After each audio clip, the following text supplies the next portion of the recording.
the Jacksonville region. 904 is the Northeast Florida area code, but it's expected to run out of numbers by 2024. The new plan offered by a national group that oversees area codes and approved by the commission today is expected to take 13 months to implement. New phone customers will be offered the new area code as an option until the 904 area code runs out. New digits have yet to be decided. 904 has been in use in Northeast Florida since 1965. In the past, when the 904 number has neared its end, the commission instead decided to split up its geography, adding several new area codes to surrounding areas like 352, 850, and 386. And for more on what's happening in state government this week, check your local listings for the next edition of Capital Update. And you can always visit our website at thefloridachannel.org.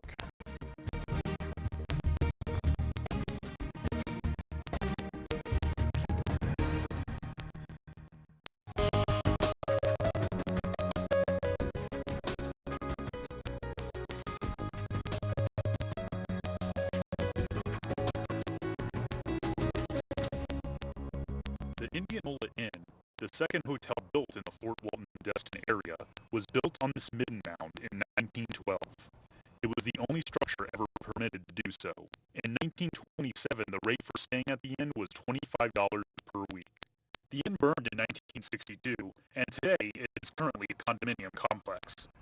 John Thomas Brooks built the first hotel in the area, but later sold it, leaving the Indianola Inn his family's only hotel, which was run by his daughter, Mary Frances Brooks Pryor.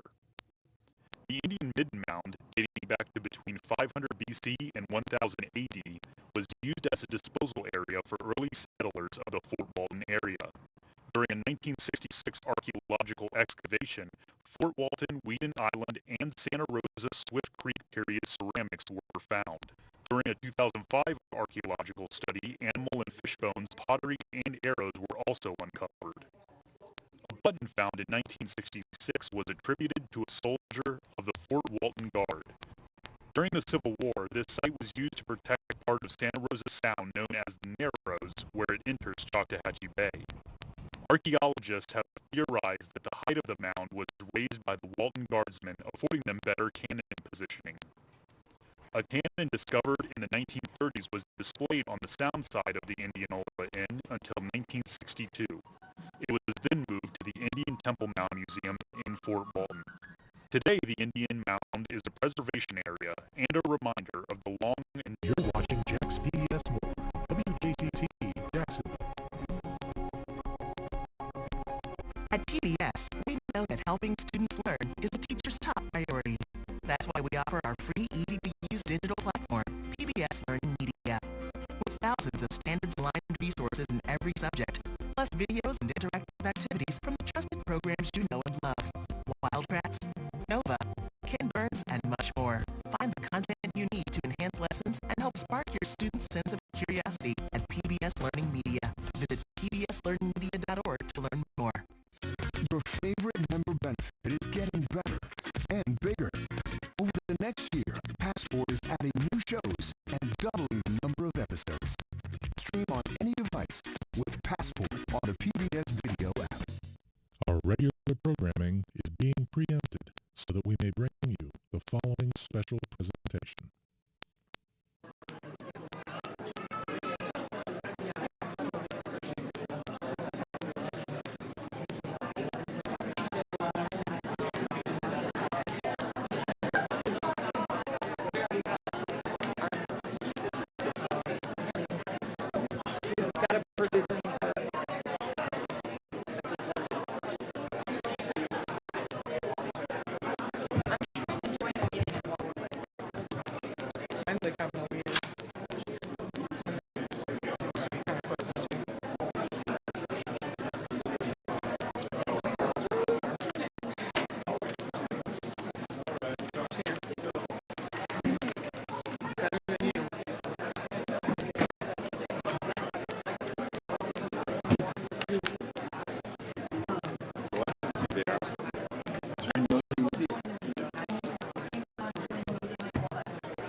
my chair?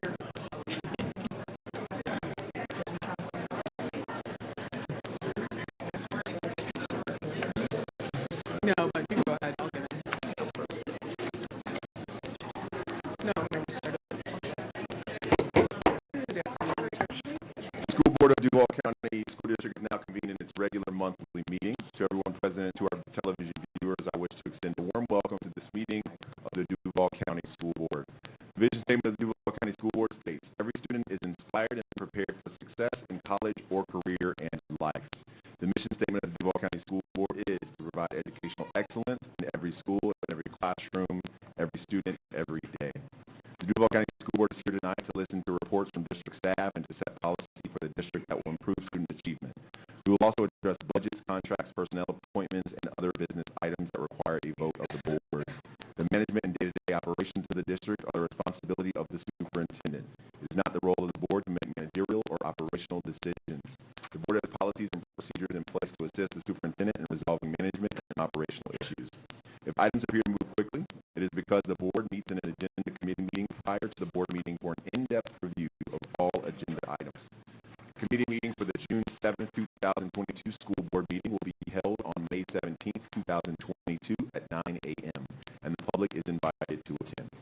As a show of courtesy and respect to each other, we ask that all mobile phones be turned off and that no flash photography be used during the meeting. For those wishing to address the board during our public comments portion of the board meeting, please note that we will accept speaker cards until 6:20 p.m. According to the CDC's website, Duval County's COVID-19 community level is currently designated as low. The CDC currently recommends indoor mask wearing for people with symptoms, a positive test, or exposure to someone with COVID-19. Thank you so much for taking the time to join us this evening and for your interest in the operation of the Duval County School District. Board and guests, I invite you all to stand for a moment of silence and remain standing for the Pledge of Allegiance.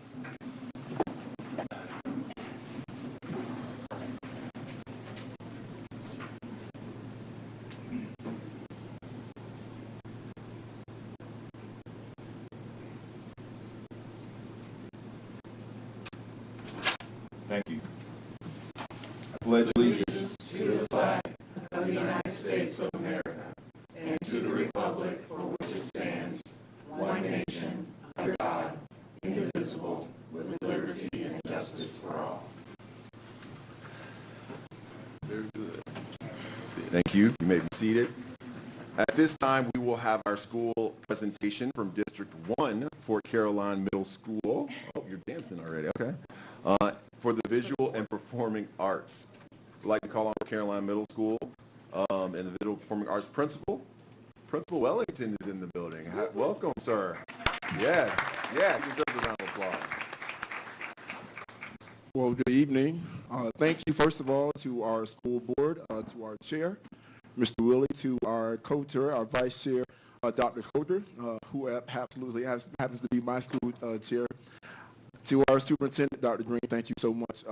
This is always a great opportunity, and I've been told I've only got 4 minutes, so we're going to make sure I take all 4 minutes of fame at this time. I want to come in and just tell you a little bit about Fort Caroline Middle School, but what we decided to do a little differently is show you rather than me tell you, so we can play that video. Welcome to Fort Caroline. Fort Caroline Middle School is a dedicated arts magnet. We offer high-caliber arts programs in the areas of dance, theater, music, and visual arts. Our arts training includes contemporary and traditional techniques. This means that along with more classic training, our arts departments offer diverse exposure to more modern techniques and skills. For example, within our dance department, we teach hip-hop dance, tap, and jazz, in addition to the traditional ballet and modern styles. While our parents love seeing their student pursue their passion and develop their artistic talents, we know they also want to make sure their child is well prepared academically. At Fort Caroline Middle School, you get the best of both worlds. In our music department, we offer both instrumental and vocal music. The music department teaches drumline and marching band techniques, small group performance such as percussion or string ensemble, and explores and performs a variety of genres and musical selections. Our theater department teaches set design and musical theater in addition to basic acting skills. One thing that makes us unique is that we offer all middle school sports, including football, volleyball, basketball, soccer, swimming, baseball, and track and field.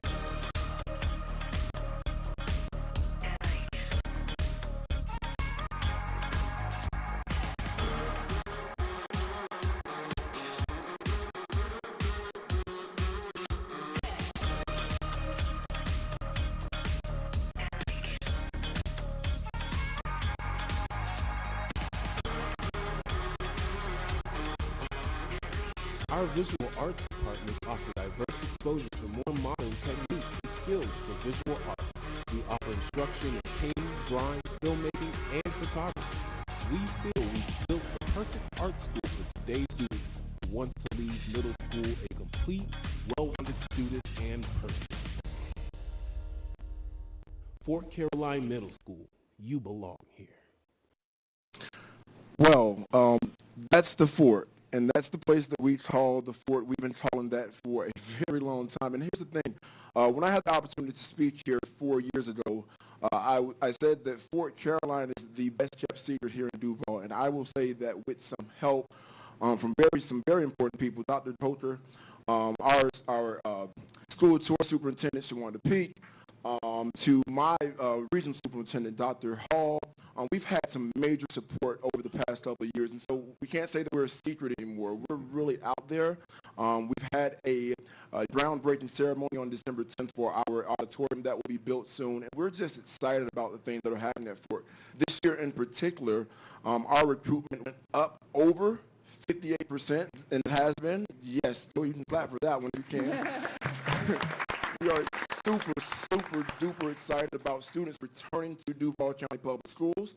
And I can't say that it's ever done by ourselves. We've got some great partners. We've got our magnet coordinator, Dr. Sheila Harris, that's also here tonight, that has pushed these efforts. Our chorus received all superior ratings this year at MPA. So there are things that are happening at Fort Caroline that we are so proud of.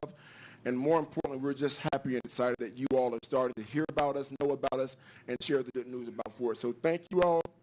Thank you all. I think that's my 4 minutes, and I use all 4 of my fame. Thank you, Dr. Krisner, as well. Thank you guys so much. Awesome. Stay right there.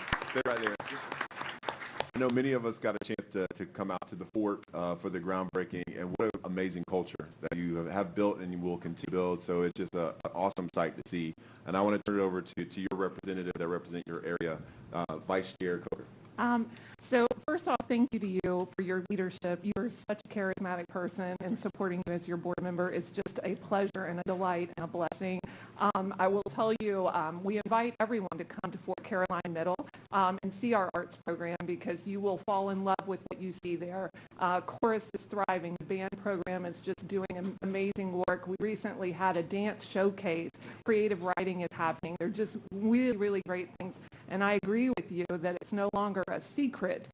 It is out that Fort Caroline School of the Arts is the place to be. And so again, we invite you to come because once you come to Fort Caroline, you'll leave as a member of what we do call the Fort. That being said, I also want to thank the board because there is a reality. This school has been an arts program for a number of years, but has never had the facilities it needs to really thrive.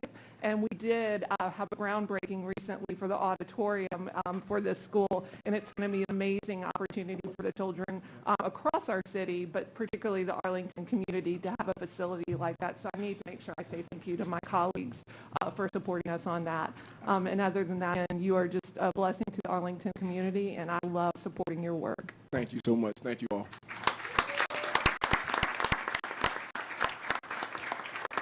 Excellent. Now we'll have Dr. Tracy Pierce come forward with some recognitions, additional recognitions tonight. Mr. Chairman, it's my pleasure to read to you 2 resolutions of the board. The first will be your resolution, Teacher Appreciation Week. Whereas teachers and paraprofessionals are the foundation of public education and are an indispensable part of Duval County Public Schools. And whereas our educators consistently go above and beyond the call of duty in not only providing quality instruction to countless students, but also in serving as unofficial mentors, counselors, and role models. And whereas in spite of the many new procedures and protocols implemented in response to the coronavirus pandemic, our educators have maintained an unwavering dedication to the profession and to our students, whether in person or online. And whereas our educators are not only impacting students in the classroom, but they are also contributing to the long-term success of our community and future generations. Now, therefore, may it be resolved that the Duval County School Board joins the rest of this country in proclaiming Monday, May 2nd through Friday, May 6th, 2022 as Teacher Appreciation Week. And we strongly encourage all members of the community to express their appreciation for teachers and paraprofessionals for their hard work.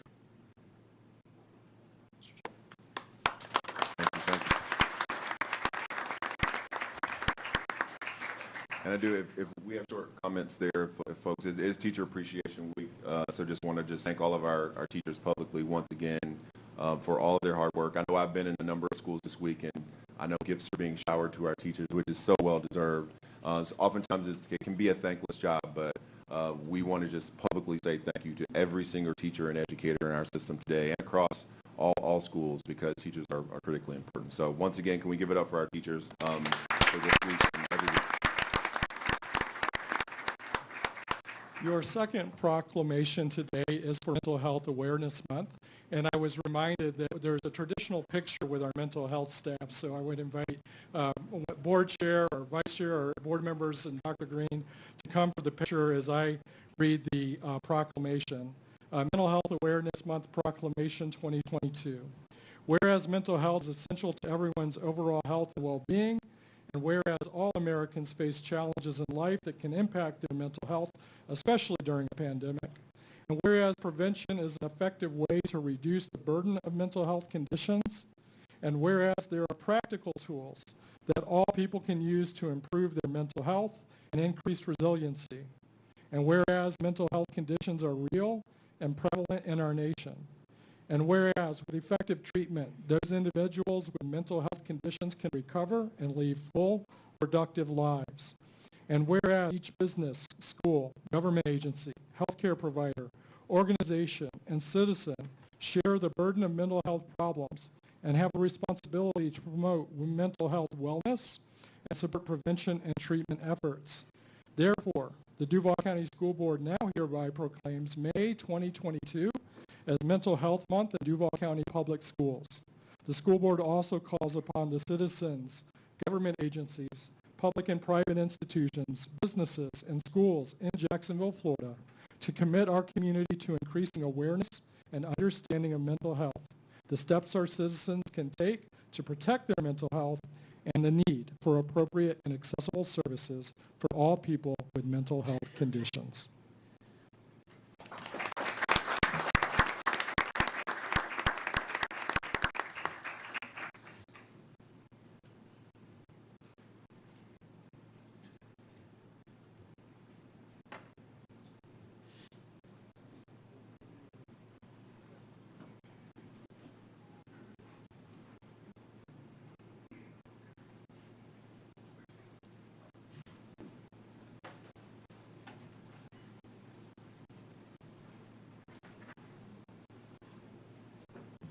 Next, we'll have Ms. Brianna Nelson Canty begin our presentations for this evening.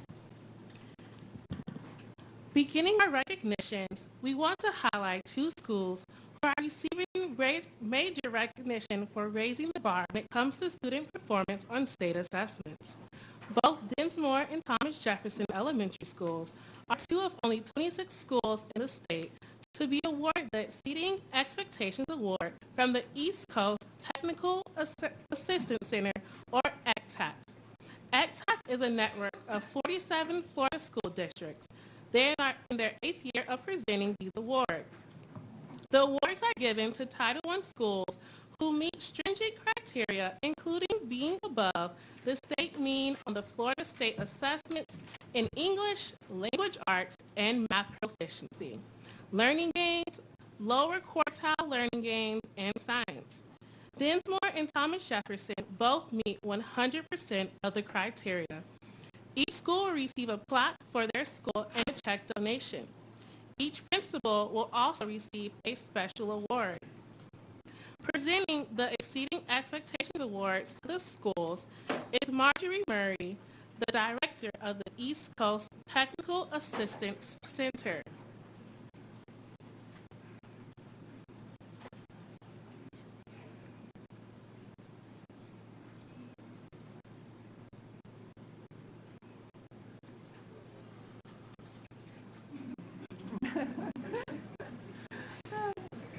Good evening, Dr. Green, Chair Willie, and the entire distinguished school board of Duval County Schools. I am so proud to bring this good news to you this evening. And as Brianna mentioned, this is quite a difficult award to receive because you have to be receiving Title I resources to be considered, but you're literally compared with all schools in the state because the state median she talked about on ELA and math proficiency, learning gains, lower quartile, that is derived from all schools in the state, Title I and non-Title I.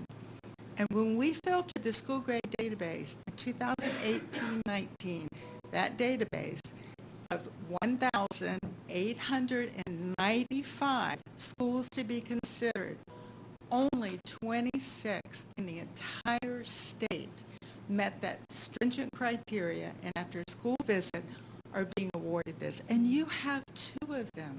That's a wonderful accomplishment. We'd like to say congratulations to the schools, the principals, the entire school staff, to the district leadership team, to Dr. Nikki Michoud, who brings the resources to the schools, and to Dr. Green and her team, and to you, Chair Willie, and you, the board, because without your guidance and your leadership and your setting of support to these schools, they would not be achieving this. So congratulations to all of you on this award.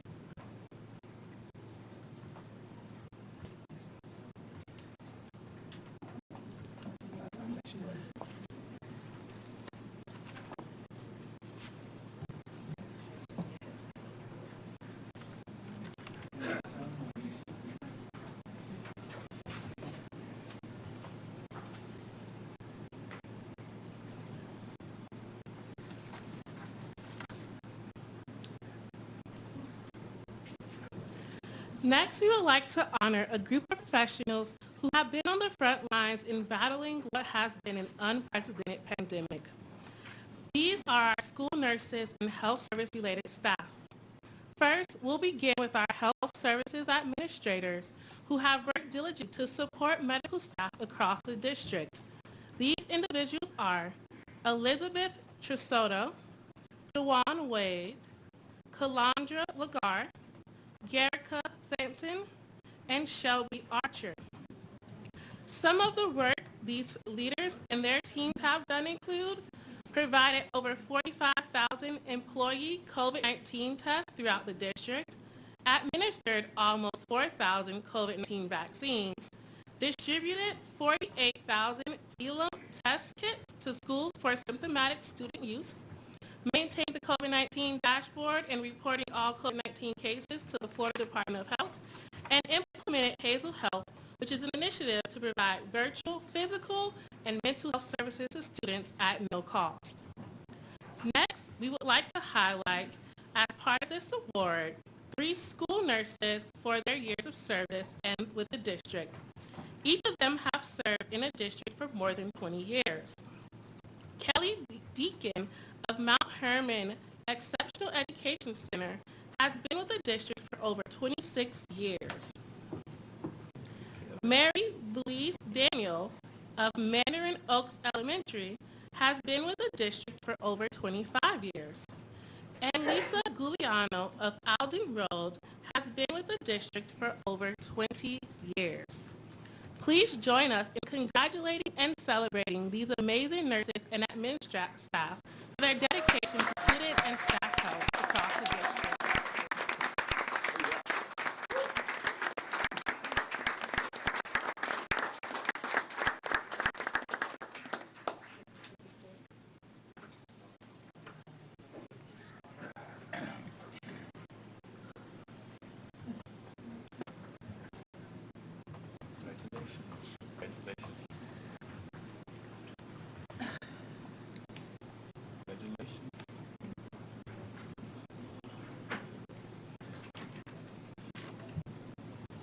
Next, we will recognize a school who has achieved a distinction few other schools can claim, a Microsoft Showcase School. Neptune Beach was awarded this honor after completing a rigorous journey that began in 2020 when they first applied for this distinction. To achieve their goal, the school implemented a plan called the Education Transformation Framework. This requires staff to focus on implementing technology in 4 key areas: leadership and policy, teaching and learning, intelligent environments, student and school success. This involved a lot of commitment from the school, but they persevered even through personal health challenges among school leaders. Their hard work paid off, and this year Microsoft announced they had officially selected Neptune Beach as a showcase school. They stand as the district's first and only school to earn this recognition. Neptune Beach Elementary is now part of an exclusive global community recognized and celebrated for educational transformation that includes vision and innovation in teaching, learning, and preparing students for the future. Congratulations, Neptune Beach Elementary School, for achieving Microsoft Showcase School status.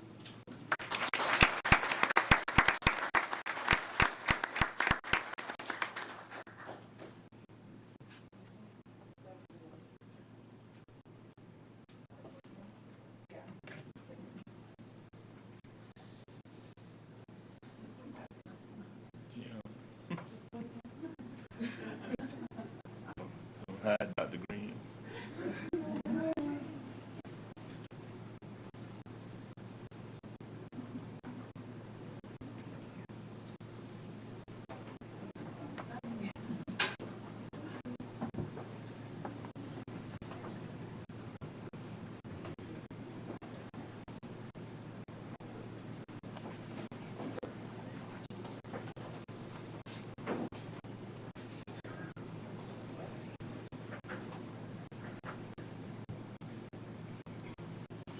There are thousands of people who contribute to the success of students and staff, though they may not be in the classroom.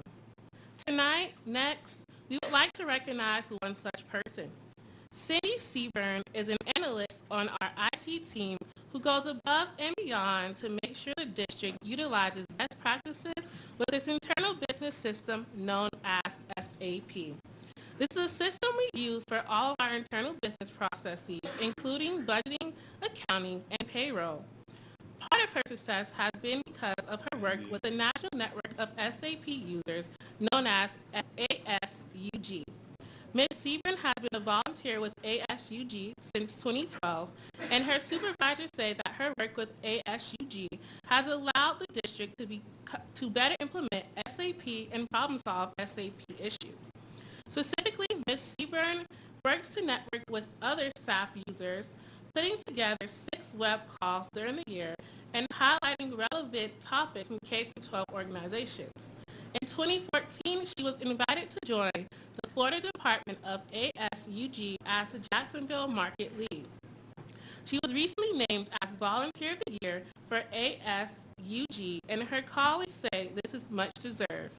Please join us in congratulating and appreciating Cindy Seaburn for her dedication to improving processes that have made the district run smoother.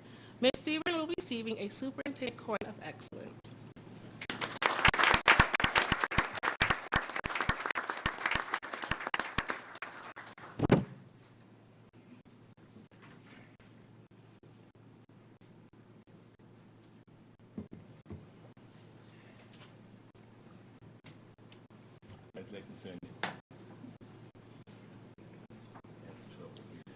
Continue our recognitions, we will be recognizing a student whose musical talents have awarded him the opportunity to travel internationally.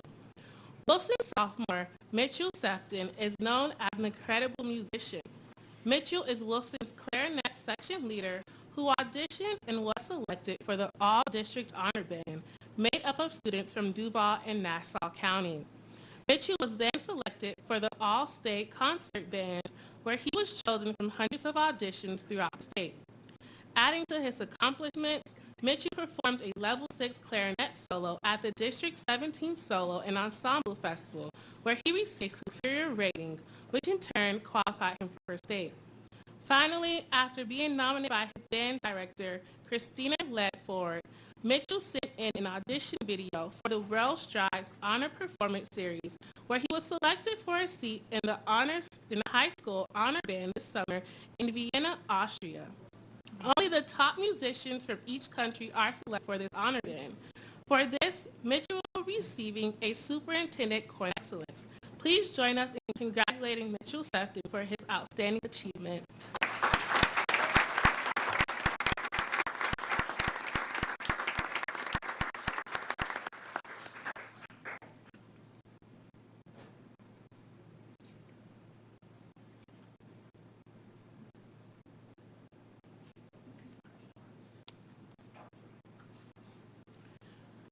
We would now like to highlight a special group of seniors who have each been selected as scholarship recipients of the Duval County Council Parent-Teacher Association Student Leadership Academy.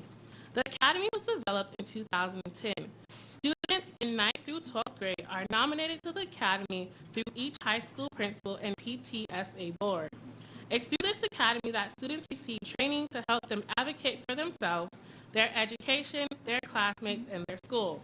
They are also taught professional development and etiquette. Tonight's honorees have all shown commitment and excellence in their academic journey and represent 8 schools. They are under direction and being joined here tonight by Duval County Council past President Philia Tuck, President Kay Hawkins, and Vice President Tiffany Green. We recognize tonight Duval County Council PTA 2020 Student Leadership Academy, Duval County Council PTA Student Representative Julius Graham III, Larry Clark, Laura Kumper, Jacob Gordon, Kyra Jones, Allison Kruger, Grace Long, Keegan McLean, Kylie Murphy, Cal Nacoste, Taryn Peterson, Connor Bosque, and Dominique Snooty. Please join us in congratulating these students for being recognized as scholarship recipients for this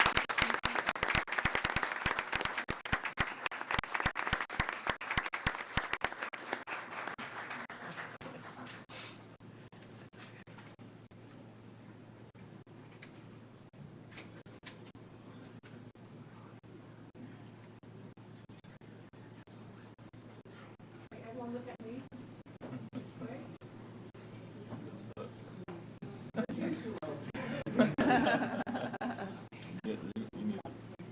Panoramic camera to catch that one.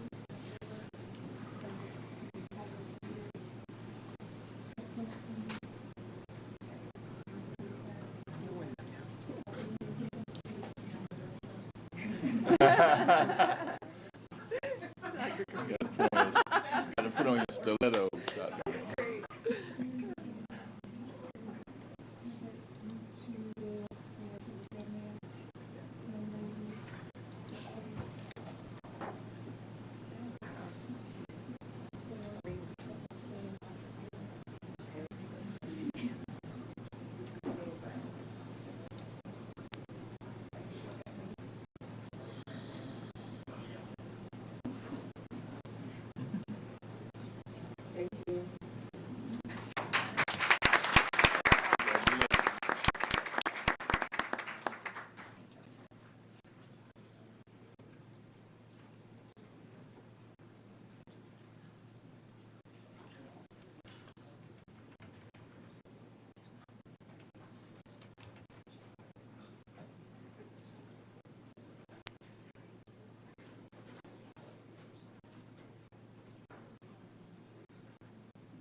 We would now like to recognize a group of 5th grade students from Chafee Trail Elementary who participated in an Out of This World mission in February. The students put their design and engineering skills to work to build a space mailbox for the district-wide space mailbox competition. The students brought their design to life and were crowned the space mailbox winners with their astronaut-shaped mailbox. Director of Science for the school district, Dr. Yvonne Spinner, had this to say. This was a design and engineering project teaching them to use their creativity to build something under certain circumstances. Here in Jacksonville, we are a part of the Space Coast, and there are so many different organizations and careers that they might decide to enter if they only experience space a little sooner. So this is our opportunity to make sure they have this experience that they might not normally have access to. The Space Mailbox Competition was sponsored through a collaboration with Mosh, STEM2 Hub, and Blue Origins Club, the For the Future, an Amazon nonprofit. Congratulations, Lainey Blanc, Madison Rogers, Olivia McLean, Liana Kirgioli, and Trinity Evans, who will be receiving a Superintendent Coin of Excellence tonight, and their science coach, Marika Sistrunk, for their amazing accomplishment.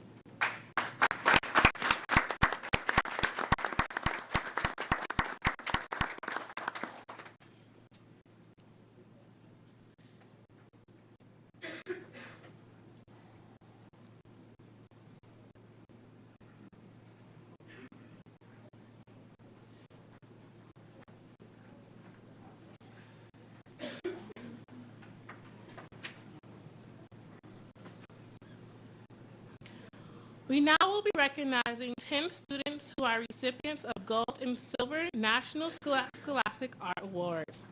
Students who receive a gold medal will have their work placed on display in New York City at the National Exhibitions and Portfolios Awards. Some may even win cash prizes. Our gold medal winners are Solara Cotton, Femi Fotoku, Camille Faustino, who submitted 2 pieces and also received a silver medal, and Ethan Heath, who also received the American Visions Medal. Not able to join us tonight is Gerald Crawford.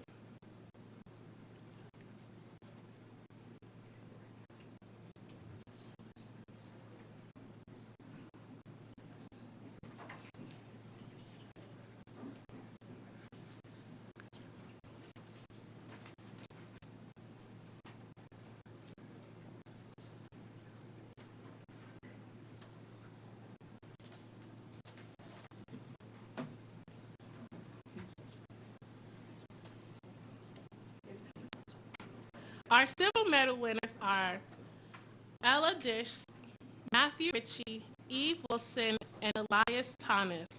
Alyssa Gerald was not able to join us tonight. Get that last one. Turn it out.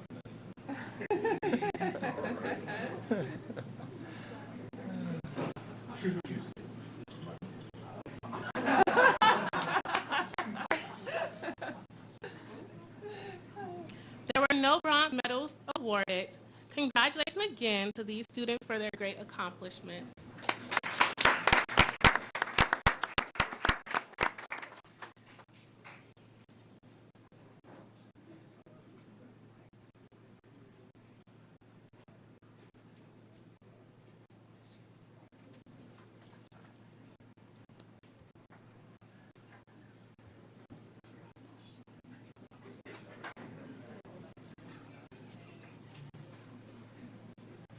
Community and business partners that support Team Duval aid in providing the best overall experience to students and staff across the district. Tonight, Goodwill Industries of North Florida are joining us to discuss programs and educational pathways throughout the district. For over 80 years, Goodwill has been removing barriers from employment through education, training, and career opportunities. As CEO, David Ray has emphasized education as a pathway to success. Tonight, CEO David Ray joins us for a few words to highlight and share programs taking place throughout the district. Please welcome Mr. Ray. Thank you, Brianna. Again, my name is David Ray, President and CEO of Goodwill Industries of North Florida. You know, one of my favorite quotes of all time is from Nelson Mandela. He said, "Education is the most powerful weapon we have to change the world." And I believe we're doing that right here in our community. Goodwill, through the vision of our board of directors, Chair Nat Ford, and leadership, along with the support of the city of Jacksonville, Mayor Curry, the school board, and Dr. Green. That vision and that support's allowed Goodwill to operate 3 outstanding programs. The first one is the Mayor's Young Leaders Advisory Council. We have 30 students that are participating in learning about civic duty while engaging with local government. The second program is Mayor's Young Leadership Advisory Council. Mayor's Youth at Work Partnership. We have all kinds of acronyms, by the way. That one's my WAP. The Work Partnership, we have the program manager here today, Nikki Thompson. That is a collaborative effort with other businesses. We have some great, fantastic partners like Kids Hope Alliance, ViStar, Firehouse, and Reads USA, to name a few. And by the end of the summer, over 500 students will have participated in a paid internship program. They've learned employability skills and became excited about work. Our third program is Take Stock in Children. The program manager is here with us tonight, Kristen Carter. And just last week, we celebrated 88 graduating seniors at a recognition program. And by the way, that's 100% of this program's class. That's a 100% graduation rate. And those seniors will receive 60 prepaid credit hours to any state institution in Florida. So again, thank you to the school board. Thank you, Dr. Green, to all the principals and counselors and teachers that we work with day in and day out. I believe we're making a significant positive impact in our community. Mandela would be proud. Thank you.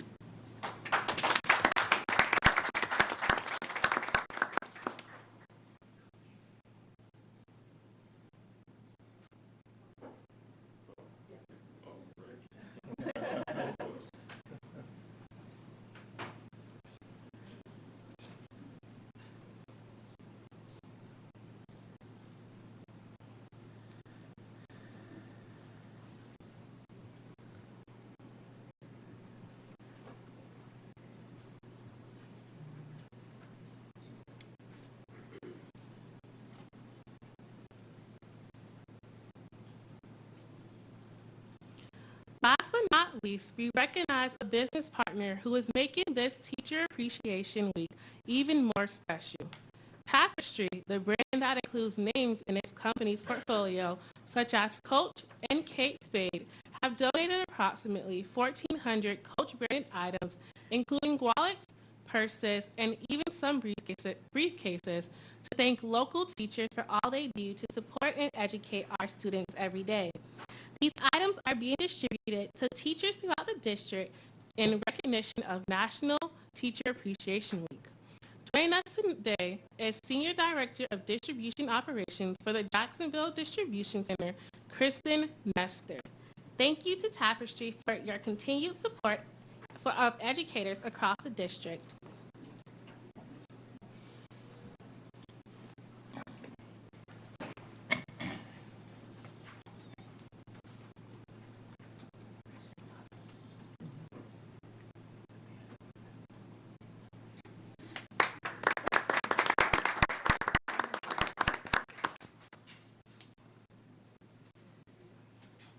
This concludes this evening's presentations. Thank you. Can we give a round of applause for all of our recognitions for this evening? I tell people all the time, that's one of my favorite parts of every month is getting to hear all of the amazing work that's happening in our schools and around our schools and the amazing partnerships. So thank you so much for those. We're going to go ahead and move for the approval of the May 3rd, 2022 agenda. That the Duval County School Board approved the May 3rd, 2022 agenda as submitted on April 26, 2022 with the following changes. Recognition, communications, teacher appreciation, Sue Hightower, item withdrawn. Board members, resolution regarding parental rights and education, attachment name amended to align with agenda title. Academic services, approval of the purchase of supplemental goods and services from Savas Learning Company, LLC for Success Maker Math, attached, added. Do I have a motion? So move. Second. Moved by Board Member Hersey, second by Board Member Anderson. All those in favor will vote now.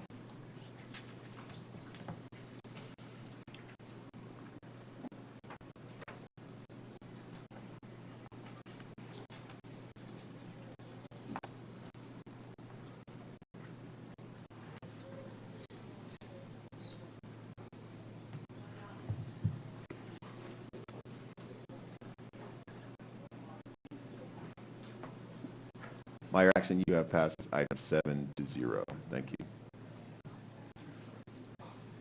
Now moving on to the chairman's report. Today's report will be diving into engagement. That is sort of the theme of the report. You can move to the second slide. Excellent. So we've had an opportunity. There's a lot going on in our school district, and we are always open for engaging our community and what's going on. At our past April 19th board meeting, we got a chance to really dive into some of the master's facility plan updates, and a lot of that was around 3 different schools or school sort of campuses that are soon to be coming online. The first was Highlands Elementary School. There's a K-5 elementary school that's going to be consolidating with Pine Estates. We had our South Side Estates Elementary School.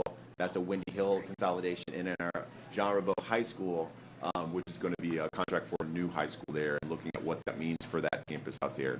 I just want to commend our staff for the amazing work that they do to put the presentations together to let us know, but also all the work that is happening to make these buildings come alive.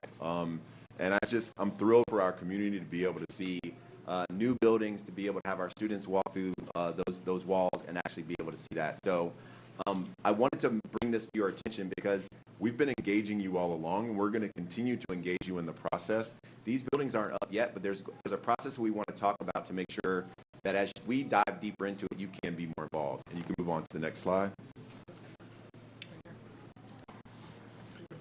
Delivered. Excellent. So one of the things, just going back to our master's facility plan, we spent a lot of time and attention to ensure that we had a master's facility plan that every board member got a chance to dive into in their personal districts, as well as look at the overall scope. So the first was that FCI community meetings. I know I attended many of them in my district, as well as FCI community meetings across our district. That was first. Then we had some ACE community meetings as well. When you consolidate schools or move schools, things change. So we have to make sure that schools understand some of the magnet options, choice options that are in those schools. We have to discuss and talk about what that looks like once you consolidate those school environments. And then we'll get into consolidation community meetings are also a piece of that. And then the design reveal community meetings as well. So we're looking forward to doing finishing out the full cycle of all 4 of these, because we're about to come to a place where we're going to see our first buildings come online here really soon. So one of the policies that we wanted to just discuss really quickly was 8.53, which is basically a policy around the consolidation impact review process. We know that whenever you shift around and move schools, we want to make sure that there was a process in place. There was protocol in place, that the community had input. They were able to actually weigh in on what was going on as well. And as you see in the red line there, the primary purpose of the review was to inform the community of the impact of the consolidation. And this is not just folks who are in the school community that are going to the school, but oftentimes when you look at a school, you also have neighbors and neighborhoods that are also affected. So we also want to invite any and all of those people in. The subsequent bullet points there just go into some of the details about the group. So have a minimum of 3 open meetings. There's public comment at the meetings, and the superintendent designee will also be there at those meetings as well. So just excited about us having this policy in place. We put policies in place to make sure we do have process and protocol for any and all to engage, and this is just another one of those. So this actually goes into some more detail around who's actually able to be involved there. The membership review group, which is what this explains, you'll see current principals, teachers can be involved, we have parents and guardians be involved, students, school staff, local government, community members, because once you consolidate, combine, and we see these new buildings, we have to make sure the intersections are all there. Like, it intersects with the city, it intersects with the schools, the neighborhoods. So we wanted to get a swath of all of those groups into a room to be able to have that conversation, weigh in, give their opinion, and really be truly engaged in the process. So we're really excited about these consolidation impact review process and these groups that are going to be formed and already starting to form for some of our schools. So I encourage you, if you're listening or watching online, find out how you can get involved. You can go to our website. There's more information there that you can check out. And lastly, I just want to invite folks out. We are having a meeting, a community engagement meeting coming up this Thursday, actually, May 5th at 6 p.m. at Rutledge Pearson. Rutledge Pearson is going to be the first school that we're going to see erected from our half penny, and we are more than thrilled about it. So on May 5th, we'll have all the schools that are involved in that consolidation having those conversations, but we're also inviting the community to be a part of that as well. If you notice there, we also have our groundbreaking. This is the first groundbreaking as connected necessarily to a new school in with the Half Penny on May 20th, 4 p.m. We also want to invite folks out to that. It is going to be a celebratory time. I know board member Jones, look how excited he is right now. He can't barely stand his seat. It's been a long time. It's been a long time, and I think the community is deserving of this, as noted by our vote to put it on the ballot and then the vote to actually get it to pass. So there will be a new Rutledge Pearson, and we're excited to not only engage the community and all the partners in the consolidated schools on May 5th, but invite the community and anybody else under the sound of my voice to come out on May 20th as well for our groundbreaking ceremony. So as we move past this was all about engagement. And I just want to say this tonight. I know there's a lot of folks in the audience, and I see a lot of speaker cards that we have here tonight. Our goal always, in every single facet of what we do, is to engage folks in a deep way. Every single person, every family, every parent, every student, because we know, we understand that our job is to create a conducive environment for every single student and family that comes in touch with Duval County Public Schools. Regardless of who they are, what they believe, their identities, that's our job. That's our oath, that's our value, that's our policy, that's our promise, that's what we do. And that's why you saw these slides today, is because everything that we do is very detailed, it's processed, it's intentional.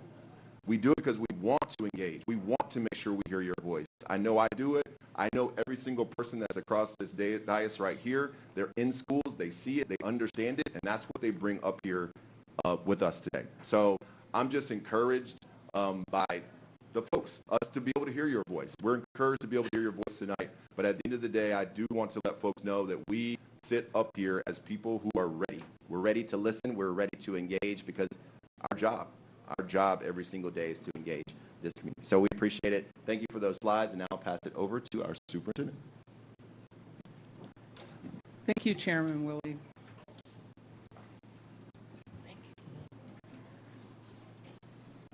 My report is going to start off with something we are very proud of with our CTE department. We held our first senior Duval County High School seniors career fair. It was held on April 12th. We had over 500 students participate. As you can see, every single high school had participants a part of the career fair. Over 100 companies attended, with over 20 industries represented. It is very difficult because of employee privacy to find out how many exact students were offered jobs, but what we do know is that we know that over 56 job offers were given to date, that these students may have accepted or not accepted. 53 plus interviews were scheduled to create industry awareness. So some of the students were there really not to get employment, but to find out what's being offered in our community. So we're very excited with our first career fair for high school seniors. I hope that next year will be even more participation from high school seniors, as well as continuing to grow the number of employers who will participate. This month, today, we started kindergarten registration. We are enrolling kindergartners, and though it says before the end of May, we're always doing enrollment. But if families enroll their 5-year-olds into DCPS schools, they will get their kindergarten swag bag, which says the class of 2035. I will not be there to shake their hand. Maybe some of you will be, but I will. You will be there with this is your baby's graduating year, 2035. Inside the swag bag is a lot of information. They get flashcards, crayons, information about resources that are available to them, as well as if they qualify through Focus account, they can apply for a student laptop through the Parent Emergency Communications Fund. So, parents, please know if you have an entering kindergartner and you've not registered, please do so ASAP through the month of May so that you can receive those resources. And we will always be here to provide support, you can go on our website, duvalschools.org/kindergarten, for any information. It's important to note all the documents you're required to bring for registration. It makes it a lot simpler when you have everything the first visit than having it trickle in. Also, May is a very busy month. Today started our spring state testing window. It is from May 2nd through May 21st. Attendance is very important. Ensuring that students are coming to school each and every day. The goal is to be on time so that they can get breakfast and be ready to start their assessment. During this window, we will be assessing FSA, Florida Standard Assessment, the end of course exams, the ACE and IB exams. It has a lot. It is big stakes. It is high stakes. It impacts student grades, school grades, teacher evaluation, student promotion, and graduation. So this is very important for our students, and it can be a stressful time, so I encourage parents to spend some time giving your child some downtime, talking with your student, making sure that, again, they get a good night's rest each and every night during the week, and that they come prepared with pencil sharpened and ready to go. So we are going to finish our school year strong. This is probably the first time in a long time the school year ends by Memorial Day. So we don't have much longer. And we only have a couple of weeks to my favorite time of the year, commencement ceremonies, which starts May 19th through the 27th. This year, I'm sure many board members will be excited. We will be indoors. Hosted at a variety of indoor venues. The Jacksonville Center for Performing Arts, Moran Theater, University of North Florida, ViStar, high school auditoriums for small and non-traditional. So board members, please make sure you look at your calendar so you know the location, because I have literally shown up at the wrong location and it wasn't good.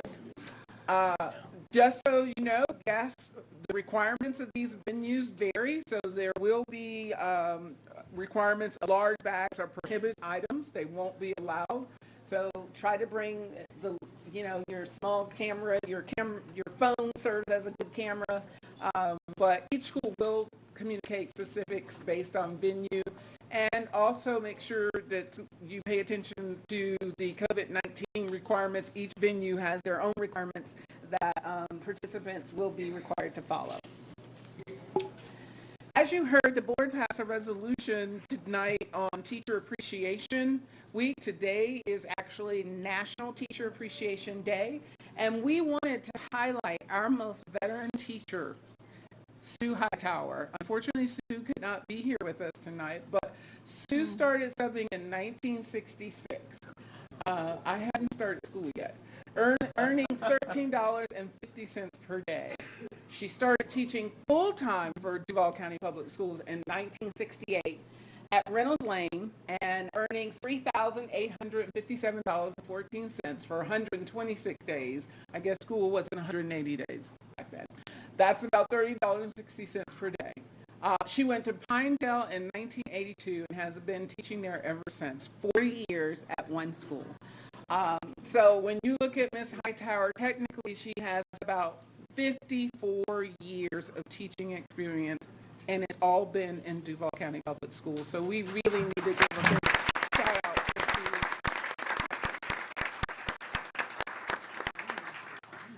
And my very last slide, today I went to the Cumber Museum for Arts for All event. This is an event that is done for our students with disabilities from elementary to high school, and I want to show a very short video from today.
It was a very exciting event today.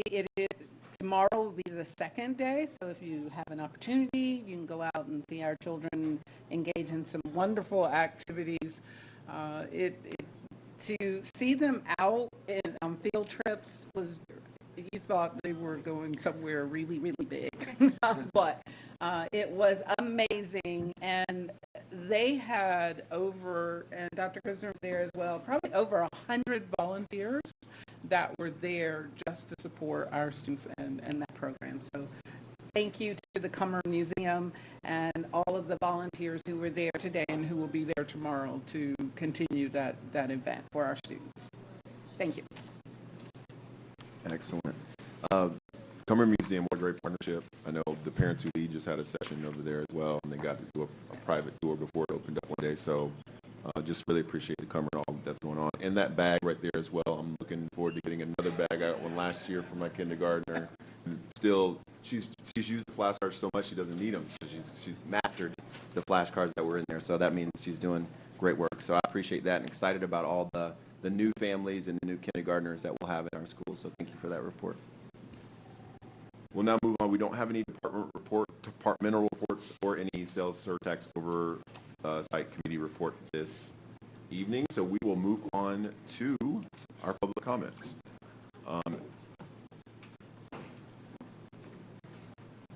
We're now on the public comment portion of our agenda. The school board welcomes your comments on matters that are before the board for consideration.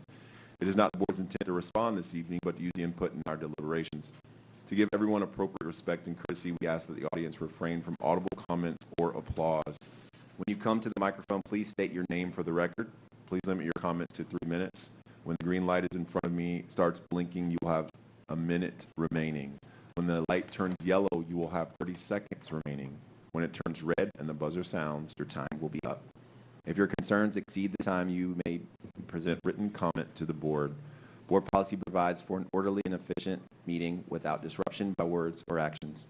You're asked to refrain from references to specific individuals and to follow expectations for civil discourse. In an effort to mitigate against the spread of COVID-19, we have placed hand sanitizer and disinfectant wipes at the podium. We ask that each speaker wipe down the microphone and podium before they address the board. Please remember that all speaker cards were accepted until 6:20 p.m. We thank you so much for taking time to address the board. Tonight we have a large number of speaker cards. In fact, we have 290 speaker cards for tonight. We do give 3 minutes, but I know we do have board policy where if you have an item or a subject that is in relation to someone you came with in a group, you can select 2 or 3 folks to speak. You do not have to do that, but that could be a recommendation to try to get us through our 293. As well, if you have heard your comment or if you are repeating something, you can also just wave or say you do not want to speak. You can do that as well. We will not limit anyone from any of the 3 minutes, but we did want to give options for the group. 293 speaker cards is a lot of speaker cards. If we add that up, that's over 15 hours of speakers. We do have an 11 o'clock stop where we actually have to decide if we're going to continue or do something different. We'll, of course, get to that when we get to that. But we're going to move through these quickly tonight. We do want to hear your opinions, your thoughts, and your concerns, but we're going to move through these as quickly as possible. So please bear with us and know that we're listening and engaged as much as we can be. All right, I'll turn it over to my Vice Chairwoman, Kelly Coker, to get us started with our public comments. In an effort to try to move things forward more quickly, we normally call up 2 at a time. We're going to call 5 at a time. So you'll have the first person will be at the podium, and the remainder, if you'll just come along this wall right back here where the police officer is, and hopefully that will help to move the process along as well. And I'm going to do a precursor of, for anyone whose name I mispronounced tonight, I'm doing a disclaimer now. I apologize up front. 300 names is a lot to get right, so I apologize for that. And a reminder to please make sure that you do not direct comments or questions to individuals on the board, the superintendent, or district staff. That being said, the first 5 we'll start with Melissa Bernhardt, Margie Watkins, Kathleen Pereira, Carlos Pereira, and Reginald Blunt. And again, we'll start with Melissa Bernhardt. She's coming. We see her.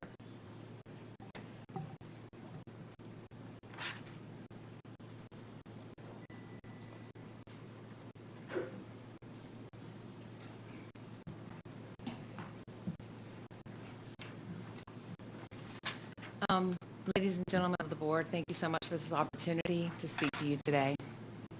First, I'd like to say I support DeSantis and the wonderful leadership that acted to protect our children. School is for education, not sexualization. Second, the board member who submitted the resolution to support the new law that protects parents, thank you very, very much. You have been seen by your community. You are a leader. You are keeping oath. You're protecting the children. And I hope your resolution is approved by the board so that they too can be seen as leaders for protecting the children. A little off topic, but it's still on topic. Where is the lottery money that supports the schools? Where's the $2 billion you receive every single year? You receive it for 133,000 students. Where's the half-cent sales tax money going? Where's the forensic audit that we really, truly need from the school to show the taxpayers what you're doing with all the money? Now you have a mill that's going to go on the bill, and yes, it passed. City Council did that because if not, you'll sue them. But it's on the bill. It's going to go before parents. That is going to cost my son's college tuition. I just need y'all to know that. There's a lot of money coming to the school, and if you put that tax on me, $1 per $1,000, my son's college tuition will be gone. I will not be able to afford it. My husband works 2 jobs to pay for our wonderful home. And so we will be stuck with choosing, do we sell our house so we can pay for college? Because we do not get FAFSA. Last, your money for teachers, the whole concept is to give it to the teachers, to retaining teachers, but what you're not addressing is why teachers are leaving the school system. I've heard a few comments, but I have not seen the truth for what I've interviewed teachers when they say they're going to other schools, they're going to private schools, because private schools pay less, but they get more respect. So I'm going to yield my time because I would like everybody to get through the night. I just plead that you consider doing a forensic audit and consider supporting the one resolution that is ahead of you. Thank you, ladies and gentlemen. Thank you, Ms. Bernhardt.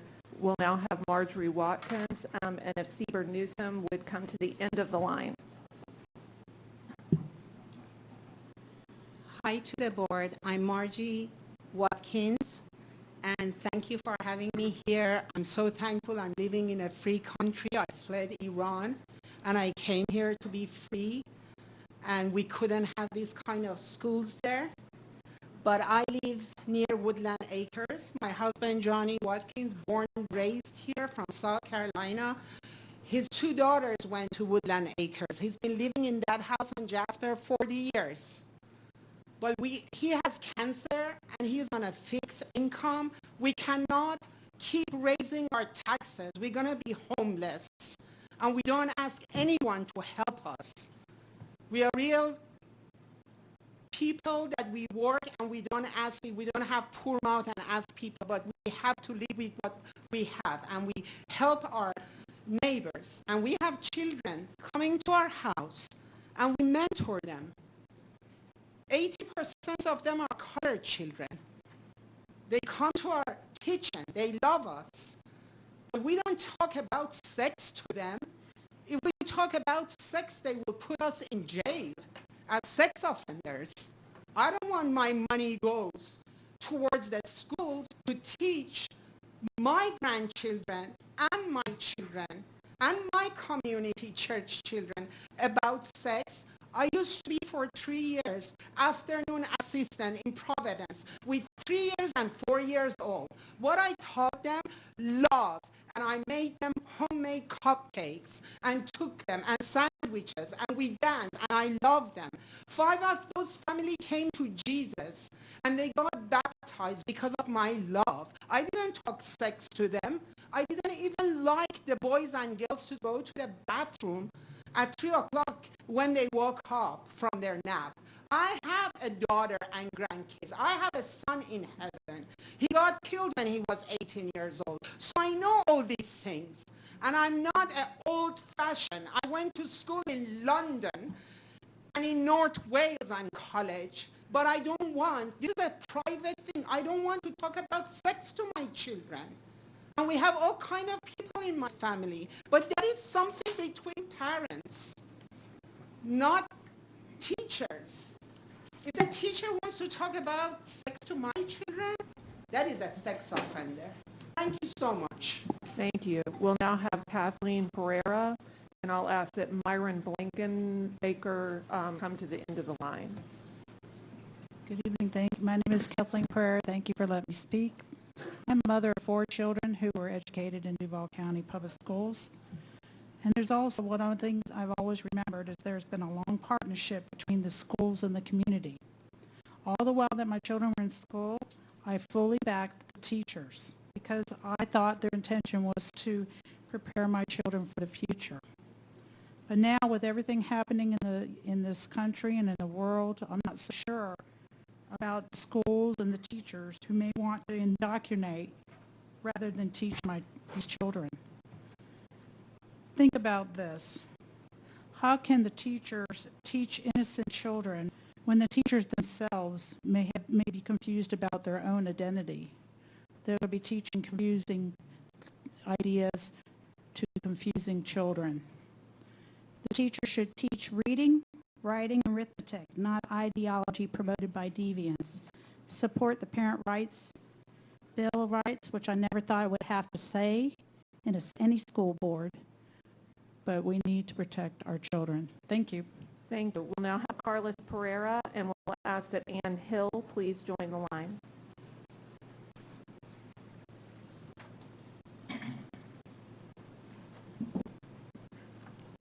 My name is Carlos Pereira, and I'm here to speak in favor of the parental rights initiative that one of your members has submitted. I come originally from a communist country where I spent part of my childhood, and there the government got to ride roughshod over what the parents thought or did not think about what their children were being taught. In fact, speaking out against what the government was teaching could get you thrown in jail and in some cases even executed. And I'm beginning to get the sense as I look around, as I hear what's being said by people in this school system and in many school systems around the country, that I'm kind of back where I came from. The school systems often resort to a legal principle called in loco parentis to justify what they do when they ride roughshod over parental authority. But that doesn't mean what many of them think they mean or purport to think it means. In loco parentis under American case law is applied to a limited number of actions that the school may take on behalf of the parent. You cannot supersede the parent's authority over the child. You cannot supersede, especially the parent's moral authority over the child or the parent's moral teachings to the child. There's an older principle, patria potestas, which goes farther back and is more fundamental, which essentially says that the parent is the ultimate authority in dealing with the child, especially where moral teaching is concerned. And this comes, the last one comes from medicine, and it's primum non nocere, first do no harm. A lot of what's being done here is being done with no scientific justification. There is no psychological or biological basis for what is being taught to these children. And you're experimenting with them. You're doing something to these children that shouldn't be done to these children, and it's being done to appear woke or be stroked by the powers that be, and you shouldn't be doing that. Let the parents be the parental authority. Thank you so much. We'll now have Reginald Blunt, and we'll ask Holly Dean to please join the line.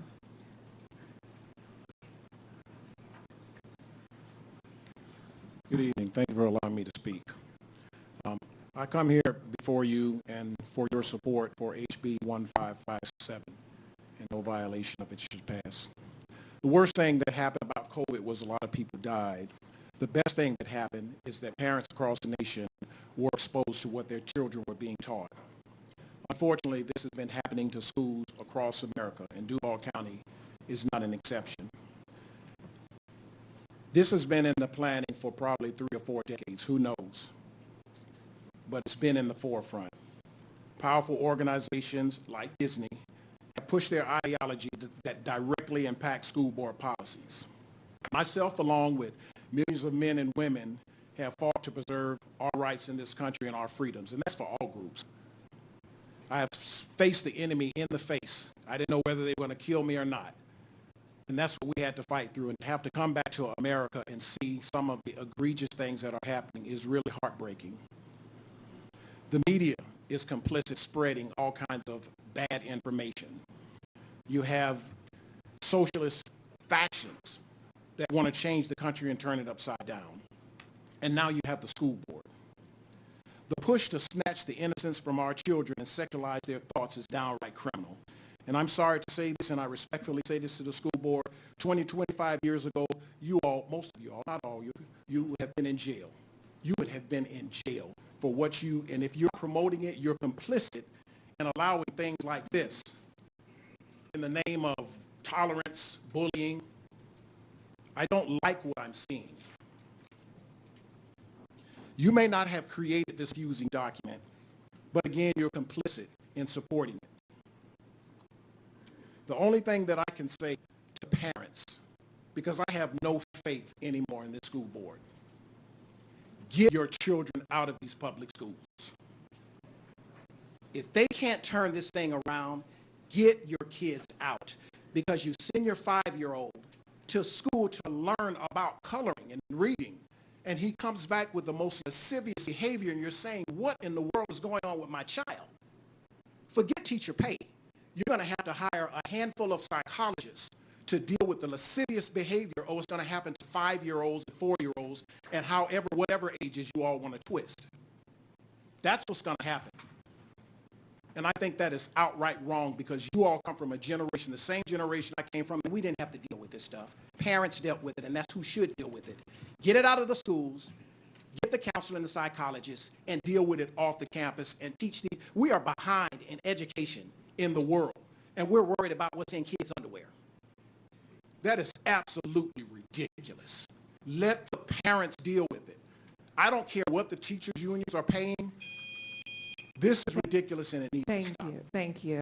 We'll now have Sieber Newsom, and we'll ask that Steve Schneider join the line.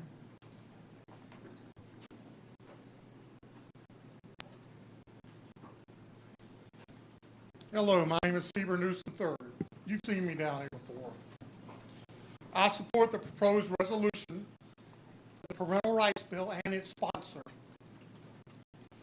How dare you teach 5, 6, 7, 8-year-olds or ask them if they are gay or transgender? That is perverted. It's sick. We never did this when I was going to school in the 60s. Nobody even thought about this. You should be ashamed of yourself. And one day, you will stand in judgment for your actions, and it will not be favorable. My 84-year-old grandmother lives on Social Security in Jacksonville. She cannot afford another $200 a year tax added on to her. To give teachers a pay raise. Last year, the teachers got a pay raise in part of a 3-year contract. And now you want another raise.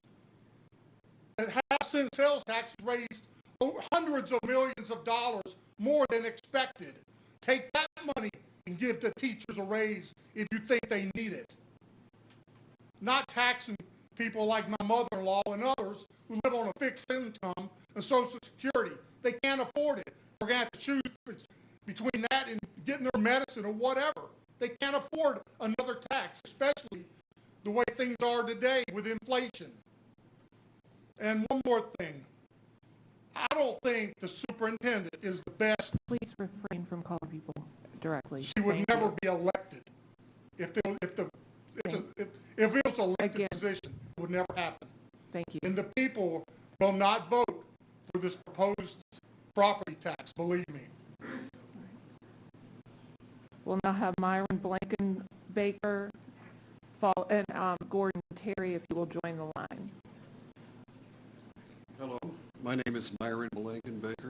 I'm a 34-year member of this great community, Beaches community. Having participated in raising and mentoring. Sir, can you move closer to the microphone? We want to make sure we can hear everything. Want me to start over? That's perfect. Go. All right. My name is Myron Blankenbaker. I'm a 34-year member of various Beaches community. I moved here from Indiana in 1988. And I have participated in the raising and mentoring of 7 nephews, 5 grandnephews, 3 grandnieces, and currently 3 others. And I strongly support the resolution of parental rights in education. I strongly support that. Thank you. Thank you so much. We'll now have Ann Hill, and we'll ask that Robert Lawrence join the line. Hello, I'm Ann Hill, and I just want to say, in order to save time, I strongly support the, I'm sorry, I'm nervous, but the resolution. Thank you. Thank you. We'll now have Holly Dean, and we'll ask that Rebecca Nathanson join the line. Good evening. My name is Holly Dean. I think it's important to share the story of January Littlejohn, a licensed mental health counselor in Florida and stay-at-home mom in Tallahassee. And I believe it's important that her story is shared as I myself as a mother. In September of 2020, her daughter told her after school that she had a meeting with school officials that was held behind closed doors where they asked her which restroom she wanted to use. Ms. Littlejohn immediately contacted the school and was told by the guidance counselor and vice principal she could not be given any information regarding the meeting, and that by law, her daughter had to be the one to authorize parental notification of the meeting or attendance to the meeting. In other words, school officials asked her 13-year-old daughter her permission as to whether or not Ms. Littlejohn's parental rights would be honored. After many weeks of going back and forth with the district, she learned the middle school had created a transgender, gender nonconforming support plan with her 13-year-old daughter without her knowledge or consent. During the meeting, they asked questions that could have significantly impacted her safety, physical, and emotional well-being, such as which restroom she preferred to use and which sex she preferred to room with on overnight field trips. The plan also directed school staff to use her daughter's birth name when speaking to parents and to use a different name in school. This plan directed school staff to conceal from the parents that the meeting had ever taken place. When parents are excluded from decisions affecting their child's health and well-being at school, it sends the message to children that their parents' input and authority are no longer important. This created a huge wedge between January and her daughter because it sent the message that she needed to be protected from parents and not by parents. I often hear from those opposing this bill that the children need to be protected from unsupportive parents. Who decides what is supportive? The school? What qualifies them? How can they even determine which parents are unsupportive when their policy of secrecy prevents them from asking any questions? Discussing gender identity issues with students behind closed doors and without parents can lead to significant decisions that will impact their emotional, mental, and physical health and well-being. Schools are grossly unqualified to be taking these steps without parental involvement. The question we should be asking is why schools like DCPS insist on meeting with our children in secret and encouraging children to keep secrets from their parents. For the safety of our children, these parental rights violations must stop, and schools must be held accountable when they break the law. And this statement and the details were provided by Ms. Littlejohn. Thank you. Thank you. We'll now have Steve Snyder, and we'll ask that Josh Nathanson join the line.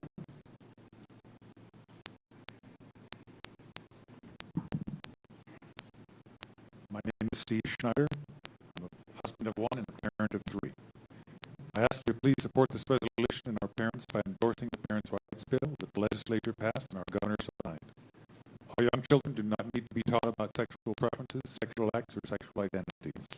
They need to be focused on academics and not introduced to inappropriate sexual information.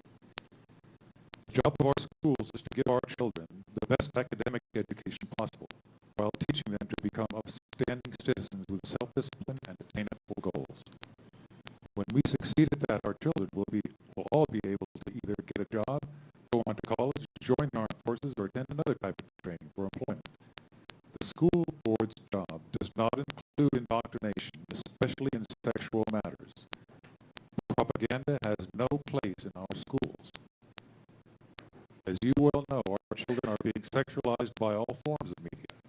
Please do not allow this to happen in our schools as well. I look forward to your positive vote on the resolution this evening, and I hope you have a wonderful day. Thank you. We'll now have Gordon Terry, and we'll ask that Pamela Allen join the line.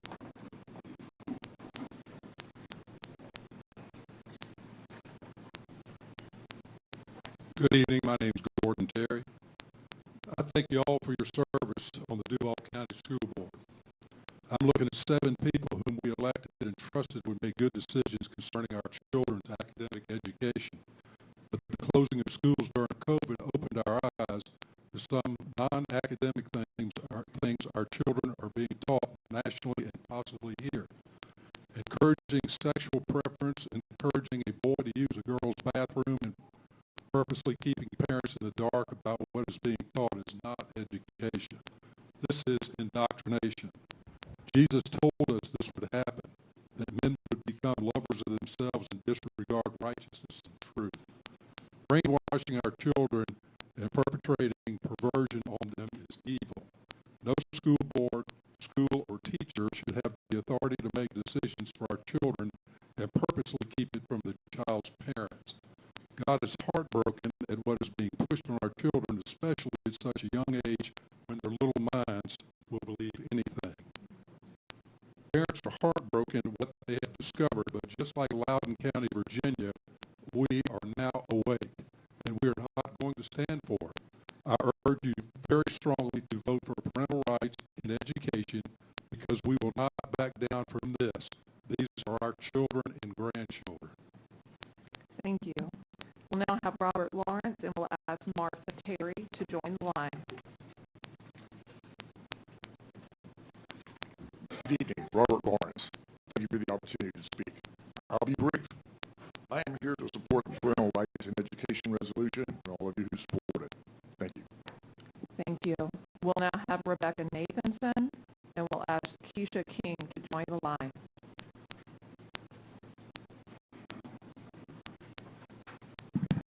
My name is Rebecca Nathanson. I'm here tonight to share how our schools are promoting gender ideology and sexualizing our students. Some here would say that I'm motivated by fear or hate, but let me be clear. I'm motivated by my concern for the children that we're shaping and the parents and the board members who are unaware. My worldview dictates that every person is made in the image of God and therefore has infinite worth and dignity. I would never stand by and allow any students to be harmed, full stop. Rather than being phobic, in fact, I would submit to you that the courageous people here tonight are those willing to speak out against the tide of gender ideology and the sexualization of children. We know we will be called names and labeled as bigots. I reject that, and I'm unafraid. Here's what's happening. In February, district administration emailed elementary teachers to inform them that a collection of LGBTQ books would be delivered to kindergarten through 5th grade classroom libraries by the English department. When we sent a records request to the district just to ask what the book titles were and why they were replacing other books with LGBTQ books, we were stonewalled. We submitted a request a second time. 3 days ago, the response we received was that our questions would not be answered due to an active criminal investigation. Parents are shocked and just trying to figure out what's going on and why can't we know? What are the titles of the books? Why did these books have to be added to kindergarten through 5th grade classrooms? I also have here in my hand a Duval County 5th grade health lesson plan on gender expression. Teachers are instructed to explain to elementary students gender identity and gender expression. The lesson is riddled with examples of gender stereotypes. It teaches children that gender identity and expression are basically what for decades we just called stereotypes. This is unnecessarily confusing many children who simply don't fit girl or boy stereotypes, and suggesting to them that their identity could be something other than what they've always known it to be. It's radical and it's inappropriate. Then in the lesson, the teacher explains the term advocacy and assigns elementary students to partner with another student and develop a text message campaign related to gender expression. Again, this is wildly inappropriate. This is supposed to be a health lesson. Students are being taught to become advocates. 10-year-olds, many of whom don't even have a cell phone, are given this assignment to advocate on behalf of gender ideology. And most parents, if any at all, have no idea. Thank you. We'll now have Josh Nathanson, and we'll ask Brian Morrill to join the line.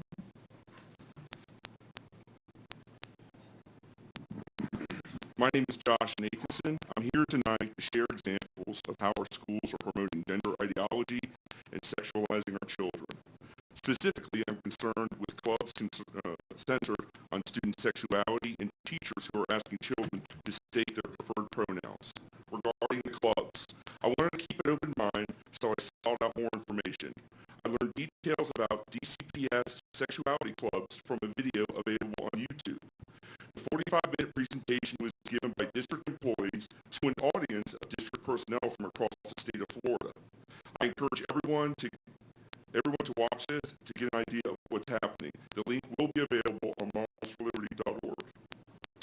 In the video on YouTube, a middle school teacher at Julia Landon states, knowing I would have the full backing of the district office, including our board members and superintendent, to form a gender and sexuality alliance on campus is an incredible feeling. Needing to have the full backing of parents was not mentioned. Page 13 of your support guide raises a red flag for all parents. It instructs staff not to tell parents there are sexuality clubs, but to refer them as GSA, Gay Straight Alliance. Why on earth are schools allowing children as young as 11 to join into discussions and activities centered on one's gender or sexuality? If the board finds this perfectly acceptable, then I ask the board, why do we need District Policy 6.84, which prohibits staff from having conversations of sexual nature with any student unless it is part of an approved curriculum? If the policy means anything, how then can a teacher sponsor a club whose very name includes the term sexuality? District Policy 5.09 states that parents must learn about the nature and purpose of all clubs offered at school. The policy also states that the schools must share all club information on school website. The Sexuality Club at Landon Middle School is not mentioned on the school website. The second example I would like to offer is the fact that a teacher at Atlantic Coast High School requires children to state their pronouns. Children are uncomfortable with this and should be.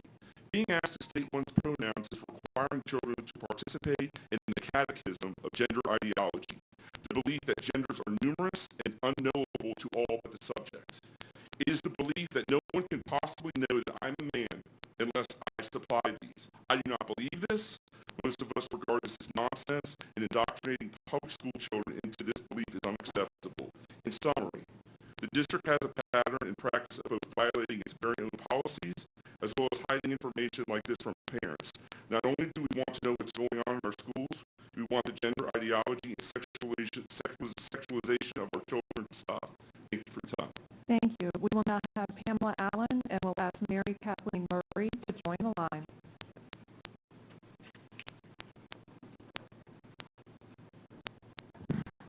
Good evening. I'm Pam Allen. I'm here tonight to support the parental rights resolution and urge you to pass it. Thank you. Thank you. We'll now have Martha Terry and ask that Catherine Nichols join the line. Again, I should have Martha Terry.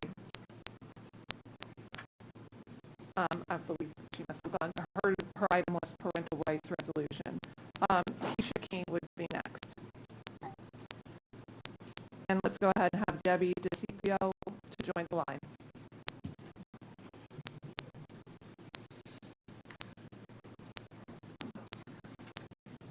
Thank you so much for allowing me to speak. My name is Keisha King. I'm a mom of 2. And as a mother, I fully support the resolution presented and hope that it is passed.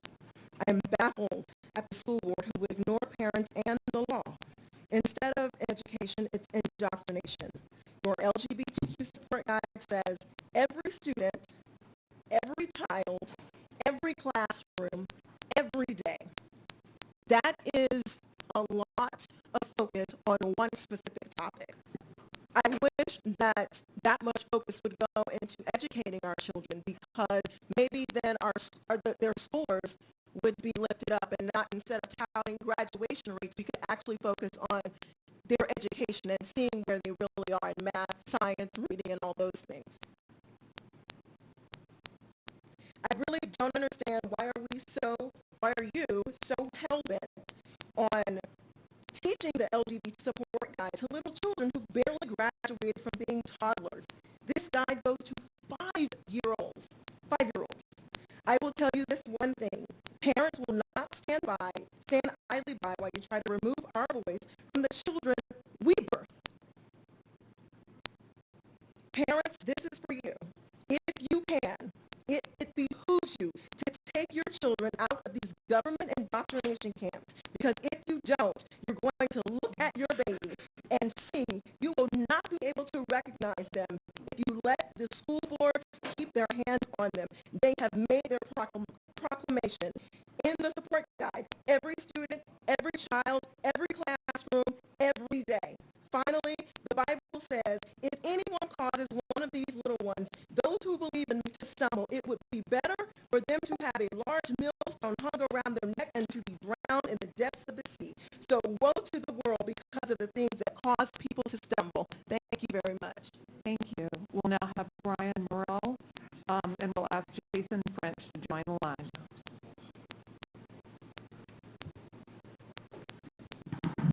Good evening, folks. Thanks for having our large group. I support the resolution on the Florida Parental Bill of Rights. Duval County Public Schools should not be focused on sexual orientation. Instead, they should focus on academic excellence, making failing schools succeed again. There's a quote attributed to James Garfield, which I offer the following adaptation for. Now more than ever, we the people are responsible for the character of our elected officials, as well as those unelected but installed in the bureaucracy by said officials. If that elected body be ignorant, reckless, and corrupt, it is because the people tolerate ignorance, recklessness, and corruption.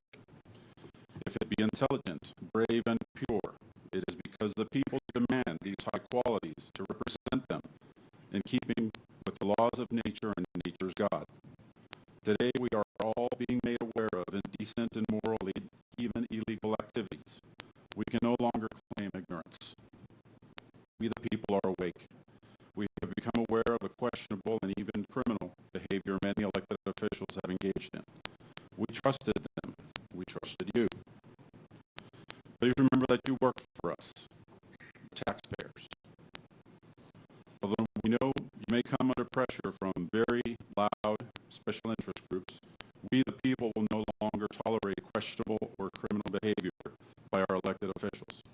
We will hold them accountable. You must serve your constituents, the quiet majority of your constituents, who demand a basic education in reading, writing, and math, in keeping with the laws of nature and nature's God.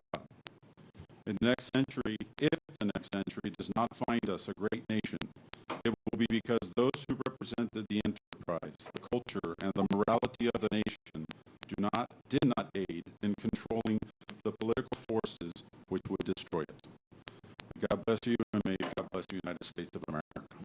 Thank you. We'll now have Mary Kathleen Murray, and we'll ask that Jerry Woodham to please join the line. Esteemed members of the school board, thank you very much for your service. Growing up in my native Fort Lauderdale, I enjoyed playing all sports, and back then was known as what was like a tomboy. I was considered a tomboy. Today, I would likely be considered a candidate, if I were still in public schools, for gender transition or gender therapy. But the fact is, I just thought that the boys had more fun activities than the girls, and frankly, they did. I couldn't play t-ball like my brothers did. And the Boy Scouts did have more fun than the Girl Scouts. But that was before Title IX. And today, the advancements that were made thankfully, for women in sports and activities, enabled young women like my daughter to go to a Division I school and compete and led her all 4 years as on the rifle team. The tomboy of the 70s that I am now a happily married mother of 4 children. And as such, I would like to strongly encourage your support of the resolution in support of the Parental Rights and Education Bill. Finally, thank you very much for keeping the comment cards open until 6:30. That's greatly appreciated. Thank you.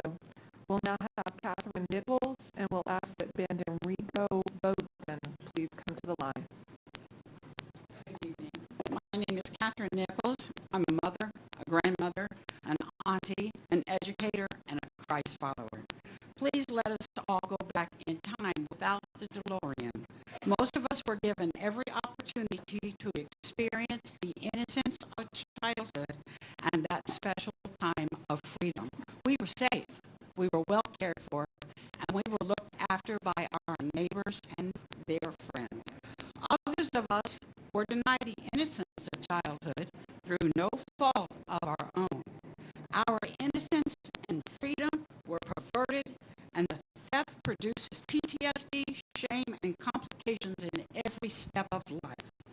We demand and ask you in all sincerity to please stop perverting the children. Protecting our children's innocence is a privilege, and it's a parent's right.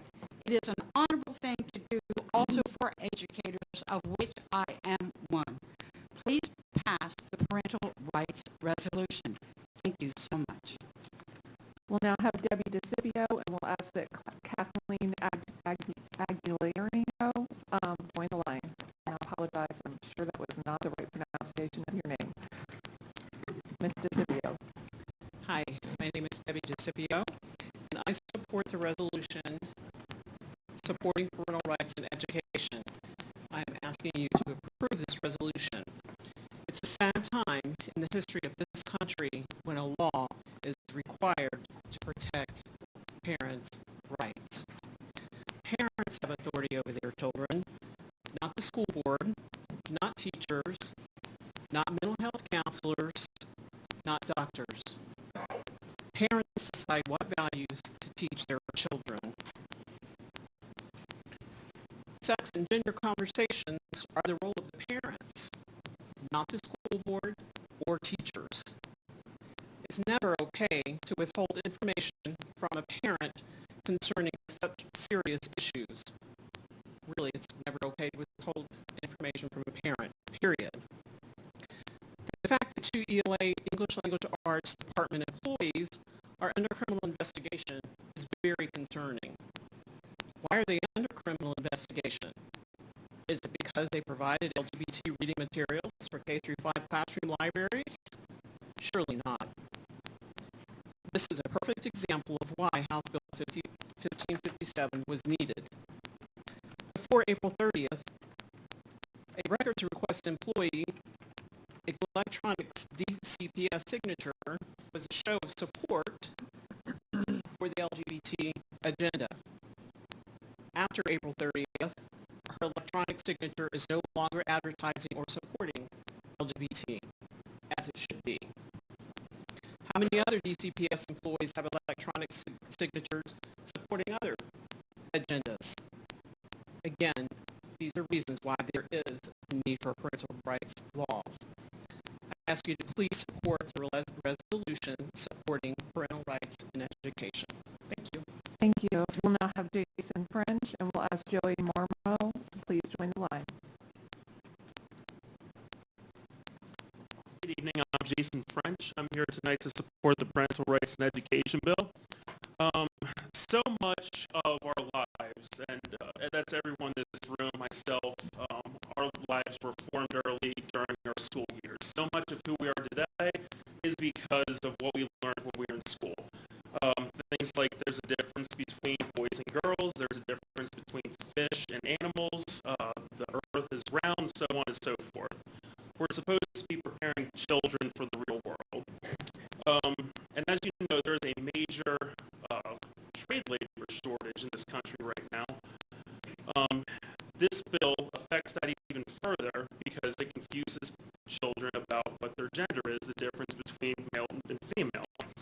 It's hard enough right now in this country to find a suitable electrician, let alone in the future when it will be difficult to find one that knows the difference between a plug and an outlet. Thank you. Thank you. We'll now have Jerry Woodall, followed by, we'll ask Phil DeCipio to join the line. Hi, I'm Jerry Woodham. Dear school board members, I stand here tonight as a mother, grandmother, citizen, businesswoman, chaplain, and a member of Stand for Jacks as well as many other organizations that are asking you tonight to pass the parental bill resolution tonight. The sponsor has worked long and hard to research what is happening to our children. Were you aware, as many parents are not, there is the LGBT hand guide and it is being used. It informs teachers not to let parents know what is happening with their own child. That some teachers and principals are harming children for their own political agenda. Some of these students have now become depressed, confused, and afraid. You are the school board. Your highest agenda should be to educate and protect those students. Because of the failures of the school to allow parents to do their God-given responsibility, these children are being used as pawns. The parental bill has been misconstrued for a political agenda. The bill never mentions gay or talking about LGBT. It is a simple bill that says parents have the right to teach their children about sex from kindergarten to third grade. It also gives a parent a right to know about any meds or therapies given to their child. This is just common sense. It is the parent's child. That mom and dad are the ones to advise and teach them. We are not supposed to follow Marxist tactics and feel that the government has a right over their own parents. I applaud our governor and the sponsor for their courage to speak the truth. This is still America, and everyone has the right to life, liberty, and pursuit of happiness. Parents have the right to decide what is best for their children, not the teachers. The teacher's job is to encourage and teach math and science and history and leave their personal agendas at home. They should work with the parent as a helper to help that child become successful. Instead, they're being pressured into not even trusting in their own identity. Hosea 4:6 says, "My people are destroyed for their lack of knowledge." I pray that parents wake up and stand and protect their children, and that teachers will help and let the parents be the parents. God bless. Thank you so much. Von Enrico Bogdan, and we'll ask Sonny Bartley to please join the line. My name is Bogdan. Thank you, Duval County School District, for the opportunity to express our opinion. I am grateful that in our state and in our country, we have freedom of choice. Choice where to send our kids to public schools, private schools, or charter schools. As a U.S. citizen, I am grateful that in this country, I have a right to express my opinion as a father. I am a father of 3 children. I trust our school district with academical parts, but I don't agree with this ideology and with this proposal about sex education for our kids. I'm sure that most of you have their own children. Be honest. How would you react if I would teach your kids something that is completely opposite from what you have taught your children? To have children and to raise children, you have to pay the cost. Women, they pay with their blood to give birth to children. Parents, they pay with their sleep. They pay with their health, with their finances, and with their time. Why should someone else who didn't do anything to bring my children into this world, who did not invest in them, did not cry along with them, why should they teach my kids? The most precious things that we have in this life is our kids. I strongly believe that parents, and only parents, have the right, and they have the first right, teach our children what they believe is good and healthy for them. Many people behind me and many more that are those who are outside, we don't agree with this idea of sexual perverted education for our children. We support Parents' Bill of Rights. Teachers are paid to teach. Your personal life does not belong in the classroom. Stop transgendering our children. New York City is willing to hire any Florida teacher who is against the parental rights bill. You will fit right in because the school system in New York is a failure. No to the tax hike. You are not using the money in your budget judicially. Vote for the parental rights bill. God bless and save America and our schools. Thank you so much. We'll now have Joey Marmo, followed, and we'll ask Mara Macy to join the line. Good evening, and thank you for your service, school board. My name is Joey Marmo. I'm the father of 4 daughters. It's called the Parental Bill of Rights because the children belong to the parents, not the government. This should not be up for debate. We reject this woke ideology. State law is clear, legislation has been enacted, and we reject this perverted indoctrination. It's not only illegal, it's morally wrong. So I strongly urge you to support the Parental Bill of Rights. Thank you. Thank you. We will now have Phil DeCipio. Phil DeCipio. And we'll ask Danny Corbell to please join the line. My name is Sonny Bartley. Oh, hold on just one second, because I have Phil DeCipio, but it appears he's not in the room. It was Parent Bill's resolution was his topic. So Sonny Bartley, thank you. I'm here in support of the parental rights bill deemed as Don't Say Gay Bill by the Marxist mainstream media. It's 7 pages long. Nowhere does it say don't say gay because I read it. However, it does give the rights to parents to govern their own children and not allow indoctrination about our children by the educational system. So what's the problem? I believe it's time to revisit an address to the school board several months ago. All lives do matter, not just Black, Asian, Hispanics, gays, lesbians. We shouldn't highlight or give preferential treatment to any group or person. I do not go around announcing I'm heterosexual, therefore I do not need to know your sexual preference. Furthermore, I do not condone bullying. I denounce assaults and violence towards any people or person.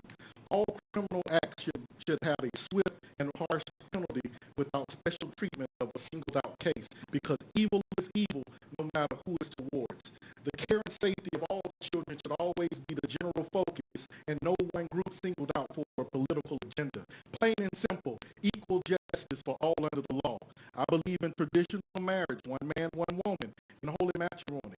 It is your prerogative if you are 2 consenting same-sex adults having relations. As long as you are not abusing underage children sexually, physically, or emotionally, there will be no backlash from me or nor the law. I want to be clear, just because a person disagrees with your lifestyle does not mean we hate the LGBTQ community, pansexual, or any other pronoun one might label themselves at the moment. With that being said, I will not affirm, legitimize, nor celebrate any other lifestyles just mentioned. Again, that does not mean I hate you. You have a right to be what you want to be, and I have a right to disagree. This is the definition of free speech, not hate speech. When a child attends school, they should come to get educated by curriculum like math, English, and reading, and nothing else. It is not the job of academia to indoctrinate our children with the school's ideals. That's the parents' job. It's imperative that the schools advocate teaching them skills to become productive citizens in our economy, to provide for themselves and or for a family. Anything outside of this causes confusion for impressionable, immature boys and girls that create sexual assault atrocities like the one we saw recently in Virginia's Loudoun County Public Schools. What's the moral of the story? Identity politics is the breeding ground for Marxism, and it's killing our country. May God bless America. Thank you. Thank you. We'll now ask for Ted Macy to step to the microphone, and we'll ask Mabel Lee Kina and Peyton Kina to join the line. Thank you. Thank you. Ted Macy, father of 4, reading for another father.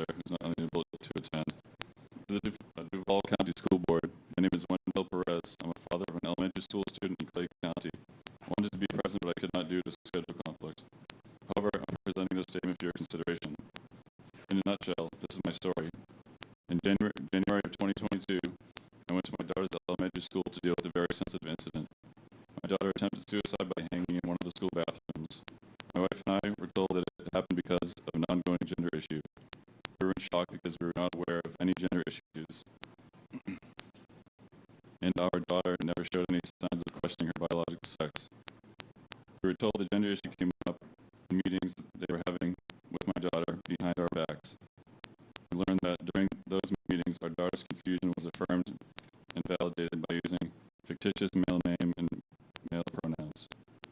As you probably already know, this type of social transitioning is not recommended for minors based on new guidelines from the Florida Department of Health. Our daughter was basically living a double life at that early age apart from the comfort of her parents, and all this happening without our consent or knowledge. Due to the nature of the incident, our daughter was Baker acted and taken away from us with minimal contact for over a week until she was released under our care. As a family, we had to pick up the pieces, clean up the mess, and start a period of painful healing. I do not want any parent to go through our most traumatic experience ever. Parents have the fundamental constitutional right to direct the upbringing and control of their children. Furthermore, here in Florida, the Parental Rights Bill of 2021 and the Parental Rights in Education of 2022 reinforce the requirement of parental notification. In other words, the schools must not conceal information related to minor children from their parents. The practice of parental notification benefits any family out there regardless of their background. I believe that parents should be treated as part of the solution, not as adversaries. Therefore, in order to have our public schools in alignment with the undisputable requirements of the law, I advocate the abolition of any written guidelines or common practices that leave the parents out of the equation when alleged gender issues identified by the schools. This type of confusion on minors is a sensitive and serious mental health issue, and the parents must be involved, not left out arbitrarily. The message is clear. They are our children, not the state's or anyone else's. Thank you for your attention and consideration in this important matter. And off subject or off that track. So I don't want to be doing this. Most of these people don't want to have to be doing this.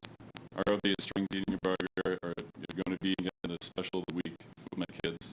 But here we are doing this. So you guys take that into consideration too. Thank you so much.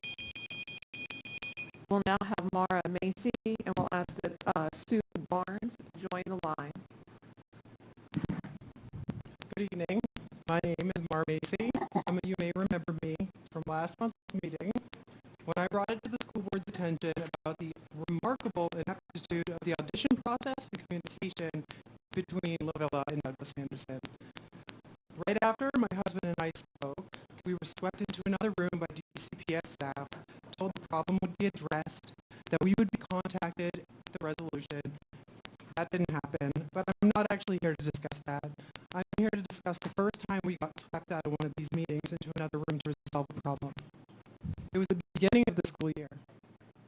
When you defied the law to force children to wear masks in the name of keeping people safe. To jog your memory, it was about my two children who are in the DCPS school and who have adrenal insufficiency, which is a life-threatening condition. In emergencies, they might need an intramuscular injection to save their lives.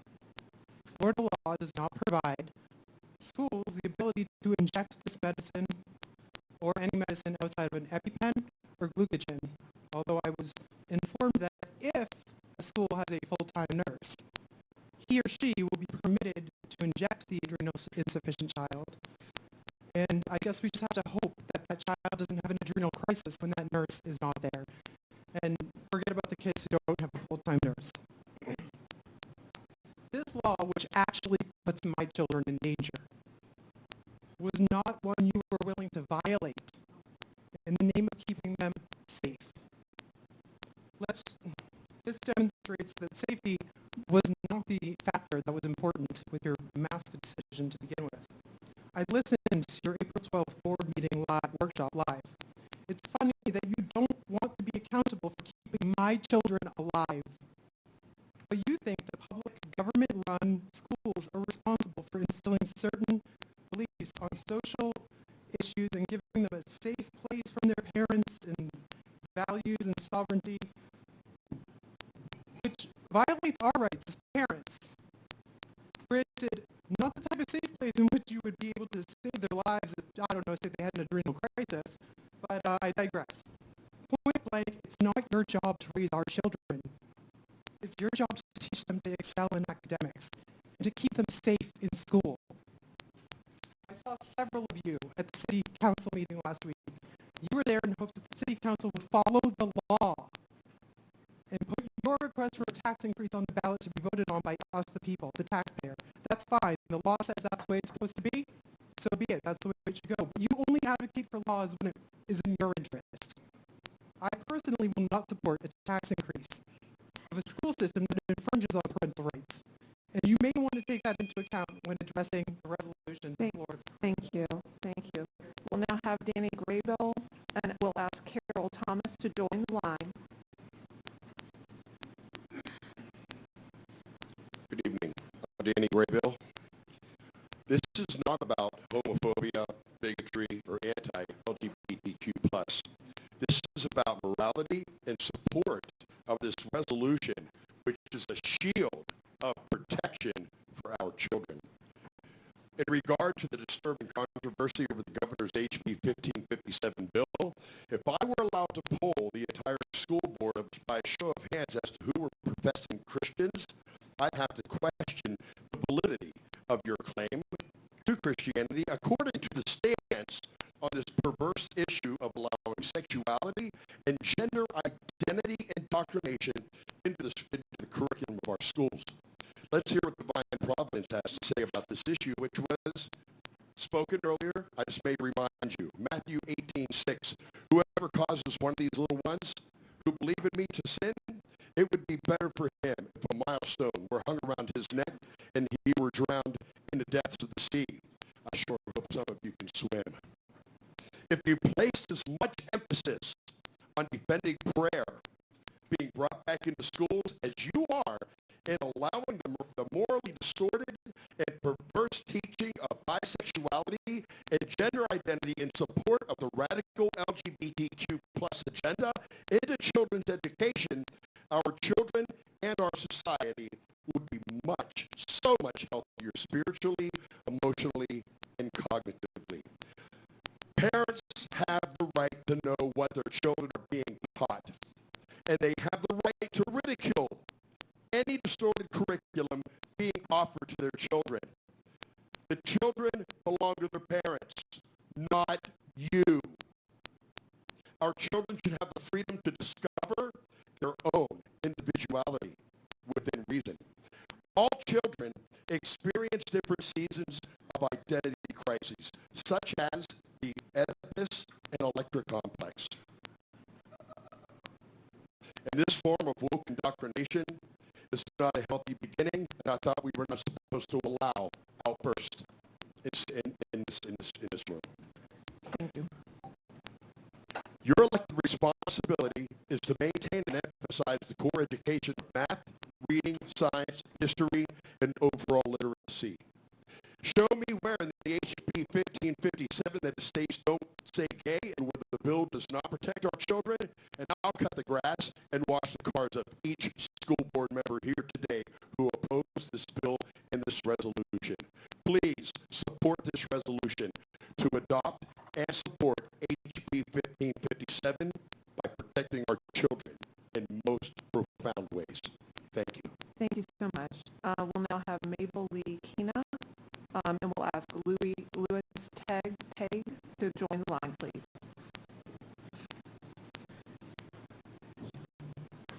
I'm Mabel Lee Kina. Bring the microphone down. We want to make sure we hear you, and if you'll restate your name for the record, that'd be great. Mabel Lee Kina. Perfect. I'm here in support of the parental rights resolution. Increasing taxes to help with school board at this time, not a good time. And I don't believe we should be teaching our children things that the parents should be teaching them. Thank you. Thank you so much. We'll now have Peyton Kina, and we'll ask Clayton Barnes to join the line. Hi. I try not to memorize anything because I like to just say it like I'm thinking at the moment. But I do want to say I really support this parental rights resolution or bill, and I want to honor the person that's proposing it. So I certainly want that to go on record. Now, as far as what schools should be teaching, I'm an old guy. I'm not up there yet in heaven or hell, but hey, I've never seen anything like this before. I mean, all we ever heard when people were looking for extra money was we need more schools. Reading, writing, arithmetic. Well, that's great. That's what we should do. But when we're up here debating, begging for a parental rights bill, and we're also going to have to vote on a tax increase, I guess that's in November. I'm not sure. But anyway, if you want to calculate what additional you're going to pay, just remember what you paid last year tacked on 10%. And as far as I'm concerned, I'm old enough to know I've never heard of anybody coming back later that's put in a tax increase and saying, boy, that really improved our schools. So with that, I'll say I sit down with hoping that y'all will pass this bill tonight to allow parental rights in the classroom. Thank you very much. Thank you so much. We'll now have Sue Barnes, and we'll ask Michelle Tipton to join the line.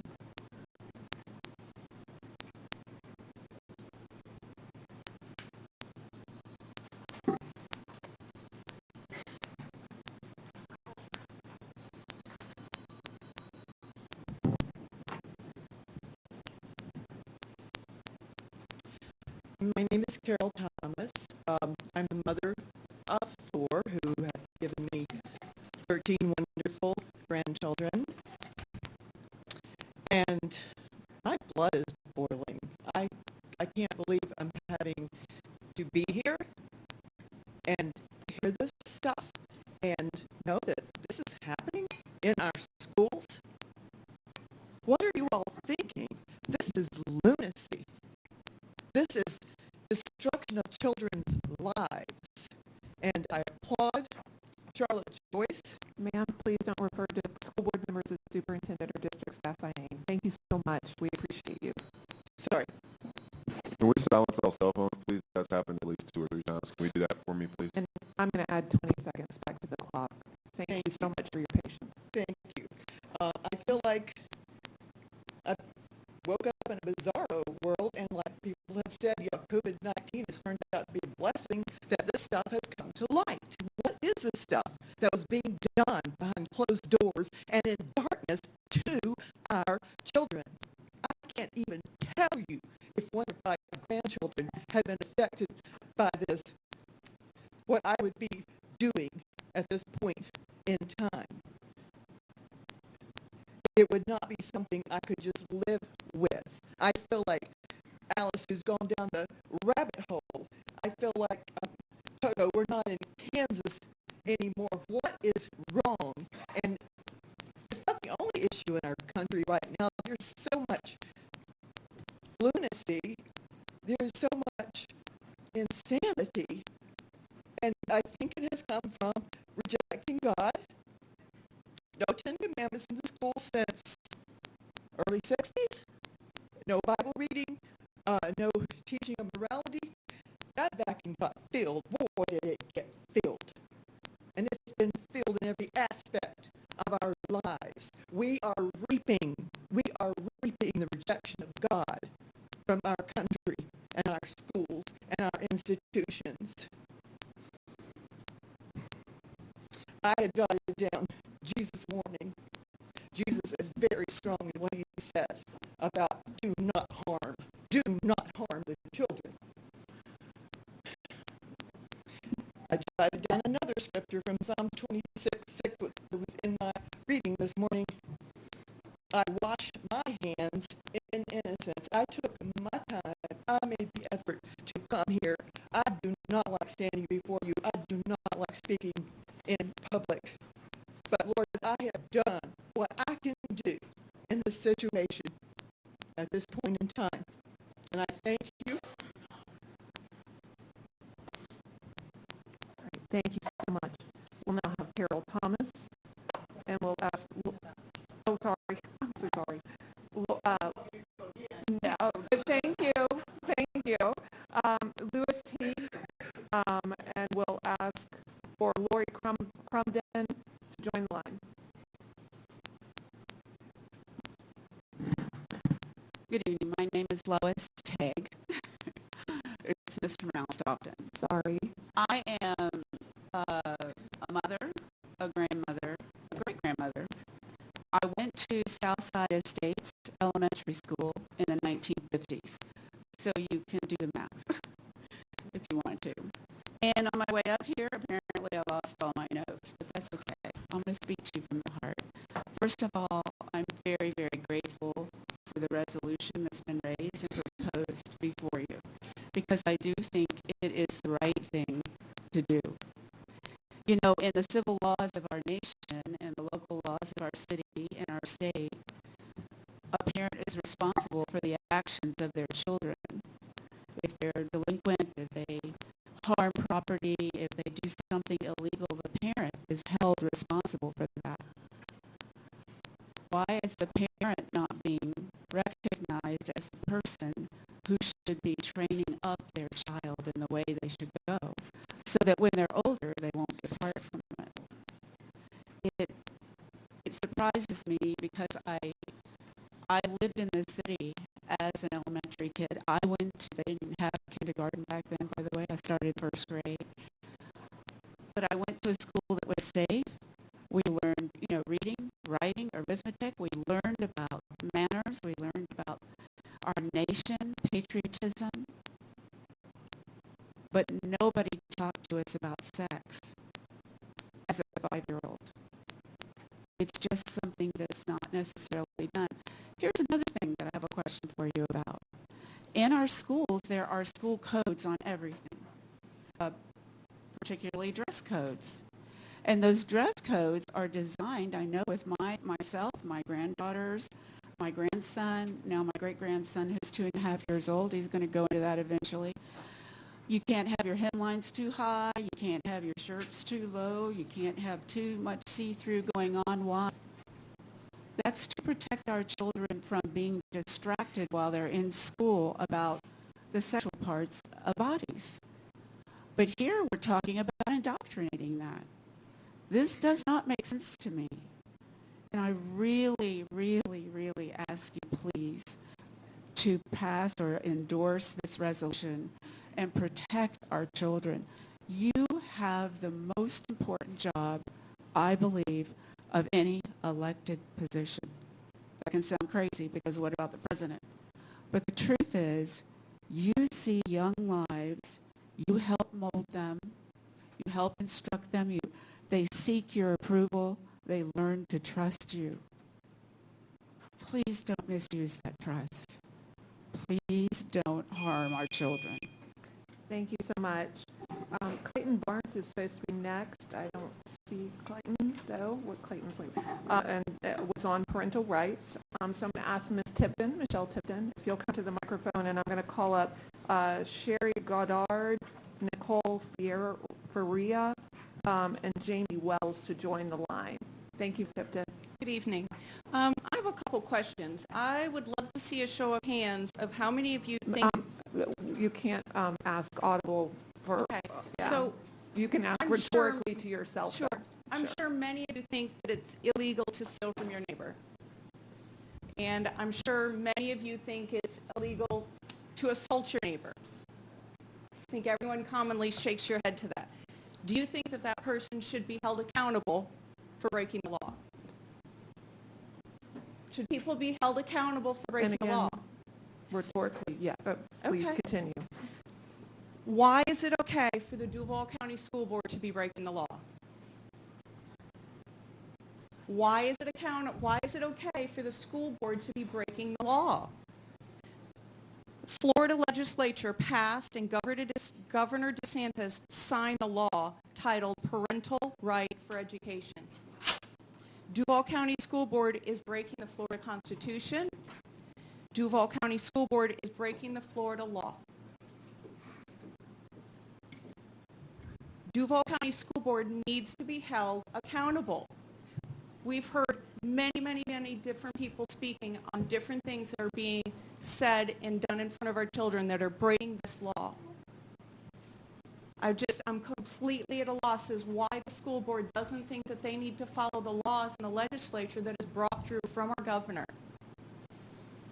One of my children in 6th grade came home very confused and upset one day, and as a 6th grader had a writing prompt asking her about abortion. 6th grade. She didn't know what abortion was. She was very upset. And that is my right as a parent to have that conversation with my daughter. That is not to be brought through by a school. I find that terrifying, and to have such topics that are private to our family to be discussed and your thoughts and views on that is inappropriate in a school setting. This needs to stop, and it needs to stop tonight. I support the parental rights bill, and I strongly support the school board member that's bringing this resolution to you, and I ask you to start following the law. Thank you.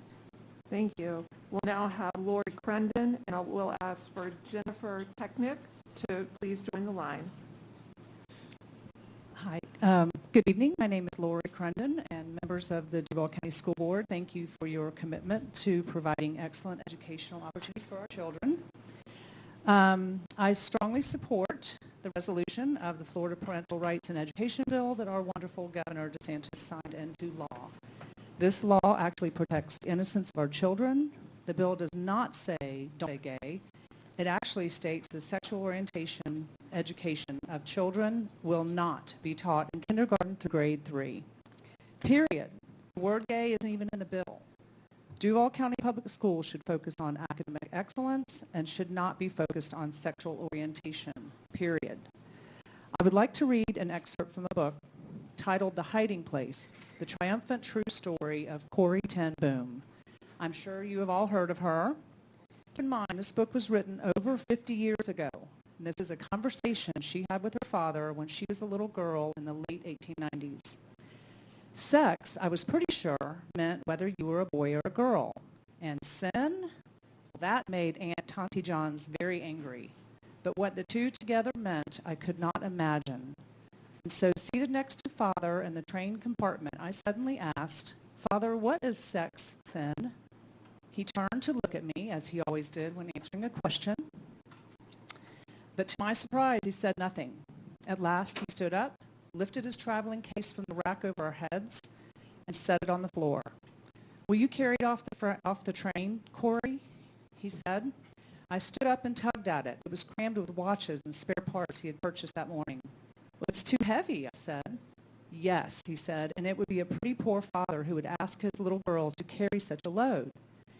It's the same way, Corrie, with knowledge. Some knowledge is just too heavy for children. When you are older and stronger, you can bear it.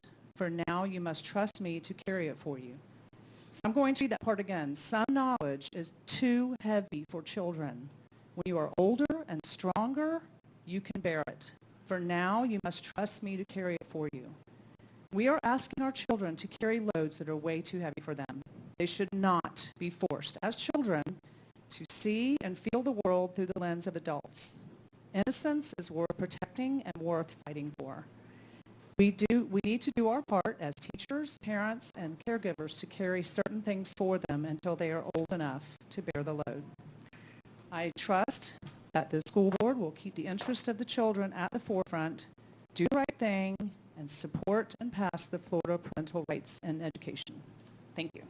Thank you. We'll now have Sherry Goddard, and we'll ask Margaret Latimer to join the line. And I know I probably pronounced that wrong, so I'm going to apologize up front. Good evening. My name is Sherry Goddard. Thank you. Sorry. I'm a former Duval County teacher, and I have 4 kids who graduated from Duval schools, and now have 3 grandkids in Duval. Because of this, I have a very vested interest in what is going on with DCPS. I did leave teaching early in my career because I was not happy spending a lot of time with some crazy standards and preparing my students for tests. I felt like it was a huge distraction from the important topics such as reading, writing, math, science, and history. Over the years, there have been many distractions. Most recently, the focus on CRT and LGBTQ+, that further our kids' focus away from the essentials. On a side note, I'm happy with the decision our governor has made to do away with Common Core math. This is an insane way to do math, and I think it's a step in the right direction to do away with that experiment on our kids. Regarding HB 1557, this is a common sense bill. This bill does not say don't say gay. I don't believe that it is the school's responsibility to teach children about sex or sexual orientation at any age, much less to grades K through 3rd grade. I reviewed the LGBTQ support guide and feel Duval has no right to spend taxpayers' money to create and distribute this material, especially when our schools are falling apart and teachers have to buy their students supplies. Any topic of sex should be discussed at home, period. If the parents need help in this area, they can go to the health department or seek private counseling. I'm asking you to accept and respect the Parent Rights and Education Law passed by legislature and signed by our wonderful governor. Let's get back to the business of teaching kids the essentials and focus on academic excellence, making failing schools succeed again, and leave all other topics to the family. I do have one more thing to add. I was visited by a friend of my daughter's who is a teacher of 3 years. She's an excellent teacher and actually got Teacher of the Year at her school. And she's leaving. She's quitting. And it's tragic. The reason she is leaving is because she cannot teach. She spends her days arguing with students or, just dealing with their different pronouns. She says they change every single day. They want to be called this one day, they want to be called that another day, and she's had enough. She calls it BS. She can't teach. And so I just wanted to put that out there. You're losing a very, very good Teacher of the Year teacher next year. Thank you. Thank you. We'll now have Nicole Ferreira, and I'll ask that Michael Latimer and Blake Harper join the line. My name is Nicole Ferreira. Can you hear me okay? Yes. Forgive me, I got notice. Actually, can you hear just better? a touch more. Good. Can you hear me now? Yeah. And if you'll state your name Test, one more test. time. Nicole Very Ferreira. well done. There you go. Perfect. Not a political person until the last couple of years. I was busy raising my children. I'm not originally from Florida. I came from Santa Cruz, California, on the coast, a beautiful area, and I found myself in Florida 8 years ago. My children are grown. I have a boy and a girl. I am in support of the Parental Rights Bill, and I would like to thank the board member who supports it. I got notice of this just today, like an hour before I got off of work. So I rushed over here, got in line, filled out my blue card, whether I was nervous to speak in front of a bunch of strangers and people who are opposed to how I feel or not, because this is so critically important. I've had the opportunity to sit with the rest of the people, watching all of you board members and studying your body language, which I like to do. I like to watch people because people are interesting. We are all perfectly made in God's image. That's my belief. But watching body language of a couple board members, I'm surprised. There seems to be some arrogance on the board, unfortunately, and I will say that that is a problem with society in general. We've gotten in front of ourselves. Oftentimes, when man thinks he knows better than God, we screw things up. Sorry, but we do. So, just thank you for hearing me. I'm in support of the Parental Rights Bill. Thank you. We'll now have Jamie Wells And we'll ask Norman Abraham to step to the line.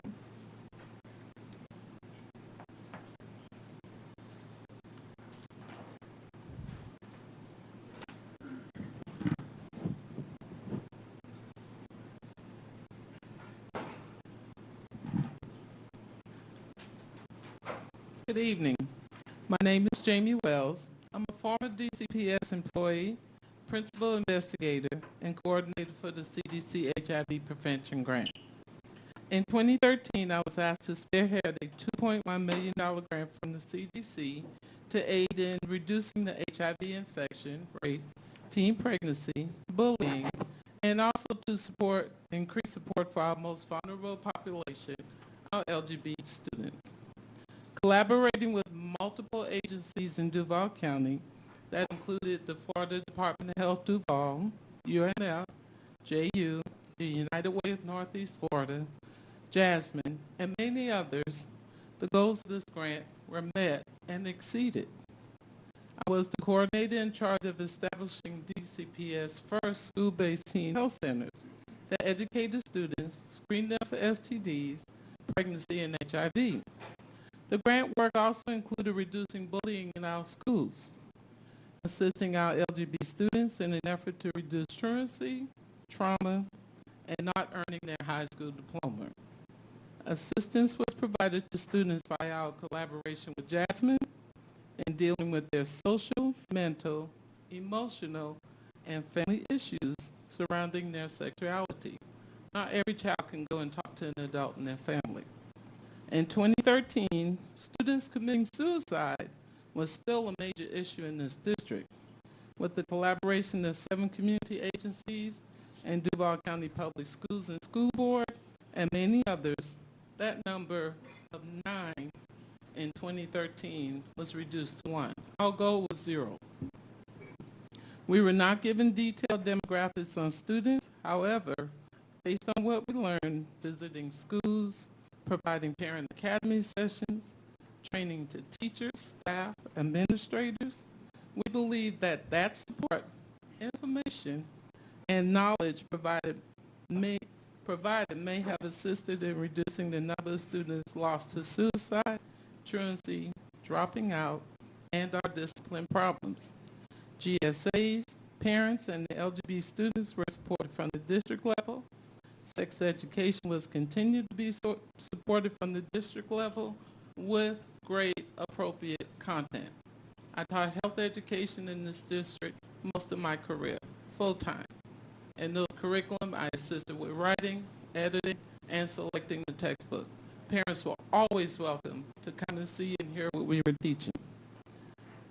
I taught that until 2013, until I was called to spearhead the HIV prevention grant.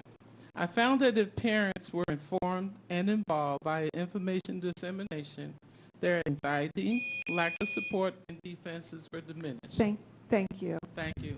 Thank you. We'll now have Jennifer Technick, Nip, and we'll ask Randall Lesson and Heather Hartwick to join the line. And I am not seeing Jennifer Technick. Nope. All right, and that was Parent Bill of Rights. Margaret Latimer. Thank you, Ms. Latimer. Hi, my name is Margaret Latimer, and I support the resolution supporting the Parents' Rights in Education Bill, which was just passed by the Florida legislature and signed by our governor, Ron DeSantis. And I hope you think again about raising the millage rate against fixed-income citizens who can't afford that. So please reconsider how you spend your money. And I don't like it that you rename schools. You've got plenty of money to spend money to rename schools, but you don't have money for teachers' raises. Something's not right there. Thank you for your time. Thank you. We'll now have Michael Latimer, and we'll ask Natalie Dreyer to join the line. And I believe Michael Latimer is not here. And it was Parents' Bill of Rights. Blake Heron. Harper, thank you. Sorry. Good evening. My name is Blake Harper, information on file. First of all, I'm not going to ask you to pass a resolution. I'm going to demand that you pass a resolution then understanding that a resolution is only a statement of opinion, I'm also going to demand that you do exactly what you called City Council to do, and that is to obey the law. That is to put into policy, into procedure, those things which comport with the Parents' Bill of Rights in Education. You went down to City Council and you told them to obey the law. Now it's time for you to take your own medicine and obey the law. Period. End of story. Obey the law. Now, you all know that I could have been a teacher, a high school history teacher. But this is one of the reasons I bailed from it. I refuse to participate in this insanity, just as you're having many, many teachers leaving, not because of money, but because of how you manage the school systems and how you interfere with their ability to teach their children. And that's exactly what this resolution is about. It's exactly what the state passed law is. You have no right and no place to displace the parents in terms of their primary rights and authority to raise the children. As an adult, a single adult, if I was to talk to a child about this, I would be arrested for being a sexual predator, and I would be put on the Florida Department of Law Enforcement list as being a sexual predator. Yet you're doing this in the schools. There's a study that came out from Johns Hopkins University by two pure scientists, not social scientists, two pure scientists, which looked at over 300 studies. And I see people sort of wandering off, looking around, and you're not paying attention to me. 300 studies. And what it showed was children go through the process of learning who they are and what they're about. This is called maturation. And many children have questions about who they are as individuals. Overwhelmingly, as they grow up and mature, their identity and understanding of who they are matches what their physicality is. But you all are getting involved in the process of 5 to 8-year-old children and messing with their lives and destroying their lives. Shame on you. Absolutely shame on you. Obey the law. Thank you. We'll now have Norman Abraham, and we'll ask Raymond Johnson II to please step to the line. No. All right, that was. We'll have Randall Lesson. Thank you, Mr. Lesson. Thank you, school board members and superintendent. My name is Randall Lesson. I'm a teacher here in Duval County, and also the sponsor of one of the largest LGBT clubs in Duval County schools. Also a proud member of the LGBT community. I'm coming here to voice my opposition to this resolution tonight. This resolution seeks to praise the parental rights in education and governor's work to bring this law into existence. I'm here because I'm not here to indoctrinate your kids. I'm here to provide a safe space for your kids. I'm here all the time in this school district working day and night to make sure your kids have a safe place where they can be themselves. You say we're indoctrinating our kids. We are not. We are here to provide a safe space for your kids. Sometimes that safe space means letting them talk without getting to know what is going on outside their families. Sometimes their families will say, we are going to beat the gay out of you if you come out. I am opposed to that matter and to this harm.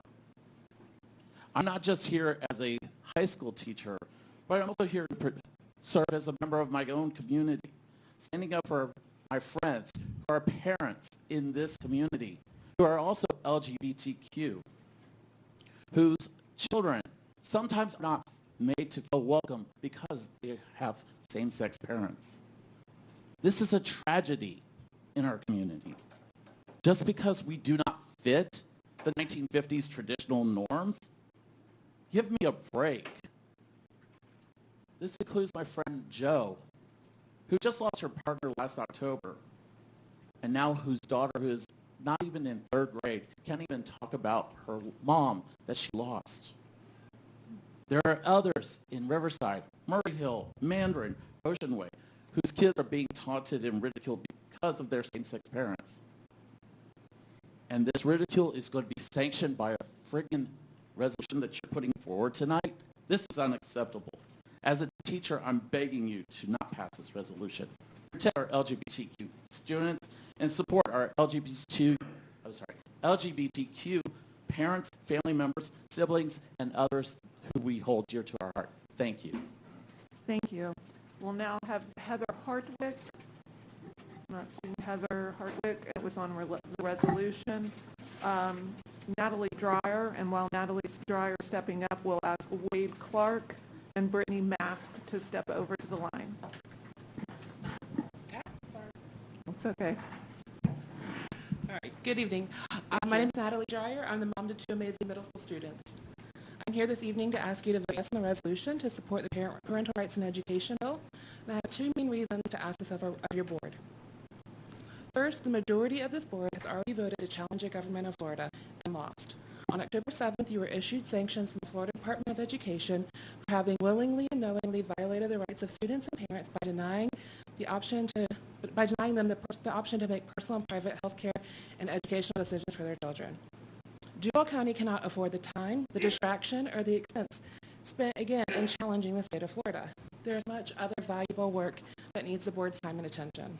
A vote to confirm the resolution is a public commitment to show that this board agrees to follow the law. And to repeat a section of the resolution in the law requires school districts to adopt measures to notify parents to any change to student services or monitoring related to the student's mental, emotional, or physical health or well-being. I have to ask, if we're all really here for the best interest of our children, who on earth would reject this? Keeping parents purposely disconnected from their children and allowing our kids as young as 13 to make major life decisions like name changes and allowing or authorizing STD testing and treatments at school is outrageous. Second, the resolution is necessary because the board really needs to know what's going on. It shocks me how often the board is left out of details. A number of people this evening may refer to the Gender Transitional Support Guide, but the worst part of that to me is not the guide itself, but that a member of the board asked me for a copy. I suspect at the time that wasn't the only board member without full knowledge of it. I think a fair amount of you were shocked when I brought public comment in October about your partnership with Birds and Bees. I remind you again of your promotion material. Hooking up, text talk DCPS. Getting laid, text talk DCPS. Doing it, text talk DCPS. Get lucky, text talk DCPS. Get some, text talk DCPS. And sex, text talk DCPS. When I spoke about this in October, all of this content was immediately removed from the public-facing page within an hour of speaking. Yet, last month at a school, I saw that it still exists in the schools. So it's removed from public view, but it's still in schools for the children. Teachers complain about these programs too. They aren't all leaving over salaries. This is my 3rd time speaking about your partnership with Birds and Bees. I have learned that it is funded through the CDC Dash grant that was initially approved, I believe, in 2013 and is set to either expire or renew in July of this year. Please do not make another deal funding these services without really seeking what is best for students. Please do not consider only the views of the data that's provided from the organizations and nonprofit who financially benefit from being your paid partners and vendors. For example, one of your partner organizations has called the Dash grant a game changer because it puts their organization inside the school system as a funded partner. Thank you. Thanks. We'll now have Raymond Johnson, and we'll ask for Sharon Mask and Aaron DePietro to step to the line. Raymond Johnson, address on file with Biblical Concepts Ministries. By the way, I appreciate the details of the speaker ahead of me. I'm thankful for our courageous and godly school board member, my member, that has filed this important Resolution 22, and I'm here in support of that resolution that will begin to expose these evil policies. Some of us have known about these issues and fought against them for years. Jasmine has been in our schools for years, recruiting and sexually grooming students. 10 years ago, when the HRO was first brought before the City Council, I read the homosexual manifesto from their own words back in 1972 that warned they were coming for our children. Now we have found your teacher's guide, not approved by this board, but right here on page 3, approved by the administration, demanding and threatening teachers transition students to the opposite gender, call them by their preferred names and pronouns, and allow them to use opposite gender restrooms, all without parental knowledge. Thankfully, Governor DeSantis' parental rights bill has clearly legally nullified these gross guidelines. I demand that this board vote in favor of this resolution and immediately abolish these guidelines. I have turned this over to the Sheriff's Office and demanded an investigation and arrest of anyone found guilty of sexually grooming children. Now, as I sent you a copy of the Homosexual Manifesto, and I'm going to read just a short couple lines from that, which your guideline has fulfilled. Read this. It says, again, I've sent you the copy, "We shall sodomize your sons, emblems of your feeble masculinity, of your shallow dreams and vulgar lies. We shall seduce them in your schools," back in 1972 that was written, "in your dormitories, gymnasiums, locker rooms, sporting arenas, seminaries, youth groups, movie theater, bathrooms, army bunkhouses, truck stops, and all male clubs in your houses of Congress, wherever men will be together. Your sons shall become our minions and do our bidding. They will be recast in our image. They will come to crave and adore us," written 50 years ago. And now your board has fulfilled that promise. So I also immediately urge or demand the vote to remove this superintendent, and appropriate criminal charges shall be filed against her. May God have mercy on this board. Thank you for my time. Wade Clark, and we will ask Erica DeMore to step to the line. Wade Mask, I did not get an A in penmanship, sorry. No, thank you for your patience with my reading. That's all right. Jacksonville resident since 1970, graduated early 80s from Duval County Public Schools, husband to the greatest woman on earth, father of eeny, meeny, miny, and there ain't gonna be no mo, and just can't believe that I'm here and have to be here.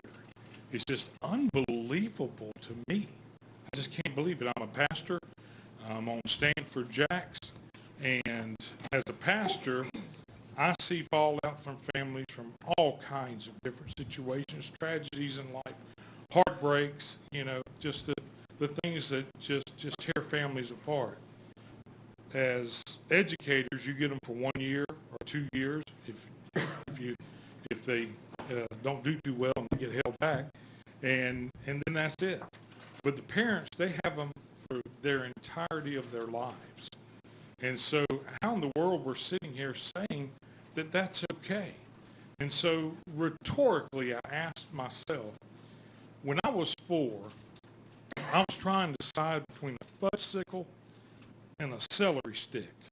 And I think it's obvious what I chose.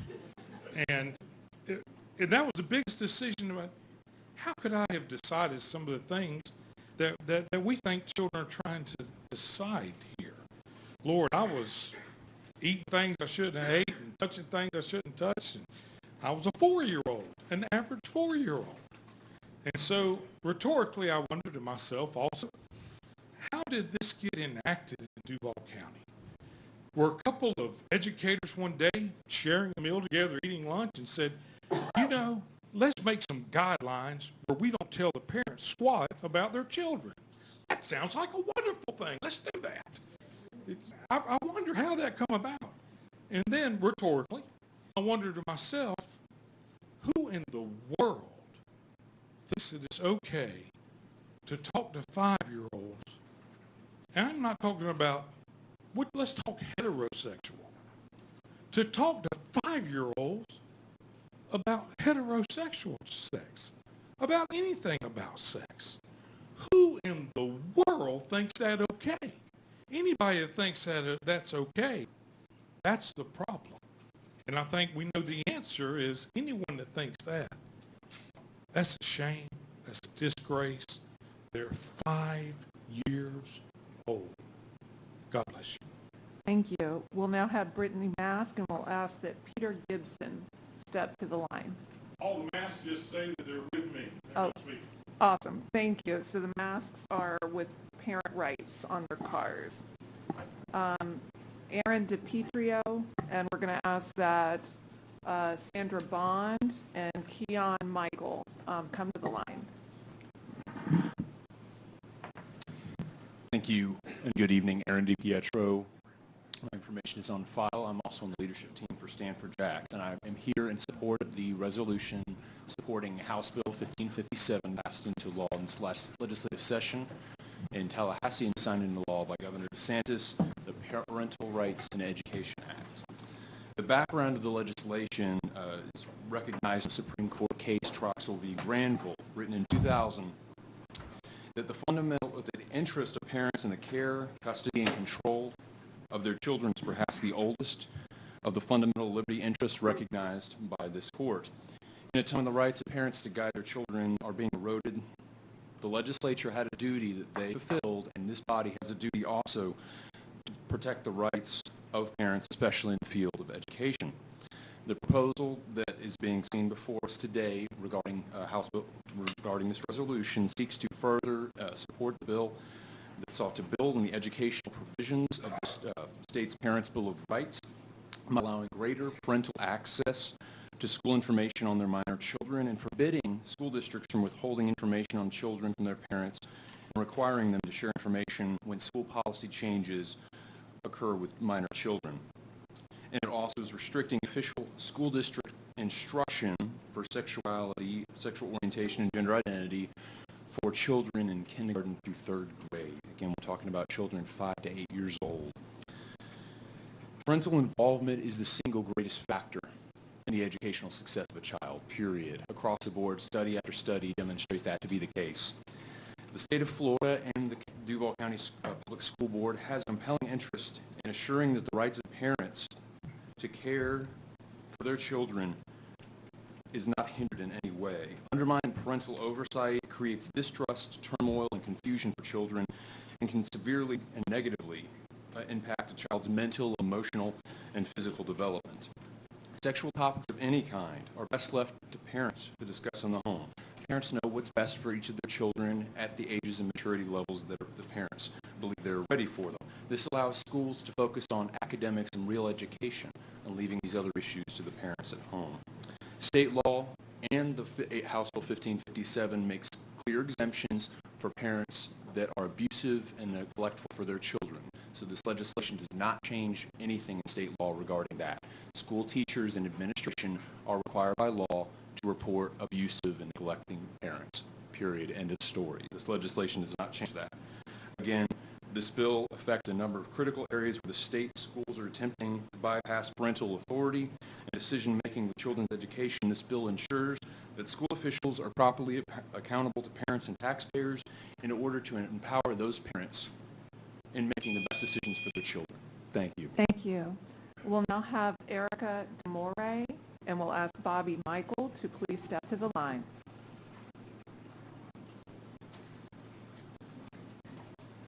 Hi, I'm Erica DeMore, and I am a transgender woman. So menacing, aren't I? Well, I have heard so much vehemence tonight and so much misinformation. First off, no one is indoctrinating your children, ever. No trans person would ever ask anybody to be a trans person because it is the most miserable existence. It is, and well, frankly, half the things I heard tonight is evidence of why it's so miserable. But HB 1557 has introduced a false boogeyman. This idea of they want to indoctrinate your 8-year-olds. Nobody's talking about sex to 8-year-olds. They're talking about including people that do not have the same gender expression. Gender expression and sexuality are two different things, but reasonable people know that, and I don't need to go on with that at all. But more so, I want to talk about why it is important for schools not to tell the parents if someone is expressing a different gender. My personal experience, had I been more open to my family, and when it did get out to them, the fights, the endangerment of my own self, the further abuse mean, it is, I can't help but think that this bill is intentionally trying to cause that. I think that this bill is willful abuse of children, but nobody wants to talk about that. And that is absolutely horrifying to me. I mean, especially as a transgender person, especially hearing the things heard tonight.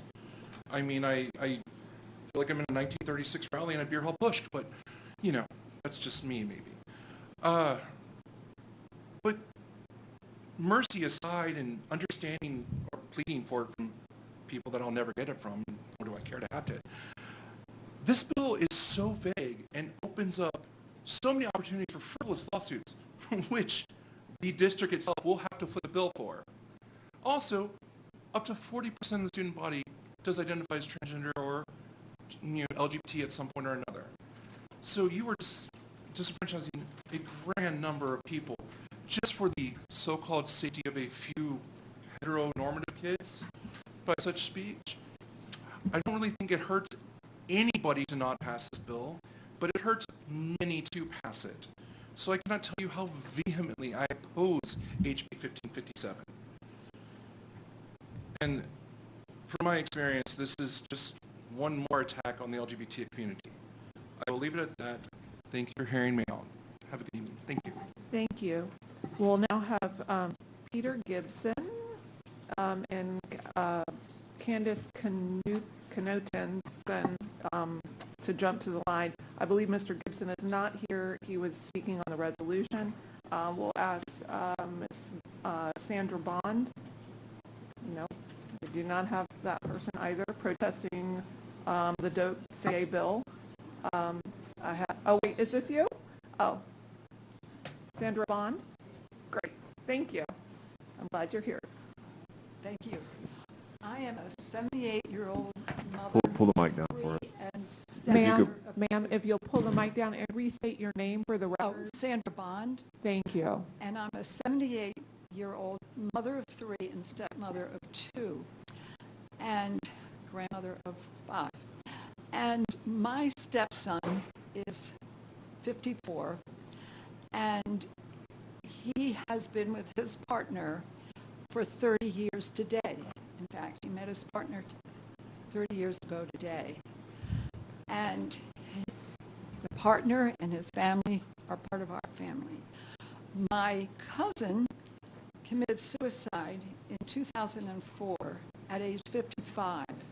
He had gotten AIDS in Phoenix before you could treat it, and his father never accepted him. And I am on the board of Jasmine, which is a wonderful organization that helps gay youth, questioning youth, and from age 13 to 23. And I've been on the board 4 or 5 years, and it is just a wonderful organization. There are more children and young people who are tortured by their identity and their family don't accept them. I'm not saying that you need to necessarily talk to young children about it, but know that children, I know of 3 who have been 3 years old when they have come out and said, I'm not a girl, I am not a boy. And I feel it is very important for people to understand what other families are going through, other children are going through. There are a huge number of homeless people in Jacksonville are gay, and their families have not accepted them. And we did not know my stepson was gay until he was 25. And I am wondering the anguish he went through as he discovered himself in his true nature. He is a very happy professor of psychology now in London, head of his psychology department at the University of London. And I am just heartbroken by young people whose families don't empathize or sympathize with what they go through. And I just care about this population deeply, and thank you for your attention. Thank you. We'll now have Keon Michael, and we'll ask Kenneth Morrow to please step to the line. Hello, my name is Keon Michael. I am support the board members' resolution on the Florida Parental Bill of Rights, the same bill that our governor has already signed into law. I am a parent of 3. I have 2, our children are grown. 2 are here on earth. 1 is in heaven. I'm a grandmother of a 4-year-old who will not be in Duval County Public Schools because of this type of egregious curriculum.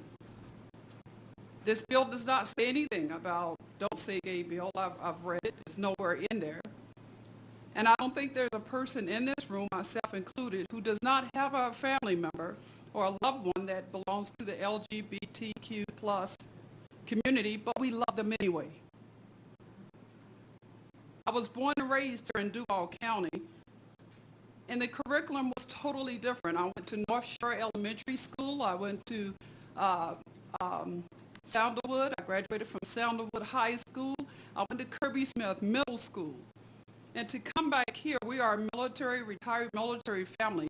To come back to Jacksonville and to know that our schools are teaching this curriculum is not only heartbreaking, but it is outrageously angry, makes a lot of us outrageously angry as parents and as grandparents. I'm back here as a grandparent again. We are a part of a community that's a large growing number of our community, and that is our retired military families.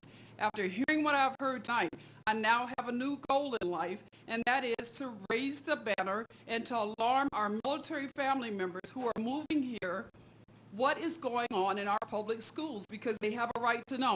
I do believe, and I will be willing to bet, that majority of them do not know that this curriculum that has been presented here, that we had to, a board member had to come in and provide a resolution, is actually happening in our schools. So I thank you all. I am in support. I ask you to pass this resolution, to follow the law, to get in line with our governor, because we are not the minority, we are the majority. We love those who are all parts of our community. However, we must be able to look our children in the eye and said we did our best to make sure they were safe. And I will say this in closing: what is done in the darkness, it will come to light. Thank you. Thank you.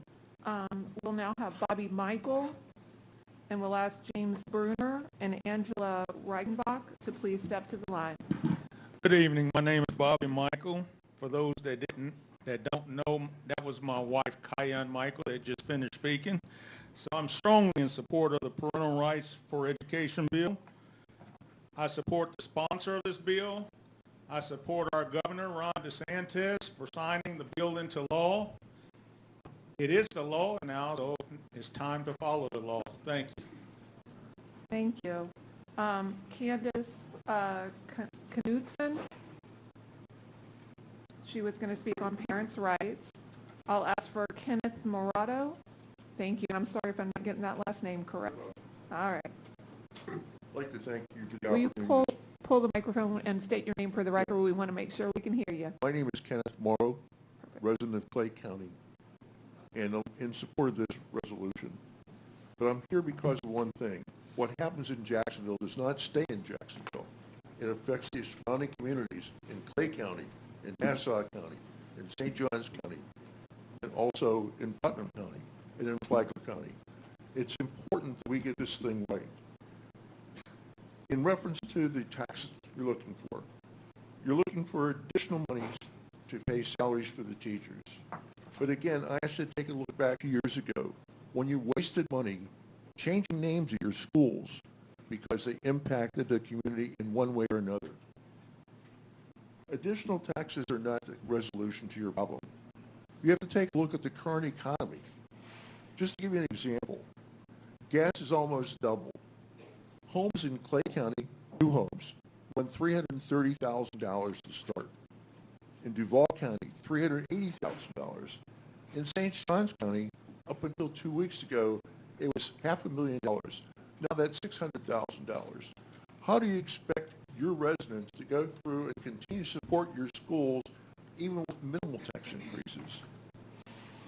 I grew up in Western Pennsylvania, and you may be familiar with one town there in Pennsylvania that was very famous because there was a gentleman named George Washington that set up a camp there that saved this nation. It was called Valley Forge. When I left Pennsylvania in 1991, there were people in Valley Forge who had lived there all their lives, who were being forced out of their own communities where they planned to spend their retirements because the money was being wasted by different boards throughout the community. I challenge you to go through and find other means to increase the salaries for your teachers. And I also challenge you to prevent the same type of fate for the city of Jacksonville that the residents faced in Valley Forge, Pennsylvania. Basically, you have to go through and make a decision.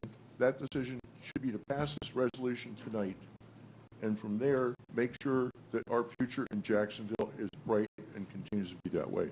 Thank you very much. Okay, thank you. We'll now have James Bruner, and while James Bruner is walking up, we'll call for Angela Rickenbach, if she is here, Martha Pumphrey, James Radloff, and Artem Midvolden. Thank you for your patience while I was reading those names off. Thank you. This is James Brunner speaking. I'm an attorney of 40 years experience, and I came to Florida to represent the Department of Children and Families and Child Protection. And we had encountered a lot of different cases, and much of them have been in the area of causing mental harm to children. And I'd like to talk to you just briefly about the criminal statute for causing mental harm to a child. If we look at section 827.03, subsection B1, the intentional infliction of mental injury is actionable as a crime. Subsection 2, any act that is reasonably expected to result in mental injury to a child is a crime. We're in section 827.03.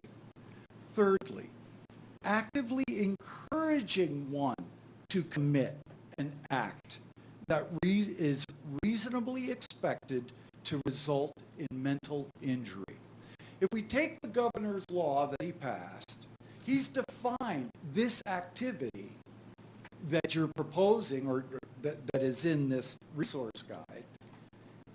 It is now the law that is creating mental injury. So what I'm saying, I guess, is it's kind of like a Jeremiah warning to this board. You're dangerously close to being sued or putting yourself in criminal harm's way by pursuing this guide and continuing it. The resolution is fantastic, and my hat is off to the member that's proposed it. But we've got a law. The law is got to be followed by you.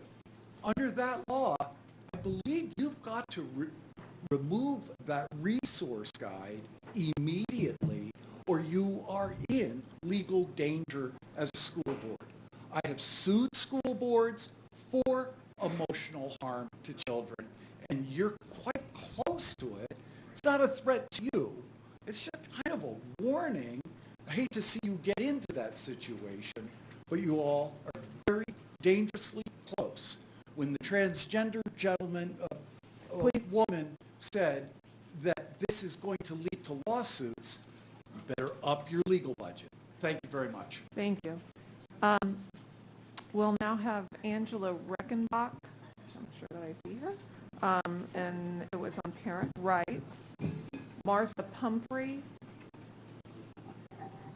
resolution. James Radloff. And Mr. Radloff, while you're stepping up, I'm going to read off some more names. Artem Medvolder, Maxima Kalix, Maro Gines, and Ale Ingram. And again, I'm apologizing for names. Thank you for your patience. Thank you. My name is James Radloff. I'm a father, I'm a grandfather, I'm an attorney, and I'm also with the organization Stand for Jacks. As I've sat here tonight listening to a lot of these comments, a couple of things come to mind.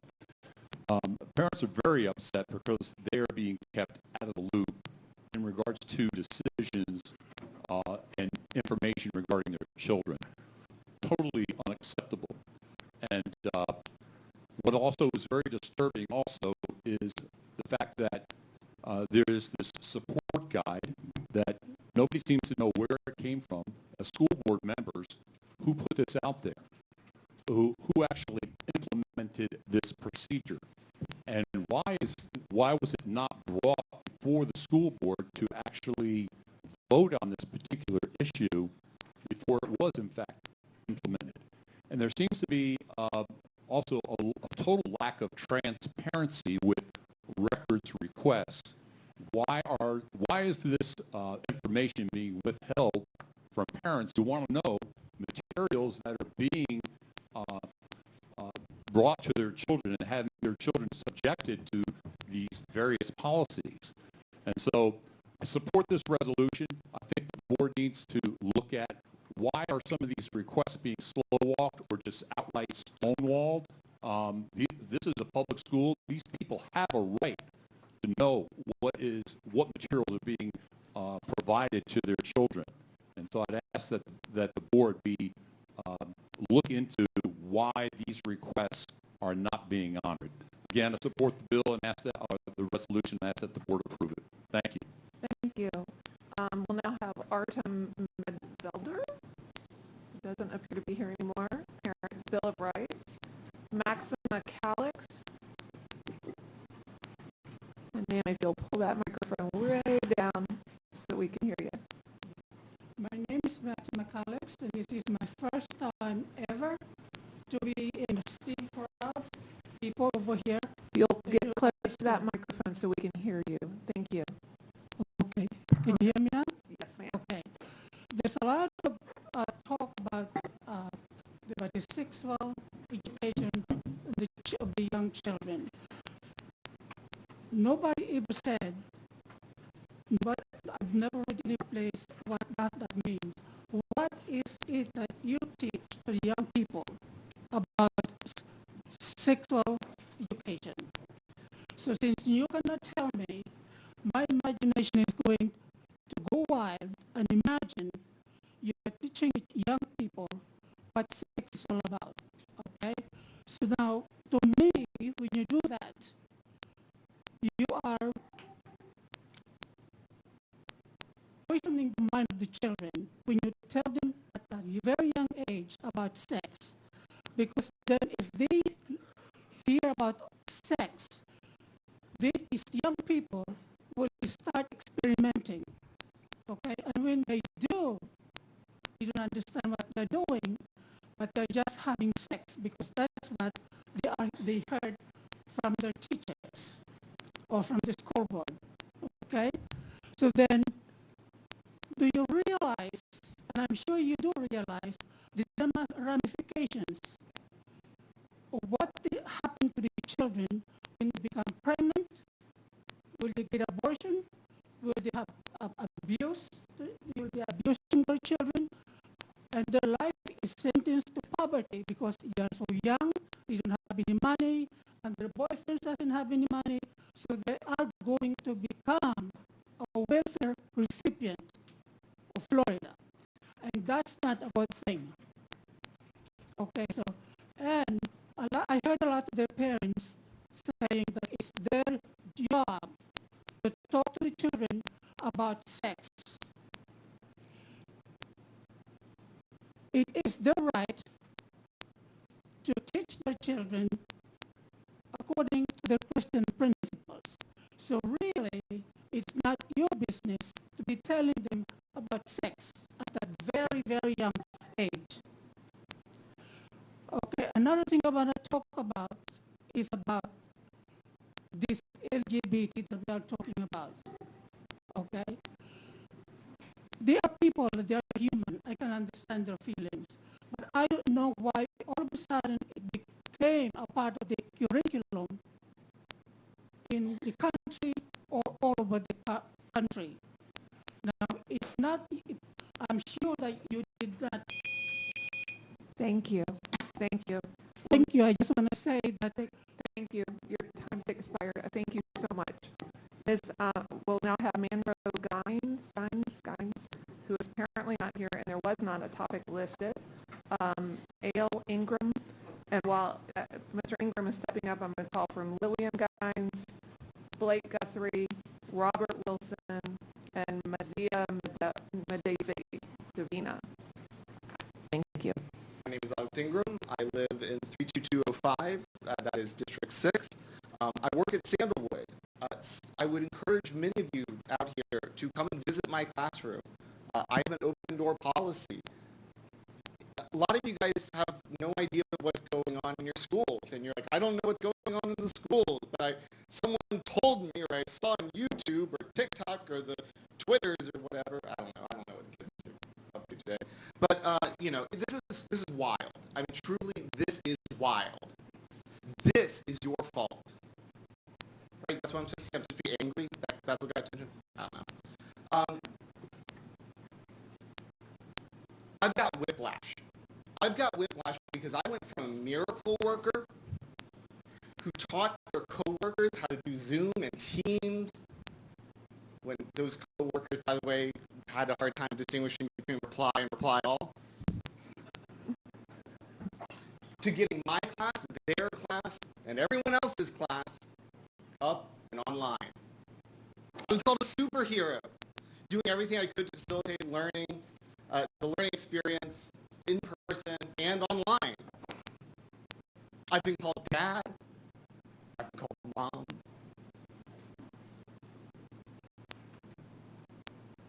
But only recently, in my 8 years of teaching, have I been called a groomer, a pedophile, and an indoctrinator, and other names that are simply not appropriate to repeat in public conversation. I got into teaching to fight hard fights, to be a force for justice and equity. My plans have not changed. If this board votes in favor of this motion, I will subvert this board. Do you know why? It's not because you aren't following Florida law. It's because you are not following Title IX in the United States Constitution and the 14th Amendment to the Constitution. I teach civics. I teach AP government. I am happy to explain this for you. Anyone here, I'll walk you through the Supremacy Clause. If you pass this resolution, teachers will leave. More importantly, if you pass this resolution, children will die. They will go home to their mom or their dad, and they'll have the devil beat out of them. We all keep secrets. I don't tell my kids how large my poos are. They don't need to know. In the same way, it is okay for you to make a judgment call as an educator to say, I'm not going to put this child in harm's way. And if I did, you should remove my certification. I yield the remainder of my time. Thank you guys for doing what you do. Thank you for listening to everyone. And I do mean everyone. Have a great night. Thank you.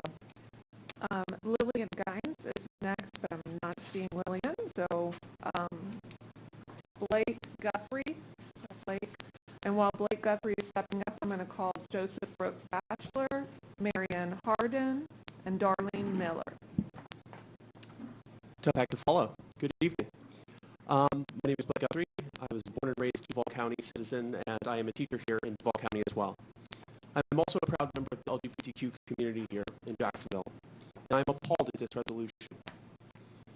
I oppose and condemn this resolution, and I beg you not to pass it. A theme in tonight's remarks is that we are concerned for the well-being of our students. In my experience, resolutions like this are dehumanizing and harmful. And I worry because such rhetoric causes LGBTQ students to hate themselves, feeling unsafe in the classroom, and dramatically increasing their risk of self-harm outside of it.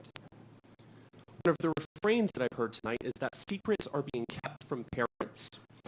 And in case it wasn't obvious, outing students, outing anybody, but especially our vulnerable LGBTQ students, is likely to produce drastic consequences that I am concerned our representatives aren't hearing enough remarks about. Depending on the student's circumstances, these consequences range from emotional and physical abuse to being kicked out of one's home. And if students haven't told their parents who they are, it's because they can reliably anticipate a hateful or dismissive response. You've heard the terms ideology and indoctrination tonight. Earlier tonight, we enshrined May as Mental Health Month. The alarming suicidality of transgender youth, for example, is measurably reduced when significant adults in these children's lives express that they support them, that there is solidarity and hope to be found. That is how you demonstrate that students' mental health is valuable. In advancing this resolution, you'd be lighting a beacon that warns LGBTQ students nationwide you are not welcome in DCPS. All because of these erroneous assumptions about teachers, the very people we were calling heroes at the height of the pandemic. The people who earlier tonight, for Teacher Appreciation Week, fittingly enough, were spoken about as unofficial mentors, counselors, and role models, all of which I try my best to be each day when called upon. I simply want the students who have told me they're LGBTQ+ to know that they are safe from the endless bullying and harassment and dehumanizing remarks they are subjected to on a daily basis, many of which we have heard here tonight. In the context of the hundreds of anti-LGBTQ bills currently circulating and passing across the U.S., this resolution can only be read as transparently retrograde and political, an effort to scare students back into the closet, many of whom being shamefully abandoned by their adult mentors who dismiss their identities as the products of indoctrination. It just couldn't be further from the everyday realities in the classroom. I'm here tonight to remind these vulnerable young people that there is hope. You have an ally in me, at least, and many of my colleagues who will listen and believe in you. Thank you. Thank you. We will now have Robert Wilson. Not seeing Mr. Wilson. Against sex ed, LGBT, and critical race theory. Mazia Medvedina, I'm sorry if I'm pronouncing this wrong, against propaganda. Joseph Brooke Batchelor. Thank you. And while you're stepping up, I'm going to read a few more names. Lucy Frenet, Charles Garrison, Emily Mass, and Crystal Mass. Thank you for waiting for a moment. Go ahead and begin, Mr. Batchelor. Good evening. I am Joseph Batchelor. I'm a local pastor and a parent of children raised in Duval schools. Good to see you again. I deeply respect and am glad for the process that we have and the opinions that I've heard tonight, but I am got to take my stand in favor of the resolution presented by the honorable board member, especially as I understand that this board did not have a say in voting on or approving the support guide that is in question tonight. Well, you do get the opportunity to remedy that situation. God has given the primary responsibility of raising healthy children to parents.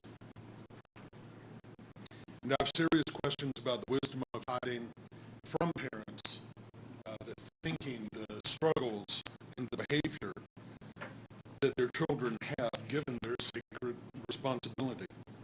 This is not a place to keep secrets.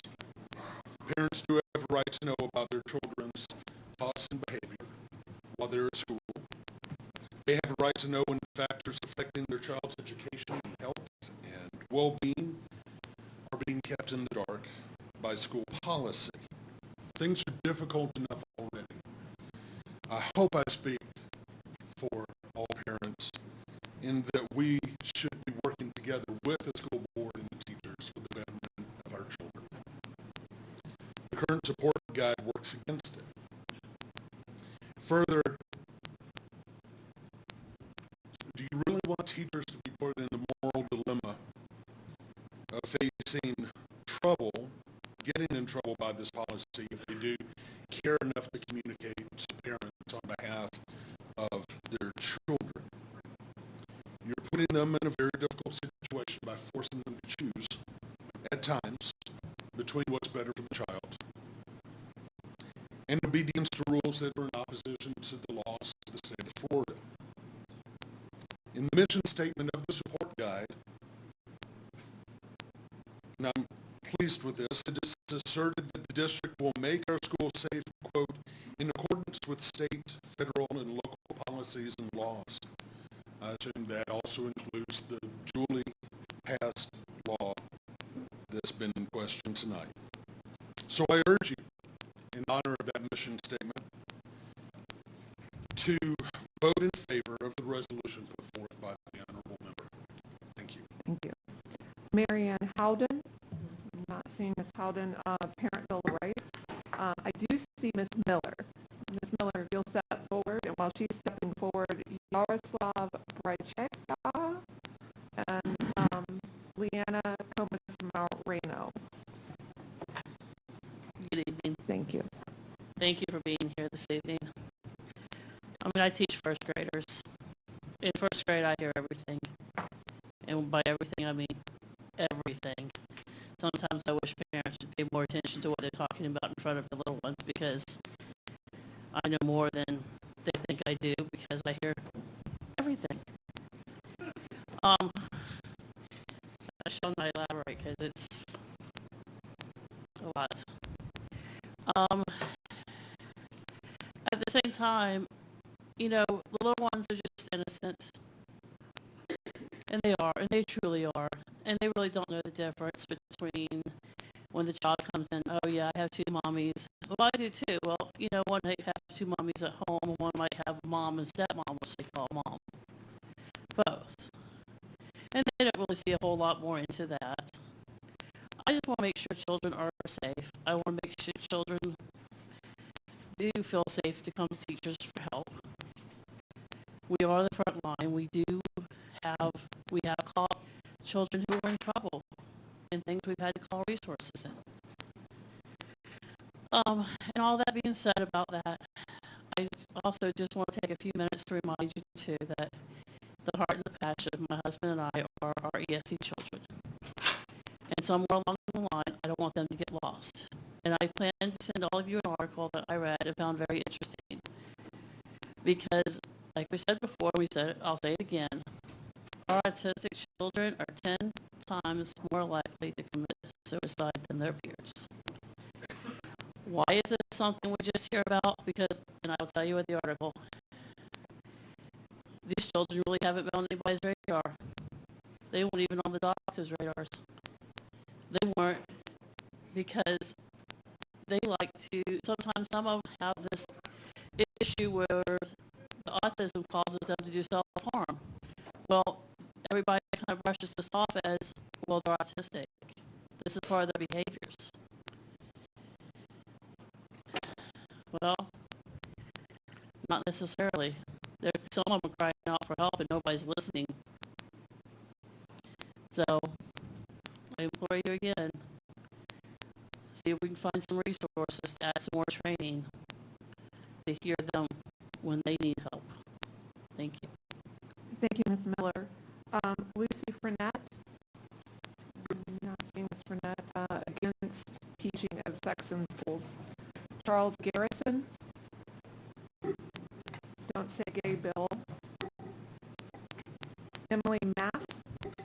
And while Ms. Mass is walking up, I'd like to ask Jordan Wells, Erickson Coe, Lazalie Coe, and Jasmine Gomez to come on out to the line. Thank you. Good evening. My name is Emily Moss, and I oppose this resolution. My wife and I live in District 6, and our children attend elementary school there.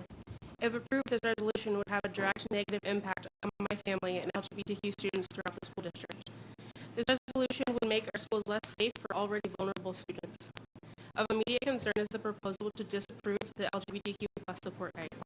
Nearly 20% of Duval students identify as LGBTQ, and those without a supportive school environment are at a higher risk for disengagement from school, homelessness, and suicide. The LGBTQ+ support guide is a valuable existing resource that can literally save lives, and in every case is a resource for teachers to make schools safer and kinder for queer youth. I wish my teachers had a resource like this when I was in school. As a parent, I trust the schools to provide my children with age-appropriate instruction. Acknowledging that different family structures and identities exist in the world is always an age-appropriate method to teach children to treat others with respect and dignity, and it is a completely separate topic from sex education or sexual behavior. All of my kids' friends and teachers know that we're a gay family. Children accept this as a matter of fact, and it has never, not once, prompted a child to ask us questions about sensitive adult topics. This resolution does nothing to protect young children from mature topics. Instead, it burdens teachers and schools with vague threats of penalties in response to a non-existent problem, and it promotes hostility against a targeted minority group within the school population. The spirit of this resolution does not reflect the inclusive and welcoming community found in our schools and neighborhood.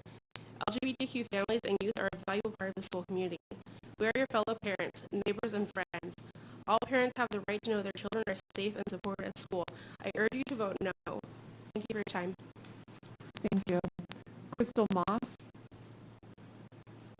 That was on opposed resolution to support parental and education. Yoroslav Okay, is this Crystal? Yes. Thank you. Okay. I respectfully request that the full board be in attendance before my time starts.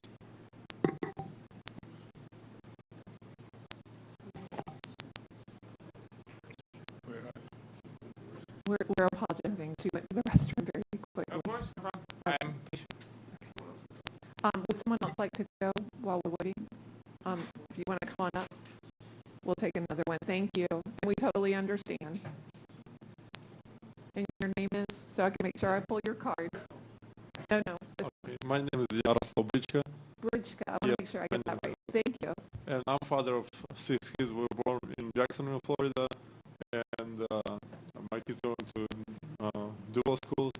And I'm uncle of 34 nieces and nephews. So have a big impact on kids too. And I'm worried about my kids too. And today I'm to support the resolution. I'm really supportive. I'm born in Ukraine and I grew up until 21 in Ukraine. We've been under Soviet Union. I know what it is freedom today, and I really appreciate the country I'm living right now. We have freedom here, and we stand for the freedom.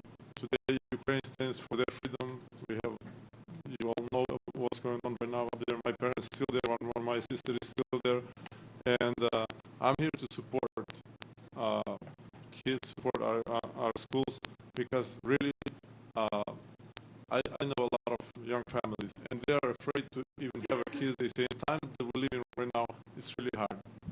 And as we talk today a lot, they say, no, we teach about LGBT, we teach about that, but the problem does not go. They even rise up more than it was before. Suicides getting more than it was before.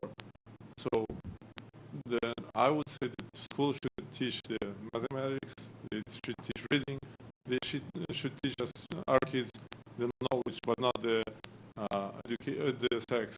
And that's my opinion. I just want to support the resolution. Thanks, DeSantis. We all pray in our church. We pray for you guys. We pray for our government. We pray for our country to be free as it was. So God bless you guys, and thank you for it. Thank you. I'll go ahead and call Liana Comas-Sereno. And before he comes up, in a second we're going to take a quick recess, a 5-minute recess, because I do notice that board members we've been sitting up here for 3.5 hours, so I want to respect you all for coming up here, but also the board members' ability to listen. So after we read a few more names, we'll do a quick 5-minute recess and then bring us back. We are here together, Juliana and Benjamin Komisarenko. Got it. Thank you We for are saying your name. refugees. Yes, thank you. I'm very honored to be here today in the presence of so honorable people. We are refugees from Soviet Union also. And I remember when I was a child in school in Soviet Union, when communists were indoctrinating us as the kids. That was sad experience. When they were telling us adult things, adult stuff, and they made us grow up too fast. And when I talk sometimes to our 3 kids about all this stuff, they sometimes stop me and say, Father, I don't want to grow up too fast. And I don't want that too. And I ask you to support this. We don't want our school, we want our school to teach academic, but not indoctrinating them. And we also pray for you, dear members of this council, and may the Lord bless you and give wisdom to lead our education in Jacksonville in good way. Thank you very much. Have a good day. Thank you. Good evening. I'm going to do one card that the speaker has left real quick. Jasmine. Oh.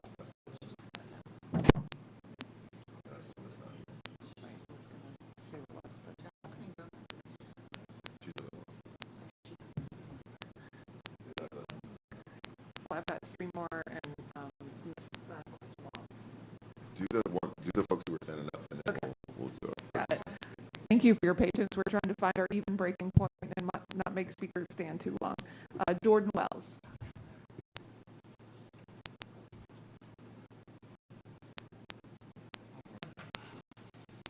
I just come up here. I strongly support the resolution by the board members.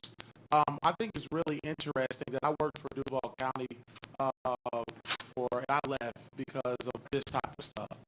I've worked at Deaf Stewart, all the top schools, and the teachers are leaving because the schools are out of control. I teach kids on top of the desk for crying out loud, pulling jacks out the wall. So that's probably why the teachers are leaving. But this is indoctrination, and it's sad that the bill does not say anything about being gay in the bill. I read it. Most of the people here that are opposed to the bill haven't even read the bill, and most of the people some of the people that are here don't even have children because I talk to them.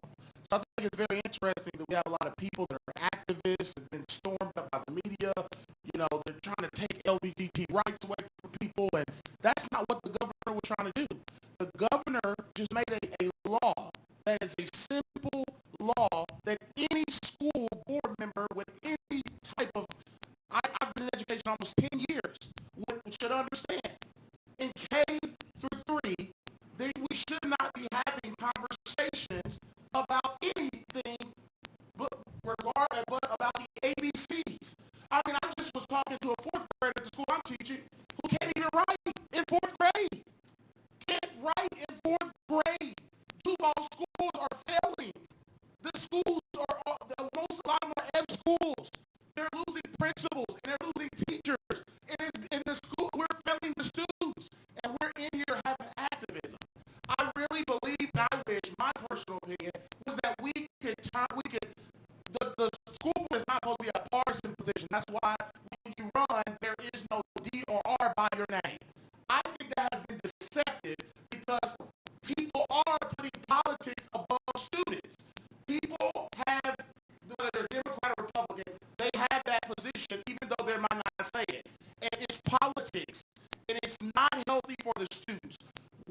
No parent here, I don't think many of us here are against LGBT. I have brothers, I have relatives that are. I just think as my child, I want to raise my child with my values. If he has problems, let us deal with that. Let us take him to let us deal with that. Let's work through that as a family. We're not going to co-parent with the government.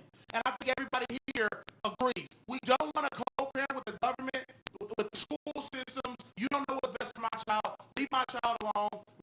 Let the parents decide. So I support the resolution by the board. Thank you. Question, Mr. Chairman. Dr. Green, can I ask her one question, please? What's your question referred to? How many F schools do we have in Duval County? 0. Thank you. Thank you. Crystal Moss, and we appreciate your patience. Thank you. Thank you.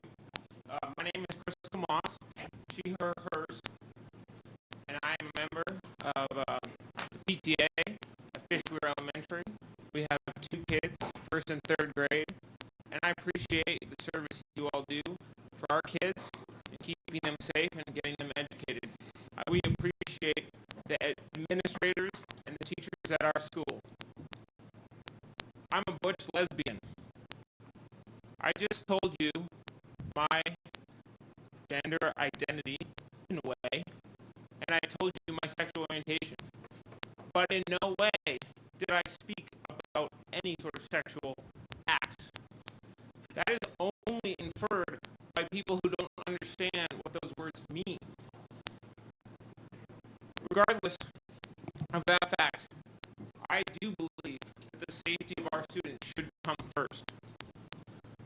We have 2 young children who may feel othered by the fact that they have lesbian moms. Now, that is not okay with me. And under the current administration and the current policies, the way the school board handles it, the way the school handles it, it's not okay here either, because there's a 0 tolerance for bullying. I am very concerned that if the LGBTQ support guide is redacted, is significantly altered, the amount of bullying bullying will go up significantly, both for kids from queer families and kids who identify as LGBTQ+. This is a serious concern because that puts students at risk. That is emotional harm. And there is a clear relationship between bullying and emotional harm. That is proven fact that everyone must agree on. There were dozens and dozens of people outside. Many of them, I got here at 4:50 and I was number 81. I encourage the board to extend the comments to hear the dozens and dozens of people, many of whom are coming after me, who also oppose this measure. Do not allow a small percentage of those who oppose to be allowed to speak. Please let everyone speak. Additionally, the law that passed, I'm not asking you to not follow the law. What I'm saying is that doesn't come into play until July 1st. It's currently being challenged in court. Let that process play out, and do not let this board become partisan. Do not applaud partisan politics at the state level and bring that here to our county. Let's keep the kids first, let's keep their education first, and let's keep their safety first. Thank you. Thank you. Okay, we're going to do a quick recess. We don't need a motion to recess. We're going to recess for just 5 minutes to give everybody time to stretch your legs and do all that. It is 9:36, so 9:37.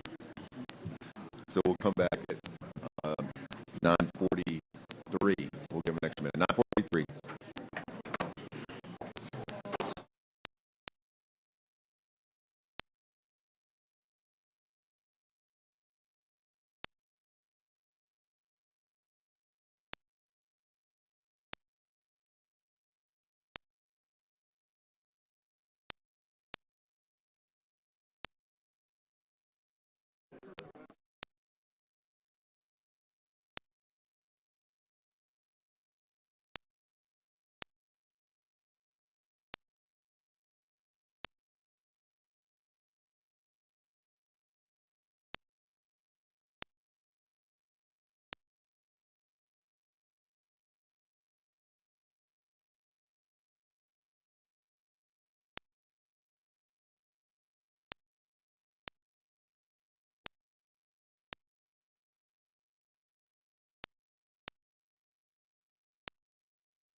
we're going to start making our way to our seats so we can begin.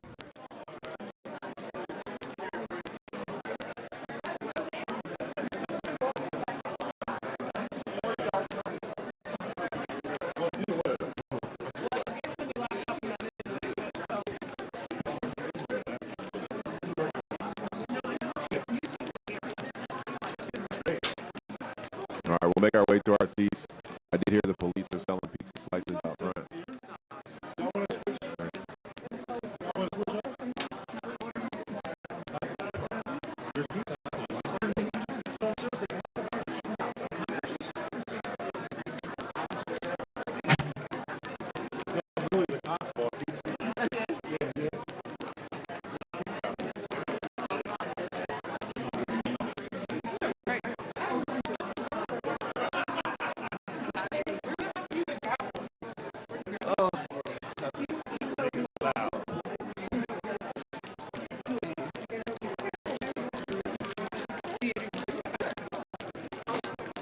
All right, if we can go ahead and have our seats, we're going to go ahead and get started with, continue with public comment, so we can take our seats and quiet down.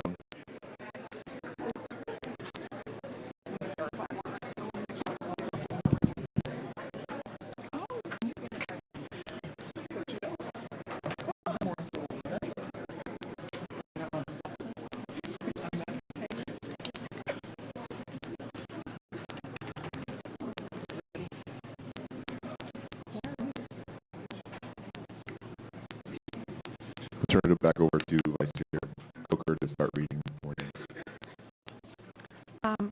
We're going to call for Erickson Co., Rosalie Co.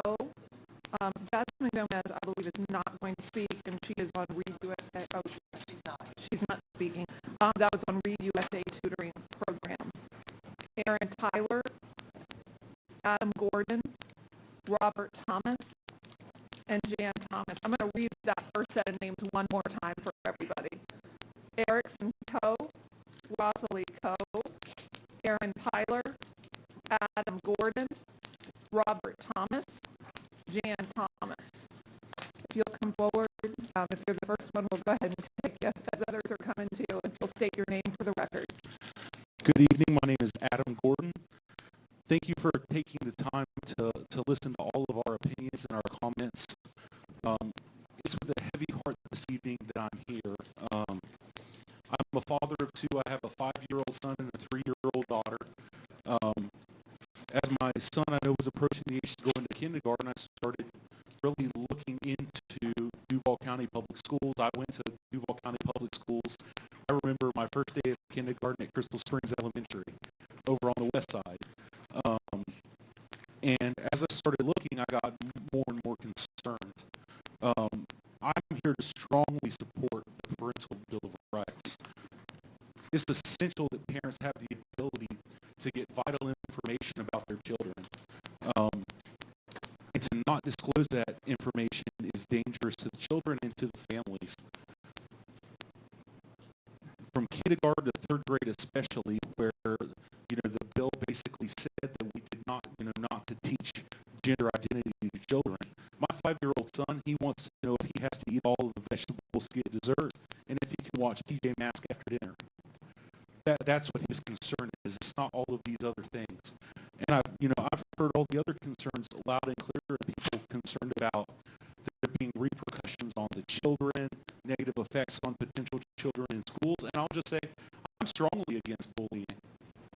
Supporting a resolution to say we're not going to teach that and that we're going to keep parents informed is in no way saying that people that are going to bully children, that are going to hurt those children, that they should not be held accountable to the absolute full extent of the law or the penalties of whichever place that is. But, even within it, when I go in even the LGBTQ plus support guide, in it, there's a questionnaire, and it flat out just says that reminder a student's gender identity should never be disclosed without their consent, even to a parent or guardian. Sending a child to school, especially a young child, is extending a huge amount of trust to the educators. You're sending children who are very impressionable and probably in the most impressionable years of their life to not only be taught, but to be mentored by educators. And so, but with that, as a parent, I expect the same amount of trust to be extended back to me, which would be to be made known pertinent information to the emotional, mental, and physical well-being of my children, which it specifically states in the law that was passed. So I just again want to say that I strongly support it, and then just say the concerns that I have led me as a parent. Instead of looking at which elementary school in Duval County Public Schools I want to put my child in, to then start looking at private solutions to go into private schools. So then I'm going to have to pay that expense as well. Thank you. Thank you. I'm going to do the call of names one more time and ask that these people come over to the side here because we were still getting seated when I called them the first time. Erickson Co., Rosalie Co., Aaron Tyler, Robert Thomas, Jan Thomas, Dr. Raul Sanchez. We've got people in other rooms. Daniel Dudley, Mr. Pierce, I'm sorry, is this the Superintendent Pierce? Are there any in other rooms? Are we double checking that? I don't want to miss anybody. Daniel Dudley, Damon Winter,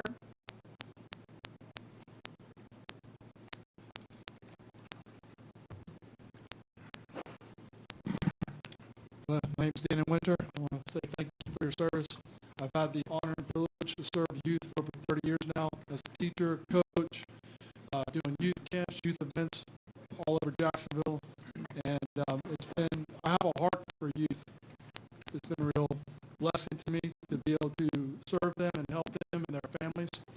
And I just want to encourage you to support the resolution. I know there's different opinions, but through having a little bit of experience over the last 30 years, teaching, coaching, leading thousands of youth, I have personally seen what the facts say, that when people enter into gay or transgender situations, their mental health is hurt, suicide rates go up, challenges in their lives increase. And so I've just seen it on a personal level. And I want to encourage you to go with the resolution so that parents can stay involved and that they're not being promoted to go down a path that could be injurious to them. Again, I want to thank you for your service. And I just want to remind you, I'm the speaker number 91. Not everyone's come up here, but there's only been 5 or 6 people out of 90 that have supported denying the resolution. The vast majority of people here who are representing this city of Jacksonville are saying, please go with the resolution for the sake of the health of our children and the families in this city. Like you, I'm not here to serve myself. I'm here to serve the people that are underneath my leadership. So I want to encourage you to keep in mind what the families and the vast majority of people are encouraging you to do. Thank you for your time. God bless you. Thank you. I'm going to call Erickson Co. and Rosalie Co. for the last time. And they were speaking on the resolution. Aaron Tyler, Robert Thomas, and Dan Thomas. Not seeing them. Aaron Tyler was on the resolution. Robert Thomas on parental rights and education. Jan Thomas on parental rights and education. Dr. Raul Sanchez. Daniel Dudley. Scott Sowell. I'm going to go ahead and call a few more, Mr. Sowell, while you're coming up. Thomas Hill. Sarah Tyler. Carnell Oliver. And Susan Gillingham. If you'll go ahead and start. Thank you. State your name for the record. Hello, my name is Dr. Scott Sowell, and I'm a science teacher at Darnell Cookman Middle High School. I'm also the sponsor of our school's Gay Straight Alliance. I'm here tonight to express my strong concern of the proposed resolution revolving around HB 1557. In my 26 years in science education, I have seen many initiatives, resolutions, policies, etc. coming up, many with minimal impact to my teaching and learning that goes on in the classroom. However, the opposite is true for this proposed solution, and that is why I'm here tonight. There is no doubt that a student's learning is directly impacted by their feelings of safety, belonging, and support within the school building. When these things are absent, when a student feels isolated, alone, and bullied, their academic success is hijacked. To support this bullying and harassment of LGBTQ+ students, DCPS created the phenomenal LGBTQ Support Guide, which provides critical resources for teachers and students who are working to make their schools safer and more welcoming environments for all students. I cannot express how powerful it is for an LGBTQ student to see such explicit support coming directly from the district. Our LGBTQ+ students who face bullying and harassment both in and out of school are helped tremendously by this guide. When one teacher helps a student feel a sense of belonging in their classroom, learning is supported.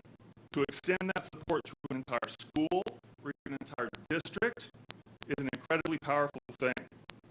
Tonight's proposed resolution pushes strongly against this support. Regardless of the exact wording used in the proposed resolution, it sends a clear message that LGBTQ+ students who learn in DCPS schools are less important and not in need of care. When the HB 115 legislation was passed, it clearly recognized that students should not be outed to the family if it could negatively affect their safety or well-being. However, the proposed solution in front of you tonight takes a much more hostile approach by encouraging the outing of students to their families without any regard for their safety. Over 40% of youth who are homeless in Jacksonville identify as LGBTQ+, and many become homeless because of their family's rejection of them. Our code of conduct says all students and employees have an educational setting that is safe, secure, and free from harassment and bullying of any kind. So I'm urging you tonight to reject this proposed resolution, which bullies vulnerable students and their families. It is a malicious solution to a non-existent problem. Please show your support for my students and their academic success. Thank you. Thank you. I'm going to call for Scott Sowell, Thomas Hill. Oh, sorry, Scott. Thank you. I apologize. I'm on like speaker card 200, so work with me. Thank you. Thomas Hill. And Thomas Hill was going to speak on support of gender. Like Sarah Tyler. Sarah Tyler, this shouldn't be controversial. Parents belong in education. Carnell Oliver, I see Mr. Oliver. Thank you, Mr. Oliver. Yes, Carnell Oliver, address is on file. I want to talk fundamentally about the true law of the land, which is our Constitution. The 14th Amendment speaks like this: the privilege and immunities of citizenship, due process, and equal protection. It was passed June 13, 1866, ratified July 9, 1868. The 14th Amendment, Section 1 says, all persons born, naturalized in the United States, subject to jurisdiction thereof, are citizens of the United States, within they reside. No state shall make and enforce any laws that abridge the privileges and immunities of citizenship of the United States. I'm not going to read the Constitution all out and what it stands for, but 151,555 and HB 7 are conflict of Constitutional Amendment 14. They have different elements, but it's both discrimination. For somebody to sit here and try to score political points, you're going completely against our Constitution. A lot of our American history is associated with the Constitution, from women's rights to the right to vote underneath the 14th Amendment. Slavery, reparations for African Americans is underneath the 13th Amendment. Everything that makes America great, that builds progress, is within our Constitution. For all these people that beat my ears up talking about parental rights, this bill goes completely against what our Constitution says. You may not be familiar with the Constitution or with our laws, but why don't you ask for a legal opinion of a lawyer? Read legislation. Be involved in your community in the most effective way. Because our nothing but get the support and the dollars of white supremacy. Every particular bill he drafts goes completely against our Constitution. For all these folks that come down here beat my ears up, I'm telling you, I'm rolling, I'm pissed. I had to stand out, I'm cussing. You don't know the level of frustration that I get when people don't understand the value of our Constitution. It is built to move this country forward. And we are being divided because of politics coming from a governor that does not respect the skin or the color or anybody's sexual orientation. There's a separation of church and government. If you go back to the early 90s and you look at a case, that's the reason why we have a moment of silence in our schoolhouse and we cannot pray because of a federal. Thank you, Mr. Connor. Susan Gillingham, Meredith Lloyd, Ryan Austin, Tiffany Patton, Earl Tessie.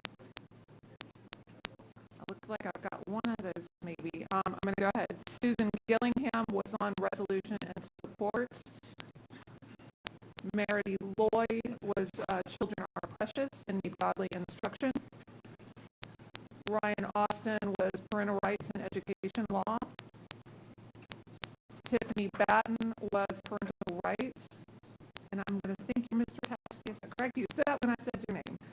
And Mr. Tessie, if you'll state your name for the record, and you may begin. Earl Testie, I live in Murray Hill. I'm just very pleased to support the parental rights and education agenda item, and I'm very pleased to support Governor DeSantis' parental rights and education over kindergarten through third graders. And I'm also pleased that Governor DeSantis has stood up to Disney. You might think that this controversy began this year, but it actually began 85 years ago.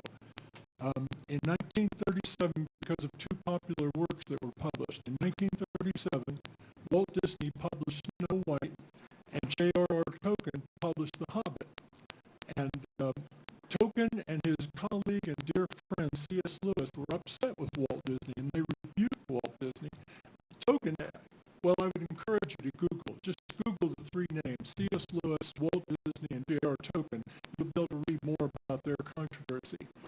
But Tolkien actually thought that Snow White was vulgar because of the way he, if you're familiar with The Lord of the Rings and the Chronicles of Narnia, Lewis and Tolkien are very definite about good and evil, and so they thought that Disney kind of weakened that position of good and evil. But Google it. But anyway, the result is today we have the Disney Corporation is lobbying in opposition to the Bible's teaching on homosexuality, and that's the facts of the results that we have today.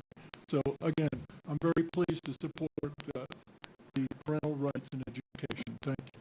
Thank you for your time. Phyllis Cabini, Russ Austin, Debbie Austin, Dan Stewart, Ariel Darrell, Jack Kreider,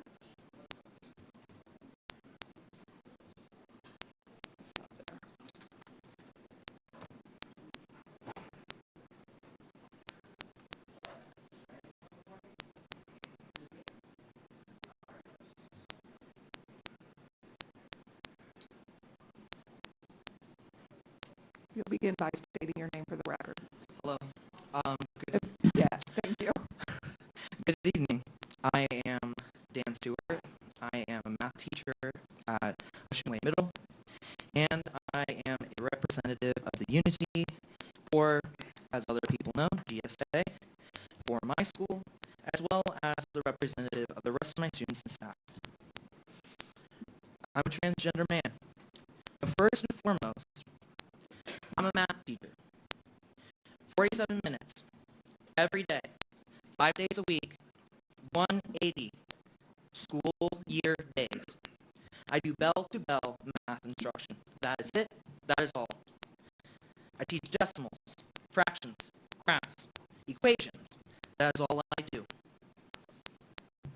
Throughout my years at school, I was able to keep straight A's while also questioning myself and all these distractions that people have said.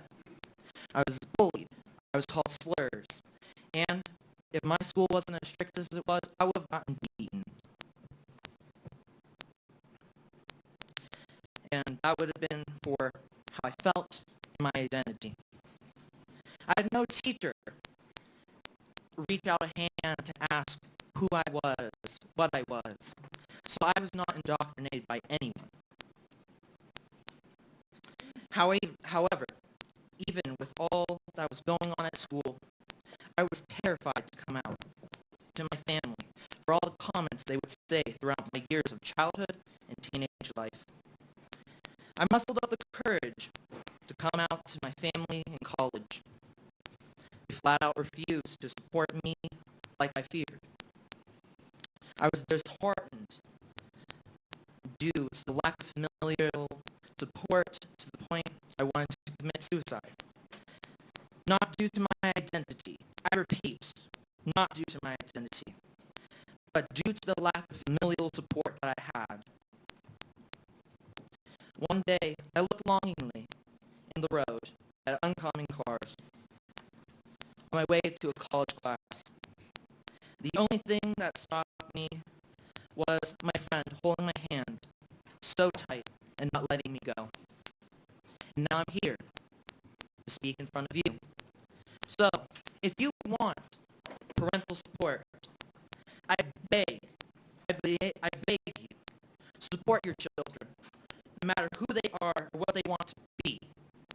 Give your children the unconditional love you preach. Thank you. Thank you. Phyllis Cabini. I'm not seeing that person. Parental Bill of Rights. Russ Austin. Support the resolution. Debbie Austin. Support the resolution. Ariel Daniel.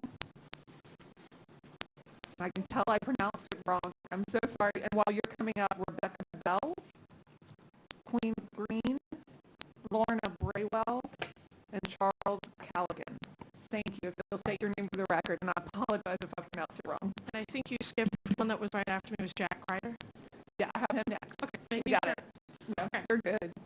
Okay. My name is Ariel David. I'm an English teacher at Ocean Way Middle School, and I sponsor the Unity Club.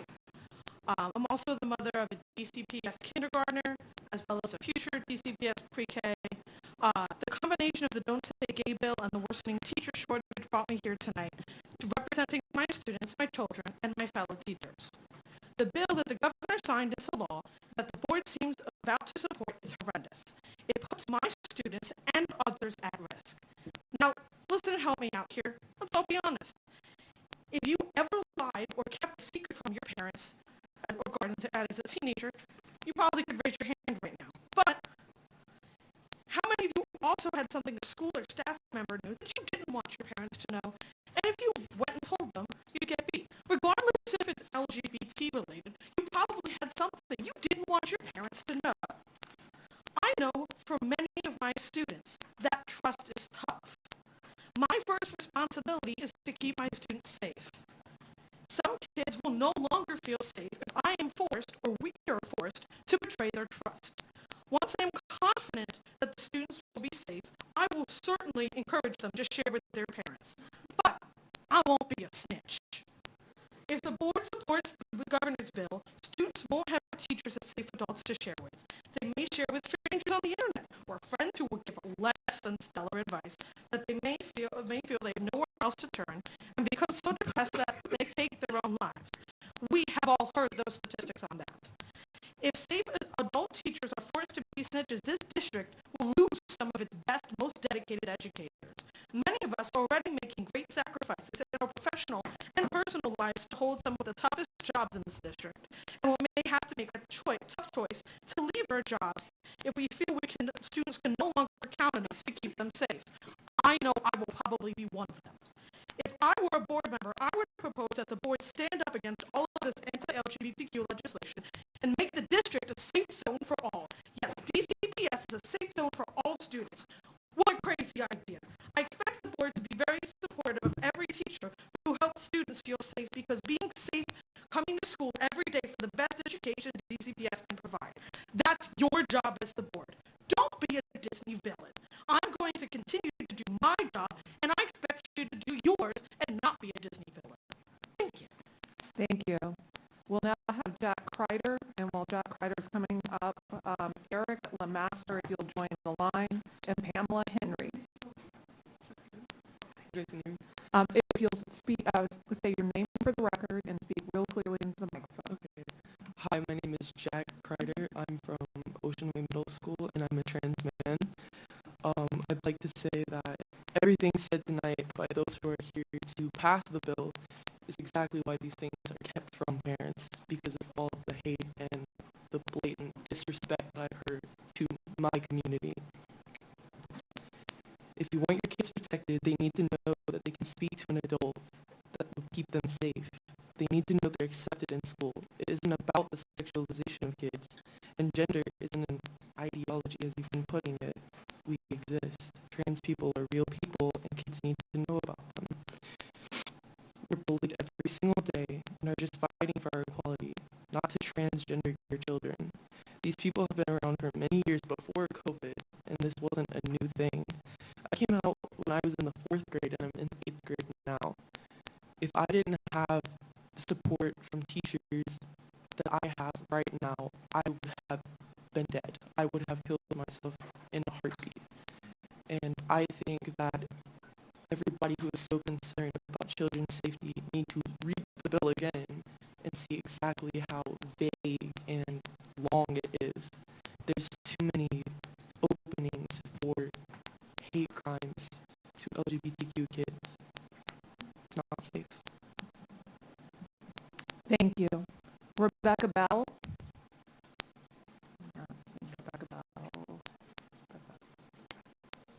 And while Rebecca Bell's coming up, Dr. Benjamin Allen and Susan Callahan, if you'll join the line. Thank you. Hi, I'm Rebecca Bell. I'm a licensed mental health counselor, practicing privately in the community for the last 10 years. I'm grateful for the privilege to speak to you this evening in opposition of the resolution brought before you praising House Bill 1557 that recently became law and rolling back protections for our vulnerable students. As a psychotherapist responsible for supporting the well-being of others, it's imperative that I practice a professional code of ethics. The American Counseling Association has 5 core values in the counseling profession, and the second of 5 is that I honor diversity and embrace a multicultural approach in support of the worth, dignity, potential, and uniqueness of people within their social and cultural context. Overall, my professional code of ethics all track back to the primary principle of doing no harm. I imagine in your lines of work, your professional code of ethics are very similar, if not the same. I know that you promised in your position here to intentionally focus on the achievement, safety, and well-being of students. Unfortunately, there are many places students do not feel safe, including their own homes, as evidenced by organizations like Jasmine, who provide a safe haven for youth when their families do not. I've counseled many clients who are students in Duval County and have found invaluable safety that is provided by the LGBTQ+ support guide in their schools. And we know when students feel safe, this positively impacts their well-being. With these supportive safety measures being exercised, they are more likely to attend school, dress out for things like PE, and not suppress their need to use the restroom. These are all valuable contributors to their well-being. Simply stated, this resolution that includes rolling back protections for students is counterproductive to supporting their safety and well-being. While authority is intended to provide safety, authority is not synonymous with safety. And trust me when I say it can be a matter of life and death when supportive measures like the LGBTQ plus support guide are not being implemented and bills like 1557 become law.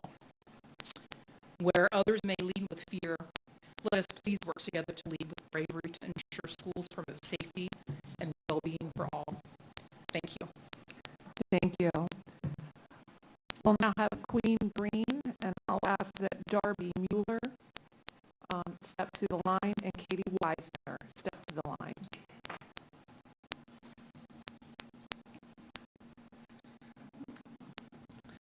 Hello, my name is Queen Grant. I am a fellow student from Ocean Way Middle School and a fellow speaker for my LGBTQIA community youth. I strongly disagree that this bill is passed simply because if this bill is passed, suicidal, the suicidal rates will go up tremendously. And people will be wondering why. Well, why is my kids killing themselves? Why isn't nobody telling us anything? Because if we're being honest, like somebody said before, how they was born in the 60s, yeah, and they wasn't raised like that in the 60s. People or adults have to understand we're not in the 60s. This is 2022, where we live in a society where it's not normal to be gay, it's not normal to be trans, and none of that. And as a transgender woman, us LGBTQ have a large target on our backs, especially if you are a black trans woman. And it doesn't make sense how people can say that we are pushing our gayness on their children, their 5-year-olds, their 3-year-olds, but be the same people that be talking about deceasing people, murdering people, doing all types of drugs and drinks, but you weren't thinking about your children then. So why are you trying to make us to blame for why your children is doing what they do? Because if we're being honest, if the DCPS didn't come out with the GSA, there would have been still a lot of suicides because children wouldn't have had no one to talk to. So here again, if you're born in the 60s, it is not the 60s, it is 2022. Get it together. Thank you. We'll now have Lorna Bracewell. Lorna Bracewell. And while Lorna's coming up, Katie Hathaway can join the line, as well as Olivia Tayville. Good evening. Thank you for the opportunity to State your name for the record. Yes, my name is Dr. Lorna Bracewell. Thank you. I'm here to ask you to support LGBTQ plus students and teachers and to oppose this Don't Say Gay resolution. During public comment tonight so far, I've been called a deviant. I've been called a sexual abuser, a sexual predator, and a pervert. I think somebody diagnosed me with an electrocomplex, and I was surprised to learn that people still read Freud. I'm not any of those things. What I am is a gay teacher. I'm a college professor. I'm also the proud spouse of a brilliant, passionate, beautiful bisexual Duval County public school teacher. I'm also a political scientist specializing in LGBTQ politics, and that means I happen to know a thing or two about history, and specifically about Florida history. This resolution, like the state level Don't Say Gay bill that inspired it, is the direct descendant of the Florida Legislative Investigation Committee, commonly known as the Johns Committee. The Johns Committee was established by the Florida State Legislature in 1956, and from 1956 to 1965, it used its mandate to investigate, harass, and intimidate, quote, communists and subversives, which to the Johns Committee meant civil rights activists in the NAACP who were fighting to implement Brown v. Board and to desegregate Florida's public schools. When the NAACP proved too politically powerful for the Johns Committee to silence and suppress, they to a more vulnerable target: LGBT teachers, college students, and professors. Having the power to subpoena witnesses, take sworn testimony, and employ secret informants, the committee spread terror among closeted lesbian and gay teachers and students in the state, often using uniformed policemen to pull students and professors out of class for interrogation. Remember, this is a time when sodomy was still criminalized under Florida law, and it wasn't until 2003 when the Supreme Court overturned sodomy rules. So moral turpitude was a fireable offense, or you could be expelled from school. This was a dark epoch in our state's history, and we cannot return to it. We are better than Charlie Johns. We are better than his gang of segregationists, red baiters, and Dixiecrats. So I ask you to support LGBTQ plus students and teachers and to oppose this resolution. Thank you. Thank you. We'll now have Charles Gallagher. You'll step. Charles Gallagher, and while Charles Gallagher is coming up, if we can ask Nathan DePietro and Kim Gossett to come to the line. I don't have, Charles Gallagher appears not to be here, and he was on support of parental rights. Eric Lemaster, parents' rights. Pamela Henry, parents' rights. Dr. Benjamin Allen. Thank you, Dr. Allen. Thank you for giving me the opportunity to speak. So hi, everyone. As you noticed, my name is Dr. Benjamin Allen. And because so many people here probably have not actually heard what it's like to be a gay student in an environment that doesn't support you, well, you're about to find out. I was born in 1986, and I've known I was gay since I was 12 years old. It was fairly obvious, because when I looked at girls, I felt nothing, and when I looked at boys, my adolescent brain had all kinds of new and exciting thoughts. No one indoctrinated me into anything. Nothing turned me gay. I simply was.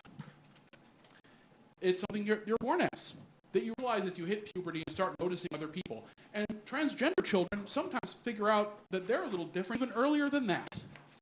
No beliefs or parental authority changes it. Decades of cruel attempts to cure us resulted in nothing but misery and suicide. The science on this subject is in.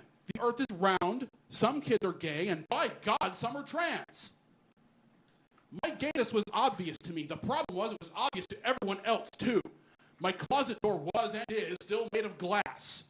From the age of 12 to 15, my life was a living nightmare. I was physically attacked multiple times a week. I had chipped teeth because fist-sized rocks were thrown at my face by people quoting Leviticus. And one day, when I was in the 9th grade, in the cafeteria, in front of God and everyone, one of my classmates sexually assaulted me with a soda bottle. The technical term for that is corrective rape. I fought him off and escaped. That was the only time I ever fought back. In 3 years of endless hell, only a few friends ever stepped in. Few teachers ever tried, because in Arizona we had laws like the Don't Say Gay bill that created a climate of fear. And those who did, they were powerless. I even reported the sexual assault administrators. They did nothing. I didn't bother to tell my mom because she was powerless too. All that is to say, I was not safe at school from 7th grade through 9th, but thank God I was safe at home. When I finally came out of the closet in 2001, my mom still loved me, and she'd known I was gay since I was 2. Again, glass closet door. I got to grow up. I studied biology, I got a PhD, and lots of therapy. Some of my friends weren't so lucky. My friend Mark didn't have anyone to support him. He was found dead, asphyxiated with a plastic bag over his head when he was 16. We don't even know if it was murder or suicide. The cops didn't bother to investigate. Enough anecdotes. What about data? I'm a scientist. We'll talk about that. 1/4 of gay and transgender kids, well, gay and bi kids in particular actually, experience physical assault, usually in school. Half of transgender kids do. Upon coming out, half of all queer kids, regardless of sexuality or gender, don't have a positive experience. Thank you. Susan Callahan. Do not see Susan Callahan. Support of parental rights law. Darby Mueller. Nothing on the topic line for that one. Katie Weisner. Okay, while Katie Weisner is walking up, we'll call for Mandy Andrews, Beverly Anta, Megan Ray, and Rosalind Hoffman to join the speaker line. Thank you. And Katie Weisner, you may begin if you'll state your name for the record. Okay, thank you. My name is Katie Weisner, and I have 2 children at Fishway Elementary. I actually came tonight to talk about the ESC services that we experienced this year, so I'll start with that. As any person navigating through the ESC system can understand, I've advocated for the past 3 years for my son Brendan to arrange the services he needs in order to succeed as a student. Brendan attended kindergarten virtually last school year, and we made the decision to have him repeat kindergarten this year in person to help close the gap of his diagnosed speech delay. I myself have struggled my entire life being partially deaf, and I will do everything I can to prevent my son from experiencing those same struggles that can accompany a diagnosis. Brendan virtually received speech and occupational therapy all last school year and continue those services again this school year in person. So I received an email from his speech therapist on April 5th confirming that she would not be returning from maternity leave, which of course is completely understandable. But this is when I found out that Brendan hadn't actually received any speech therapy since the past December. During the time period between December and April, we had his annual IEP meeting, and there was no mention during the meeting of his lack of speech therapy. We then had another meeting the next week to discuss the lack of speech therapy, as well as our parent request for language eval. That language eval request was denied because his grades weren't suffering enough. So again, in kindergarten, his grades aren't suffering enough. So now the plan is for Brendan to make up approximately 1,300 minutes of speech that he hadn't received this school year, and to condense those into about 4 weeks over the summer. So 4 weeks of therapy at a school Brendan doesn't know, with a therapist my son doesn't know, and who doesn't know him. So I'm no expert in learning theory, but I know that compressing 6 months of speech therapy into 4 weeks is not going to produce the same results. My frustration with the failure of ESC services for Brendan only increased when I read that my district rep chose to present a resolution in support of the recently passed Don't Say Gay bill. In the words of the sponsor of this resolution, quote, "The school board and the district is obligated to provide students with a safe environment where they can learn the core competencies that will allow them to thrive as a productive member of society," end quote. So I wonder what students this is referencing. The Duval School Board has an obligation to its students to provide educational excellence for every student every day, and has promised to intentionally focus on student achievement, safety, and well-being. And to emphasize, this obligation is for every student. So what about this resolution actually addresses doing that? This is nothing more than political theater. Please stop making human rights political. I would recommend you focus on the severe staffing shortages in our schools for both instructional staff and our ESC programs. Our teachers, our staff, the administrators, our therapists, the children deserve better. Please stop using our children as pawns in the homophobic and racist agenda. Thank you. Katie Hathaway. And while Katie Hathaway is coming up, Daryl Lee Nacarito and Benita Nolan, if you'll step to the speaker line. Thank you. You'll state your name for the record. Good evening. Can you hear me? Sorry. Good evening, Dr. Green and school board members. My name is Katie Hathaway, and I'm here tonight to express my grave concern about the resolution regarding parental rights.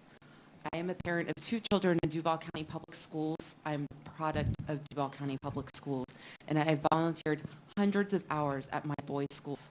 My heart is hurting right now listening to some of the hateful comments before me. Is hurting for our awesome teachers and our LGBTQ children. My mom dedicated 36 years of her life as a Duval County Public Schools teacher. My grandma was a loved DCPS teacher for 34 years. I am beyond offended listening to the baseless and libelous remarks I have heard tonight. Every parent in this room has always had the parental right to exercise authority over their children and teach them values, morals, and beliefs. The proposed resolution, which praises the purely gaslighting bill that was recently signed, is dangerous and it's unnecessary.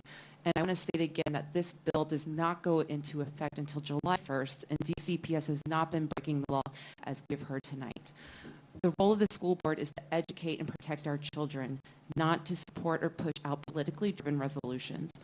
LGBTQ youth face hate, violence, and stigma far too often, and we've heard that here tonight. And it's my opinion that this proposed resolution is evidence of that. I have walked in pride parades for many years with my two boys, and I always carry a sign for free mom hugs. I've hugged so many of our LGBTQ youth at this event, many who grasp for someone to reaffirm them, holding back their tears. Children deserve to feel love and acceptance, and sometimes school is the only safe space in their life. I appreciate DCPS for striving to create a safe and inclusive environment for the entire school community, and I support the district's LGBTQ plus support guide.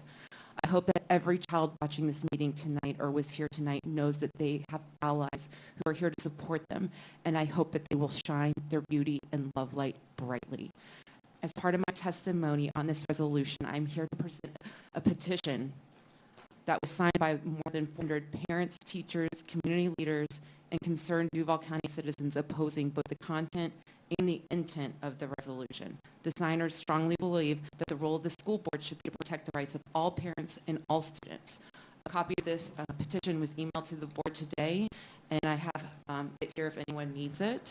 You We may leave that with the council at the end. Okay, this was as of noon today, but now there's over 400 signatures on it. And we are all asking you to vote down the proposed resolution tonight, and we thank you for your time. Thank you. And again, council at the end, right, can take your document from you. We'll now have Olivia Table.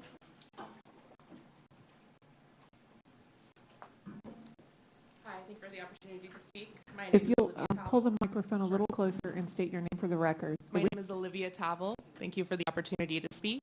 I'm a Duval County resident and the mother of two children, one of whom, the older, is a Duval County public school student. I myself was also a DCPS student. I'm here today to speak out against Resolution 22. My children have two moms. Our family loving, supportive, encouraging, healthy, and happy. And we deserve the same respect and acknowledgement as any other family in this district. I don't know if my children are queer or transgender, and it doesn't matter to me. But what does matter is that whoever they are, they feel safe, affirmed, and respected in life, not just by their family, but by their school community as well. Every Duval County student deserves to feel this. The DCPS website gives a list of promises, including the following. We intentionally focus on student achievement, safety, and well-being. We foster an environment of equity and empathy that respects differences and values diversity. HB 1557 does not hold the well-being of LGBTQ students at heart, and it certainly does not show that differences are respected and diversity valued. Students at several Duval County schools walked out in protest of this bill. They did so because they felt harmed, unsafe, disrespected, and unsupported. When you respect and value a person's diversity and differences, you don't try to hide those differences away or claim that they are inappropriate to acknowledge or discuss. The American Academy of Pediatrics shares that when positive representations of people who identified as LGBTQ were included in curriculum, students who identified as LGBTQ reported less hostile school environments, less victimization, and greater feelings of safety, fewer school absences because of feeling unsafe, greater feelings of connectedness to their school community, and an increased interest in high school graduation and post-secondary education. Is that not what we want for all of our students? Even more concerning than this resolution showing support of HB 1557 is the attempt to strip currently existing protections from LGBTQ students in the district. The American Psychological Association and National Association of School Psychologists call for protecting the right to privacy around your sex, sexual orientation, and gender identity for children and youth in schools. This includes not outing students to their parents before they are ready.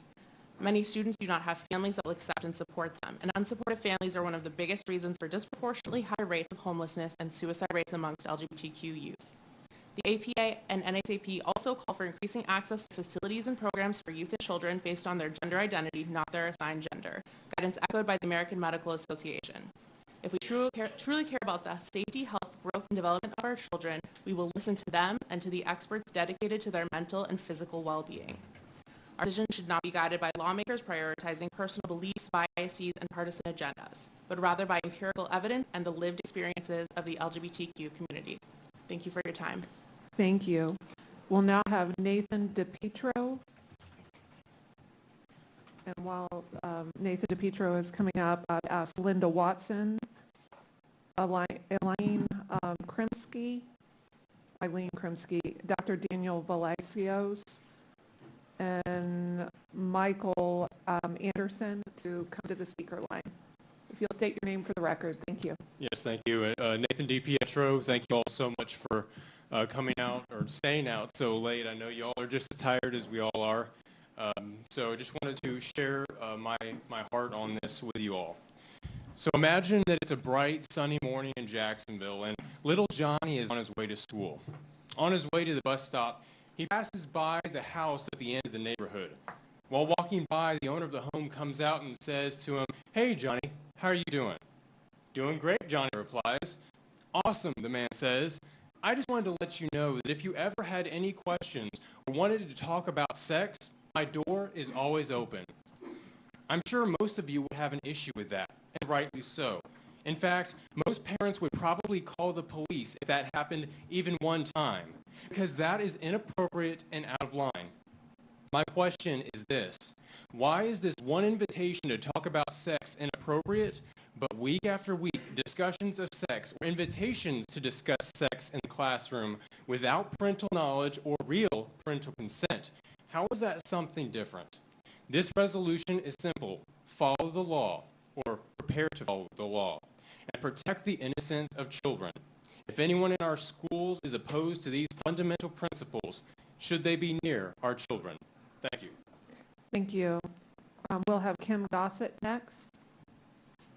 And while Kim Gossett is coming up, Bill Lewis, if you'll move to the speaker line. Good evening. My name is Kim Gossett. Thank you for the opportunity to speak this evening.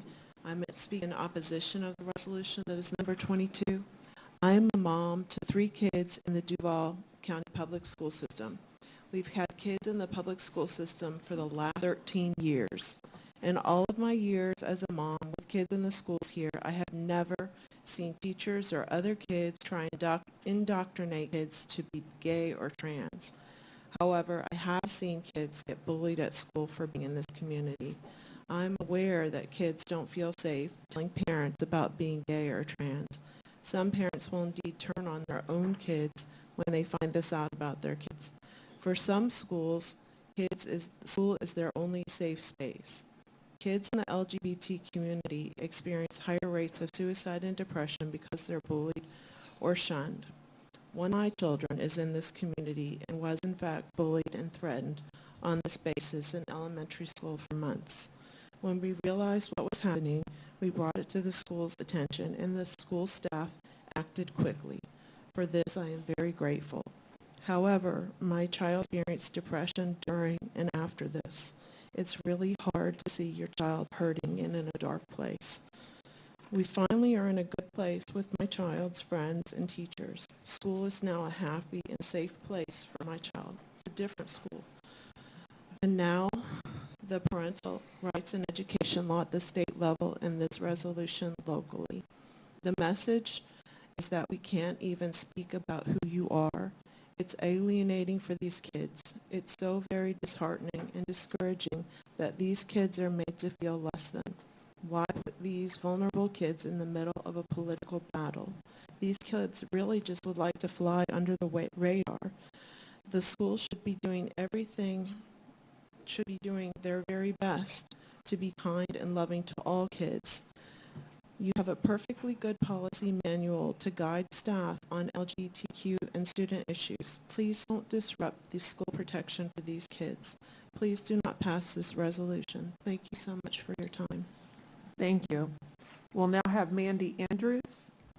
And while Mandy Andrews is coming to the podium, Dr. Ray Malba, if you'll move to the speaker line. Hi, I'm Mandy Andrews. I'm here to support the resolution for the bill. I'm a mother of 3 young boys, ages 8, 6, and 5. I'm fiercely protective of their innocence and their right of a childhood, free from the sexualization of children that is rampant in our country today. I'm also thrilled to live in a state in which our governor has the courage to stand up to an activist mob that wants to prey on our children and indoctrinate them into lies and falsehoods. My children are my children. They don't belong to the state or to the teachers. It is my job to teach them morals and values. It is inappropriate for a teacher who has nothing invested into my child, who knows relatively nothing about them, has no responsibility for the person they become or the life they will live, to be given the ability to usurp my authority as their parent. Opposition to this resolution creates serious red flags for parents who are considering sending their children to public school, parents who wish to protect their children and guard their innocence. I ask you to stand with parents and support this resolution, fight against the sexualization of young children. Thank you. Thank you. Beverly Banta. And we'll ask Gay Allen to step to the speaker line. You'll state your name for the record when you're ready.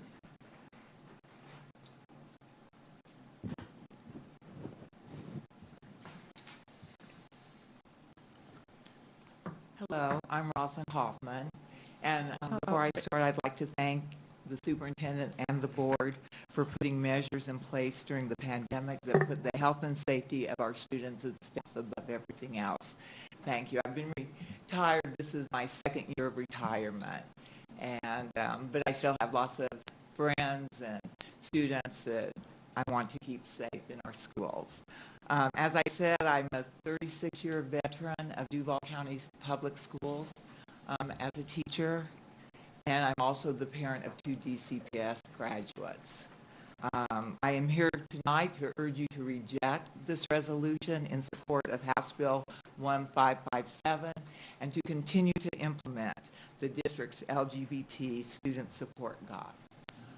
In my many years in the classroom, I never found that my support of LGBTQ students affected my ability to teach academics to my students or to communicate with their parents. I also never saw any incidents of grooming and really don't recognize the classrooms that have been described here tonight by some of those in support of this resolution. I would also like to thank Jasmine for supporting me as a sponsor of the GSA group at my high school. The fact that this legislation attempts to make a segment of our students feel lesser than is important to me as a lifetime educator. I'm afraid the conversation around this bill has already done this, which makes your rejection of this resolution even more important. Thank you for your consideration this evening and for the time that you're spending here with all of us. And I am optimistic that you will continue to support all the students in Duval County Public Schools. Thank you. Thank you, Ms. Hoffman. I'm going to call for Beverly Banta one last time. I'm not seeing that parental rights was topic. Megan Ray. Is Megan Ray here? Topic was the resolution. Darrell Nacarito? No? Did I pronounce it really wrong? I'm so sorry. If you'll state your name for the record, I promise I'll learn how to say it right. No, it's okay. My name is Daryl Lee Nacarado, and I'm a proud teacher of 23 years in Duval County Public Schools. My name is so difficult, a lot of my students just say music when they see me. Got it. I'm appalled by this resolution and the law it supports. If you look at the DCPS website and go to the About Us page, underneath the vision and mission, you will see our promise. 2 of the 8 promises stand out to me. And as an elementary school teacher, a promise is a big deal in elementary school. The promises read, we foster positive relationships based on mutual respect, transparency, honesty, and the consistent demonstration of actions. We foster an environment of equity and empathy that respects differences and values diversity. Ladies and gentlemen, in all my years of teaching, I have never had time other than to give the care and support and love that's in my heart. I have never seen any teachers that I've worked with, and I've worked in 5 Duval County public schools, and I've never seen one teacher do anything that would harm a child. Never. This bill will harm children. Passing this resolution to support this law is a violation of those 2 promises. As a mother of 2 current Duval County Public School students and a graduate that's now at Brown University in Providence, Rhode Island, I value others. As a teacher, I have always done the same. I will not support this resolution, and I will continue to fight this law. As a voting citizen of the state of Florida, I will work to gain respect for all students, those that I teach and those in other parts of the state of Florida. Today, my day was filled with practice for shows that are coming up at Seabreeze Elementary next week. You're all invited. Kindergarten will be singing about farm animals. First grade will be singing about Mr. Rogers' Neighborhood. Second grade will be singing about Seussical, the musical. I am so proud to be standing in front of you today. And I thank all of you that were standing here today in asking for this resolution to be voted no. I thank you for your time, and I thank you every day for what you do for our children and the families that are represented here in Duval County. Thank you so much. Thank you. Bernita Nolan. Bernita Nolan.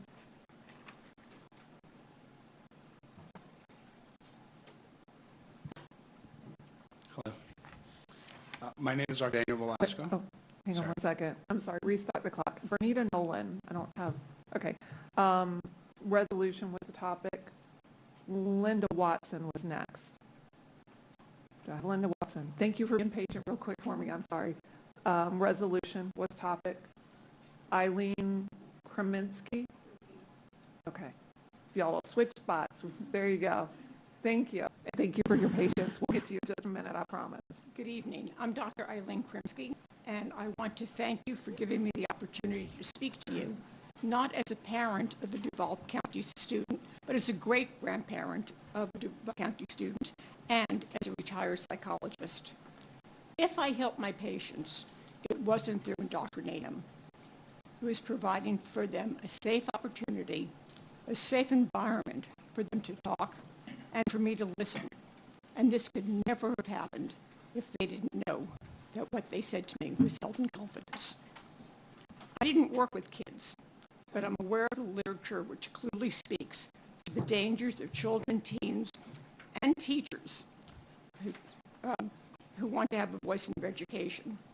We do that by supporting our schools and our teachers, and by encouraging our children to love school and to respect the teachers who consistently work to educate them, to be curious, and to pursue the curiosity. Opposing this bill in no way interferes with any parent teaching and discussing values and morality. Opposing this bill protects all children and all of the teachers. As a psychologist, I urge the school board to oppose this harmful and hateful legislation. Thank you very much. Thank you. Dr. Daniel Velasco. And thank you again for your patience.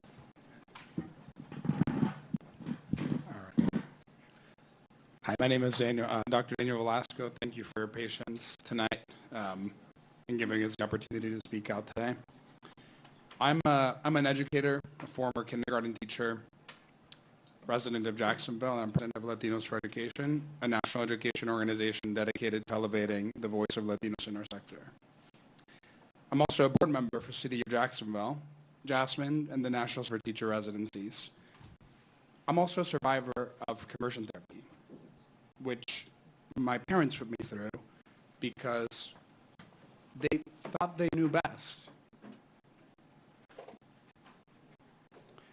I'm here to strongly oppose Resolution 22, which I and my organization believe will negatively impact the mental health, well-being, and academic progress of many students. As I reflect on my own experience as a student, I recall vividly how scary it is to step into a campus where you don't immediately feel welcomed. In my case, I had just immigrated from Venezuela, struggled with an auditory processing delay, and did not speak English well. A gay immigrant child with an accent, feeling my way through the dark in an environment not equipped to support me.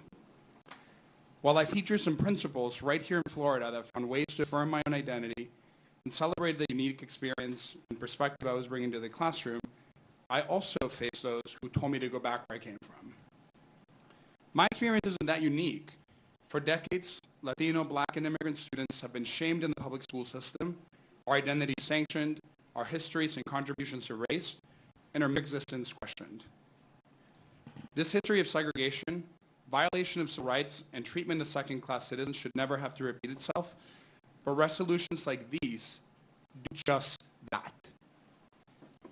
They create hostile school environments that shame students and treat them as second-class citizens. Our LGBTQ students, many who are Latino, deserve better from elected leaders such as yourselves. As a national organization that works to eliminate barriers to equitable educational opportunities, we stand with our LGBTQ students and educators. We demand acknowledgement and respect of their humanity and right to be their authentic selves, to feel safe and included in their school system. We must aim to remove barriers to deny them of their right to an equitable education. It's not lost on me that we are discussing this during Mental Health Awareness Month, and I hope you will consider the long-term repercussions that an ordinance like this will have on the wellness of our students. I urge you to reject this resolution. Thank you. Thank you.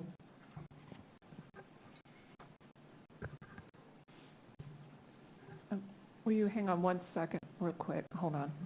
Is he the last one? You want to do this last one? All right, we're going to, one of our board policies states that we have to at least either stop the meeting by 11 o'clock or we have to have a majority vote to continue. We're going to get through the last two that you called here, and then we'll decide as a board if we want to stop and push or extend for a certain period of time. All right. If you'll state your name for the record. And thank you for everyone has been really patient with us tonight. We're making sure we get through everything, so thank you. My name is Bill Lewis, Wolfson Class 82. As a 20-year veteran of speaking in front of City Hall, a couple months ago when they had 90 speaker cards for 90 minutes of public speaking, they gave everybody 1 minute. So you may want to change the rules when you have large audiences like this. Just a little advice. I come from a family of educators. It was really interesting to see that you posted salaries for Sue Hightower today because my mom started teaching at Tech in 1970. And she later told us raising a single mom, raising 3 kids, we were under the poverty level as a school teacher at Duval County. She went back to night school to get her master's and her PhD at University of Florida in education also. And my other famous relative was the former Dean of Girls and first female principal in Duval County. And her name is Virgie Cohn, and she was the principal and Dean of Girls at Robert E. Lee High School. Anyway, having been a scoutmaster and a chaperone and bus driver, we went through all sorts of youth protection training, and reading through this document that's not even on the Duval County website anymore. I don't know if it was ever on the website or if it's just secretly shared with people. Other school districts all over the country have the same type of documents. Broward County's is 92 pages long. And they all have the same thing in there. Do not share information with parents. And that's what the whole bill, the new bill in the state of Florida is all about. That's what this resolution is all about. It's not to bash trans students. I've had gay co-workers, one of them died of AIDS, I had gay neighbors, I've got gay clients, I've got great gay friends, and we're not here to bash them with this ordinance, law of Florida, and the resolution. It's mainly to get parents involved and let them know what's going on in their kids' lives. I've had a good experience. Both my daughters were homeschooled. My oldest daughter graduated valedictorian from Peterson Academy. My other daughter graduated honors at Douglas Anderson School of the Arts. Please pass this resolution. Thank you for your time. Thank you. Michael Anderson.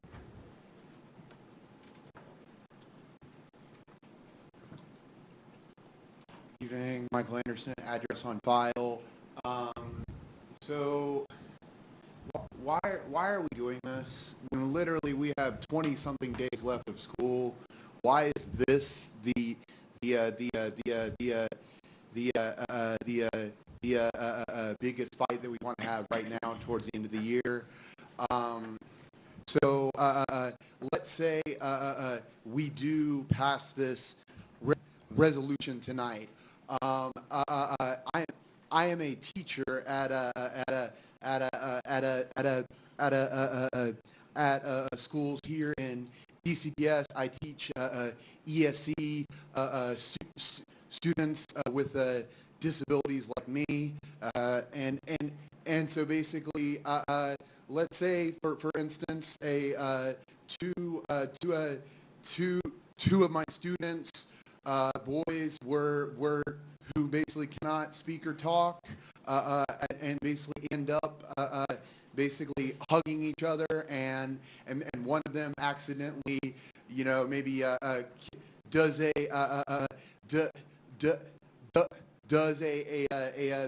quick like peck on the cheek to the other boy. And am I supposed to literally call the parents that night and say, hey, I believe your student who literally cannot feed or speak for himself, or your child is gay? That is ridiculous. Again, we should be actually talking about funding for the ESC program, for these people, for the speech therapies that were talked about, for the making it equitable for all students in this county to actually thrive and basically become functional members of society. Thank you. Thank you. All right, before the next speaker comes up, it is 10:58. We need to decide what we're doing. We do recognize that we have called at least one person. We see you waiting, and we could consider that in our motion. So let me quickly just read where we are and what we need to do. So Board Rule 2.26 requires us to conclude the meeting no later than 11 p.m. and to reconvene at a later time, continue this meeting unless the time is extended by a majority vote of the board. If a motion to extend this meeting is not made and passed, we must decide what day and time we will reconvene to finish the business of tonight's agenda. Before I ask for a motion, I would like to know, are there other people in the overflow room still? Dr. Pearson, there are other people still there? All right. Is it like a lot of people?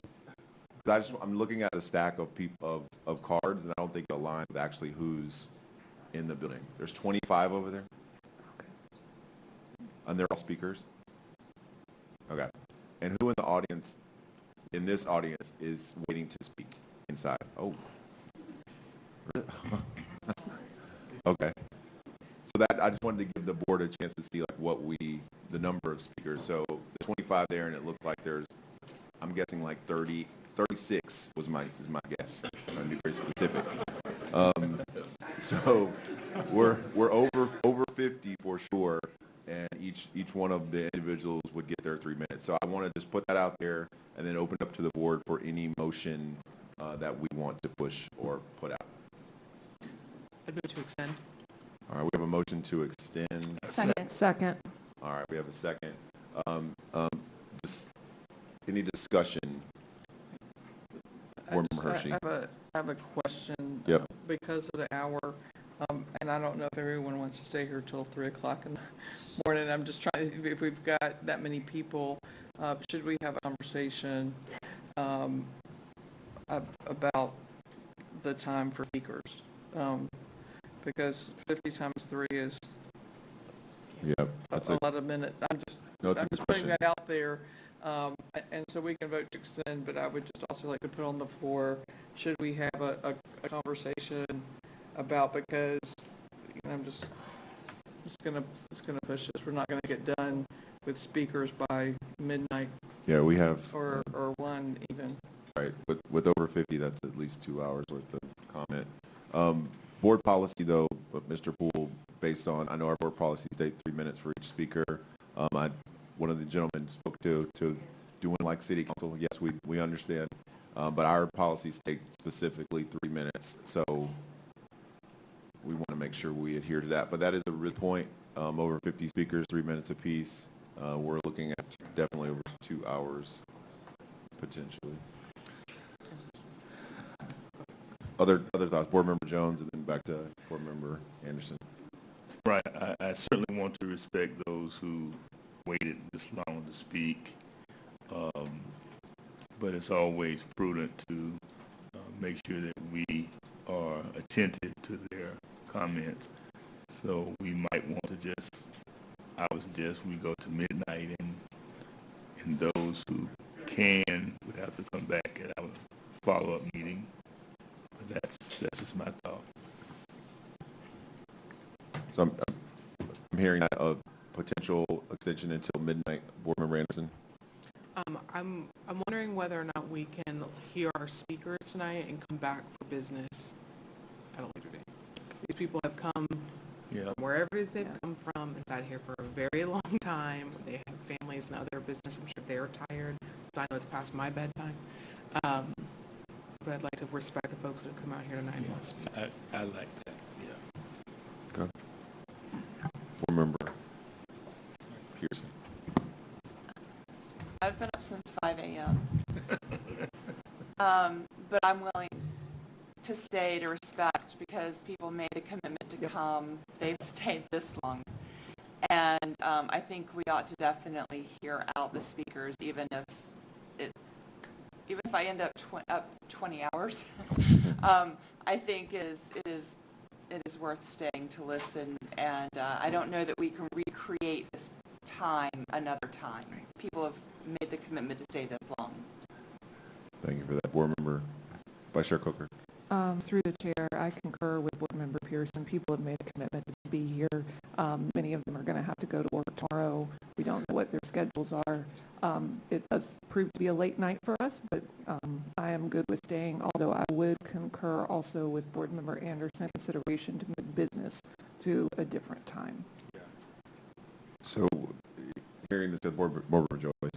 Yeah, I am in agreement with the board. I think we should extend the time for everyone that showed up to give you the 3 minutes that you are waiting to have. I think that's important.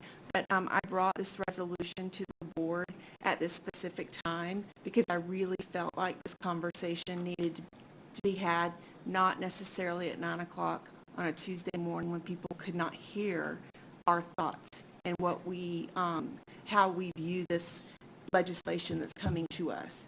And so my only concern is having the board having a conversation without, when the public is really at work at 9 o'clock or 10 o'clock in the morning. And so I'm wondering if there's a way that perhaps we could let the conversation continue, let everyone have their say and what they think and believe, but maybe bring this back. If we can't finish the business tonight, bring it back to the next regular board meeting. Through the chair. Member Coker, Vice Chair. Through the chair to OGC, a little concerned that this is an agenda item on this evening's, it's part of our agenda for this month. Yes, so the question is through the chair, is Board Member Joyce pulling the item from the agenda? Is that? I feel very strongly that this conversation needs to be had when people are not working and where they can hear us discuss this in an evening meeting. So that's my concern about this. So just to clarify, what I'm asking is, if Board Member Joyce is wanting to pull this from the agenda and then put it on an agenda at some other time, or if you want to leave it on the agenda for discussion when we reconvene. Point of order, aren't we discussing a motion to extend? I just want to make sure that that's what we're discussing, because I'd like to get back to public comment, and if we want to have a conversation later about whether or not we'll take up business, then maybe that's the appropriate time to do that. I would agree with that comment. Well, let's, so we have, finish your thought and then Yes, and through the chair, we do have a pending motion to extend. If somebody wants to amend the motion, move to amend the motion in some way, but otherwise we've got a pending motion. It's just a question and clarify we're talking about a motion to extend through public comment and then to reconvene. So that's the pending motion that's on the floor. Yes, that was the first motion that was made. Board Member Anderson. Yeah, I mean, I would say let's motion to extend through public comment and then reassess. Okay. So we've got a motion, we had a second. Motion to extend until finish public comment, and then we'll come back. That is the motion on the floor. Any further discussion? Let's go ahead and vote on that. Do you want us to do just a hand vote? Sure. Let's do a hand vote. All those. Wait. Quick question. So the motion is we finish through public comment and then we recess and come back. No, we discuss. We will discuss. Want to extend more or Thank you. all right. So the motion's on the floor. Let's go ahead and vote. All those in favor of extending through the end of public comment and then coming back to assess the next move forward. All those in favor, raise your hand. All right. Ayes have it. We'll extend public comment we'll extend through public comment and then come back. So we'll go ahead and get back into public comment. Thank you for that quick break and pause, and I'll give it over to Vice Chair. All right, let me call my next. I believe we have Dr. Ray Malbot. If you'll come on up, and while you are coming up, I'm going to call Gay Allen, Susan LaRiviere, and I'm so sorry about the pronunciation, Caitlin Marshall, Wendy Price, and Pat Vila. You'll state your name for the record. Dr. Raymond Mayo. Can you all hear me okay? Okay. Dear school board members, thank you for the opportunity to speak today. I am a pediatric oncologist, which means that I treat children who have cancer. We are gathered here today because we care about children and their education, specifically the children of Duval County. What may not seem evident off that is that entangled in that idea of serving children are the effects school policies can have on child health. As public servants or even human beings, it is not easy nor expected to be an expert on all matters, so I appreciate the opportunity afforded to share data on how this resolution is harmful to children. Published just 2 weeks ago in JAMA, the Journal of American Medical Association, was a study reporting that 41% of transgender youth have planned suicide and 30% have attempted. That's 1 in 3. These numbers parallel statistics reported by other sexual minority adolescents. These numbers are high, unacceptably high. There are solutions, though, steps that we can take as a community to bring those statistics down. Providing a space where youth are among individuals who respect their pronouns is associated with a 50% decrease in reported suicide attempts. Creating an LGBTQ affirming space is also associated with a decrease in attempted suicide. So what is being proposed today, creating a space to out children, is not affirming, and we should expect the converse then, an increase in suicide attempts, in essence a death count. This is not an exaggeration. Passing this resolution is harmful, and if approved, you would bear responsibility. You've invited a constituency to help guide your decisions and share what the outcomes would be. One more death as a result of denying these children safe spaces and actively creating an unsafe space is one death too many. It is unnatural for a parent to outlive their child. It is not something I hope you or anyone here ever faces. I have counseled and stewarded families through that process, and if I could stop it for any family, I would. I would welcome a world where I, as a cancer physician, am put out of a job because there is no more cancer.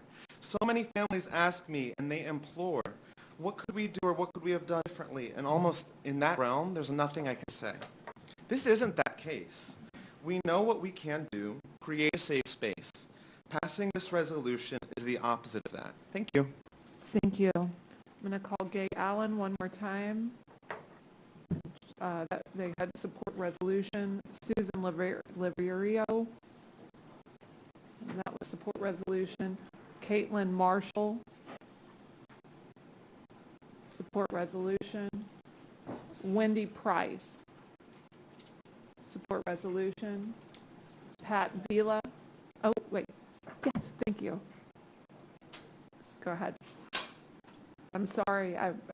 Anyway, go ahead and state your name for the record. Yes, hi, I'm Pat Villa, and I'm a grandmother to 2 children in the DCPS school system, and they are raised by amazing parents who are totally hands-on in every aspect They don't let anything bad or odd go through them. So I'm here to say that I'm in support of the board to vote to approve the parental rights in education resolution tonight as well. Parents are critical to the upbringing of their children and overwhelmingly have their kids' best interest at heart, especially when it comes to health and education. Surely DCPS doesn't have the best interest of students in mind when it lies about something as basic as science and gender. We need to look at what's evidence of science. And I have here the two sexes are differentiated as females who have ovaries and produce eggs, and males who have testes and produce sperm. In mammals, females have an XX chromosomes and males have XY chromosomes. So if you have the XX and you want to be an XY, that's fine. If you have an XY and want to be an XX, that's fine as well. But you need to be respectful and do that on your own time. Just as we are not allowed to talk Bible, religion in schools to the children, we're not allowed to talk our political beliefs.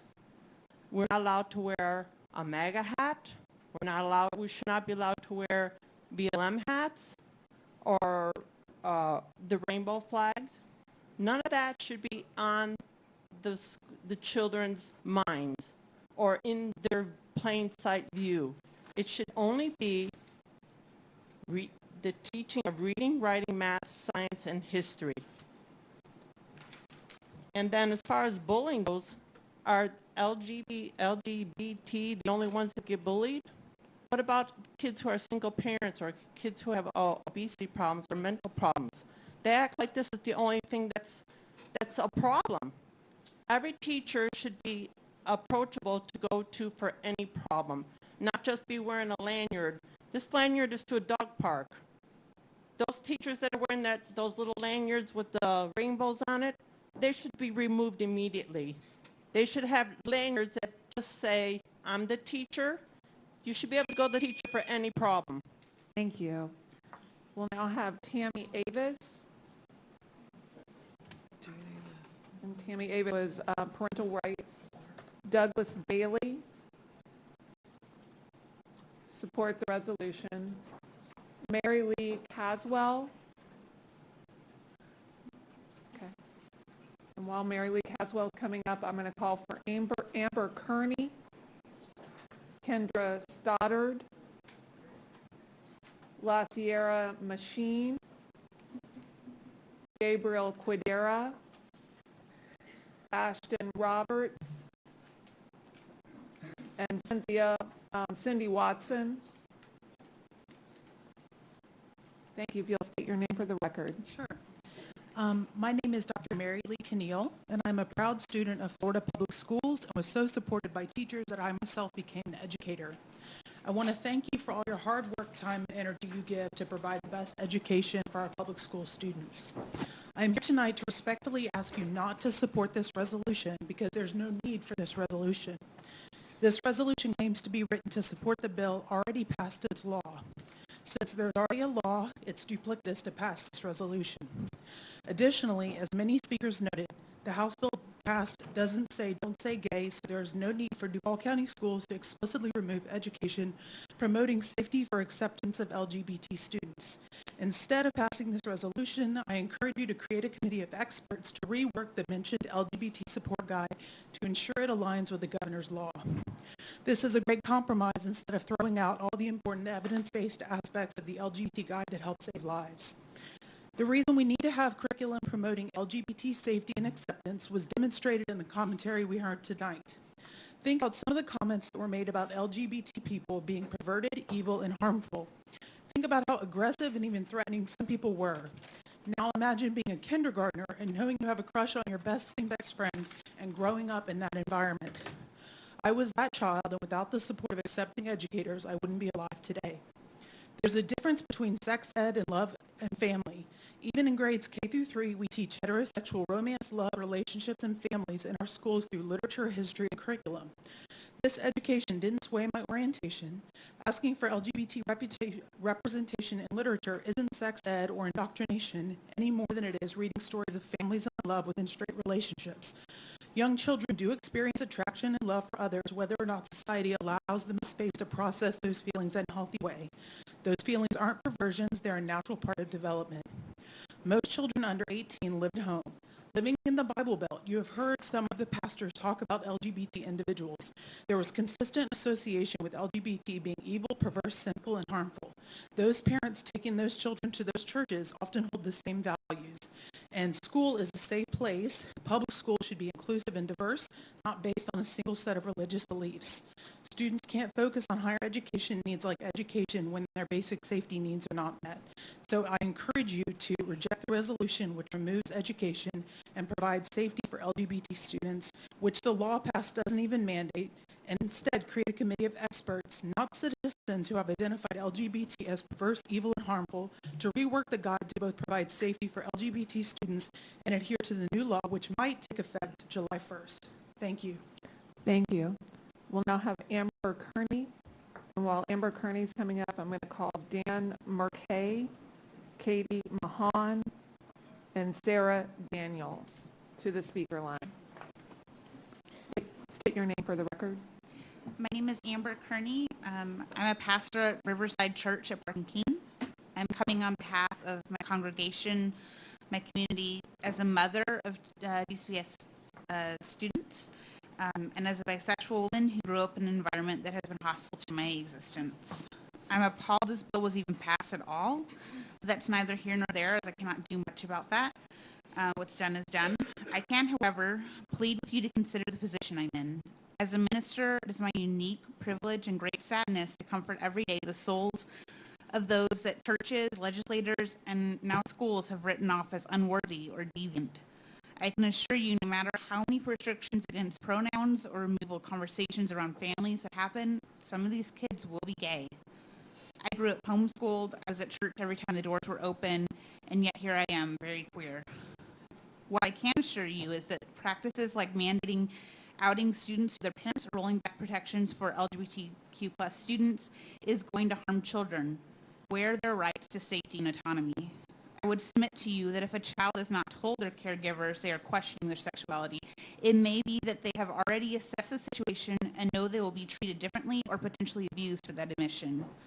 I can tell you this with certainty because the statistics say this, and because as a pastor, I counsel regularly about the atrocities parents, pastors, and other people in leadership have committed against members of their community. It makes my job of telling people that they are loved and valid that much harder, and that's if I get to do that. As unsupported gay and trans kids are 4 times more likely to consider suicide as a way out of bullying and harassment from their peers. The strength in any organization is how it treats the most vulnerable, and I would ask you to consider this when weighing how you move forward with the policies that affect LGBTQ+ children. My church at Riverside Park and King is a fully affirming and inclusive space for people of all ages, creeds, identities, races, and sexualities. I chose my church because I believe that my 3 incredible kids deserve to be in spaces that will embrace them fully and challenge them in kindness and love. I hope that their school will also be a safe space for them as they grow into the people they're becoming. I beg of you to partner with me in keeping our community a safe space for our children and our families. Thank you for your time. Thank you. Kendra Stoddard.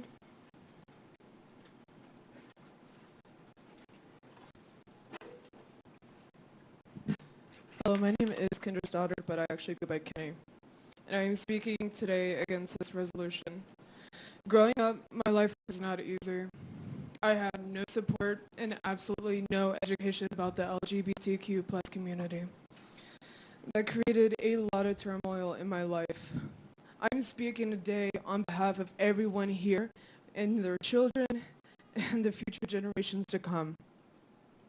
School is supposed to be a safe place, a place where teachers can teach freely and to help mold these children into who they want to be, not who they are told to be. Children should be able to speak freely and safely without judgment, without fear of any consequence of speaking. I never want that. I've never had that growing up, and I want that for the future. I knew who I was growing up at a very young age, but yet I was still bullied for being human, for being me. At the age of 15, my cousin outed me to a family member, and that whole half of my family has completely disowned me. And can you imagine the anger, the confusion, and the resentment that I had to deal with? No. A lot of people are just completely oblivious to everything that's going on around them. Imagine that in you. Imagine that in your children, in your friends' children, and every child on this earth.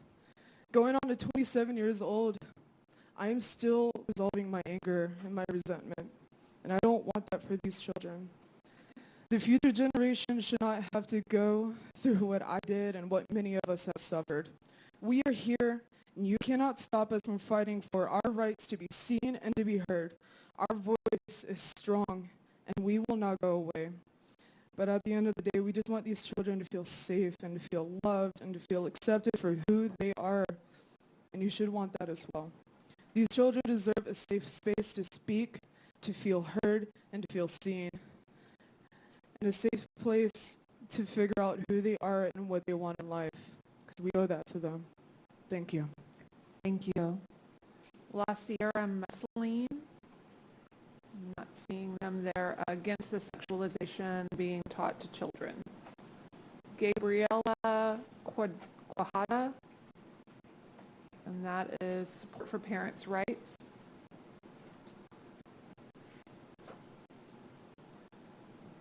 I'm sorry, I didn't read that all the way. Support for parents' rights and prevent LGBTQT from entering education. Ashton Roberts. Ashton, you're here. And while Ashton Roberts is coming up, I'm going to invite Lee Lilex, Leah Kennelly, John Chuba, and Stephanie Denallon to the speaker line. Thank you for your patience. So thank you. Getting to adjust this mic made me feel kind of tall, so thank you If for you that. bring it forward a little and state your name for the record, we want to Awesome. make sure we can hear you. Perfect. My name is Ashton Roberts. Hello, members of the board. Thank you for allowing me to speak tonight. I'm here today as a concerned community member and a former K-12 student. I've been described as a mama's boy quite a few times, mainly by everyone I've ever been in a relationship with. But when you grow up as a kid with a single mom, that attachment kind of just comes with the territory. My mother was quite the authoritarian growing up. She's always been a bit traditional in some of her beliefs, and because of those reasons, it took me a long time to come out to her. Something I didn't do until 5 years ago when I was 17. Like many trans kids, before I was out at home, I was out to my culinary arts teacher. I was out to my English teacher. And I firmly believe that it was their support and guidance that gave me the strength to sit down and have that hard conversation with my mom. I firmly believe that if those mentors who I went to for guidance, if those confidants had chosen for me how I got to have that conversation with my mother, I don't believe that I would have the same relationship that I do with her today. They would have stolen from me the voice to have that conversation when and how I wanted to. Because before I was 17, I didn't have all the words to tell my mom how I was feeling or who I was. It took me years of self-discovery and months of practicing what to say to her that got me to that point. Now at 22, we talk every week. We still take regular family vacations, and I know she's proud to call me her son, her only son. I have 3 sisters. I have an older sister, a twin sister, and a younger sister. I firmly believe that if those mentors, nope, I already read that. The resolution of the HB 1557 bill is trying to force teachers to not only insert themselves into the student-parent relationships, but also sever the trust students have with their educators. Something that I would also like to point out is that this resolution encourages profiling of students by their educators. What constitutes a queer student? A little girl that dresses like a tomboy? Does she now become a lesbian in the eyes of her math teacher? How do we even begin to set those parameters? Should we? In summary, I'm urging the school board to think about just how far they're willing to go, how specific they're willing to get. I would also like to ask if the school board, if they think they know my relationship with my mom better than I do myself. And resolutions like that, which is proposed tonight, were in effect while I was in school. My relationship with my single mom, my only parent, may have been permanently damaged. Thank you. Thank you.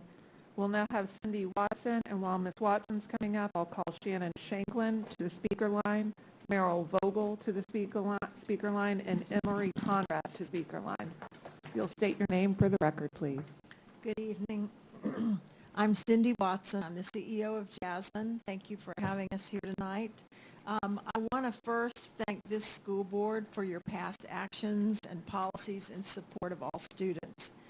Jasmine has advocated for and with LGBTQ students for over 28 years, and we've partnered with Duval County Public Schools since 2013 to help create safe and supportive learning environments for these students.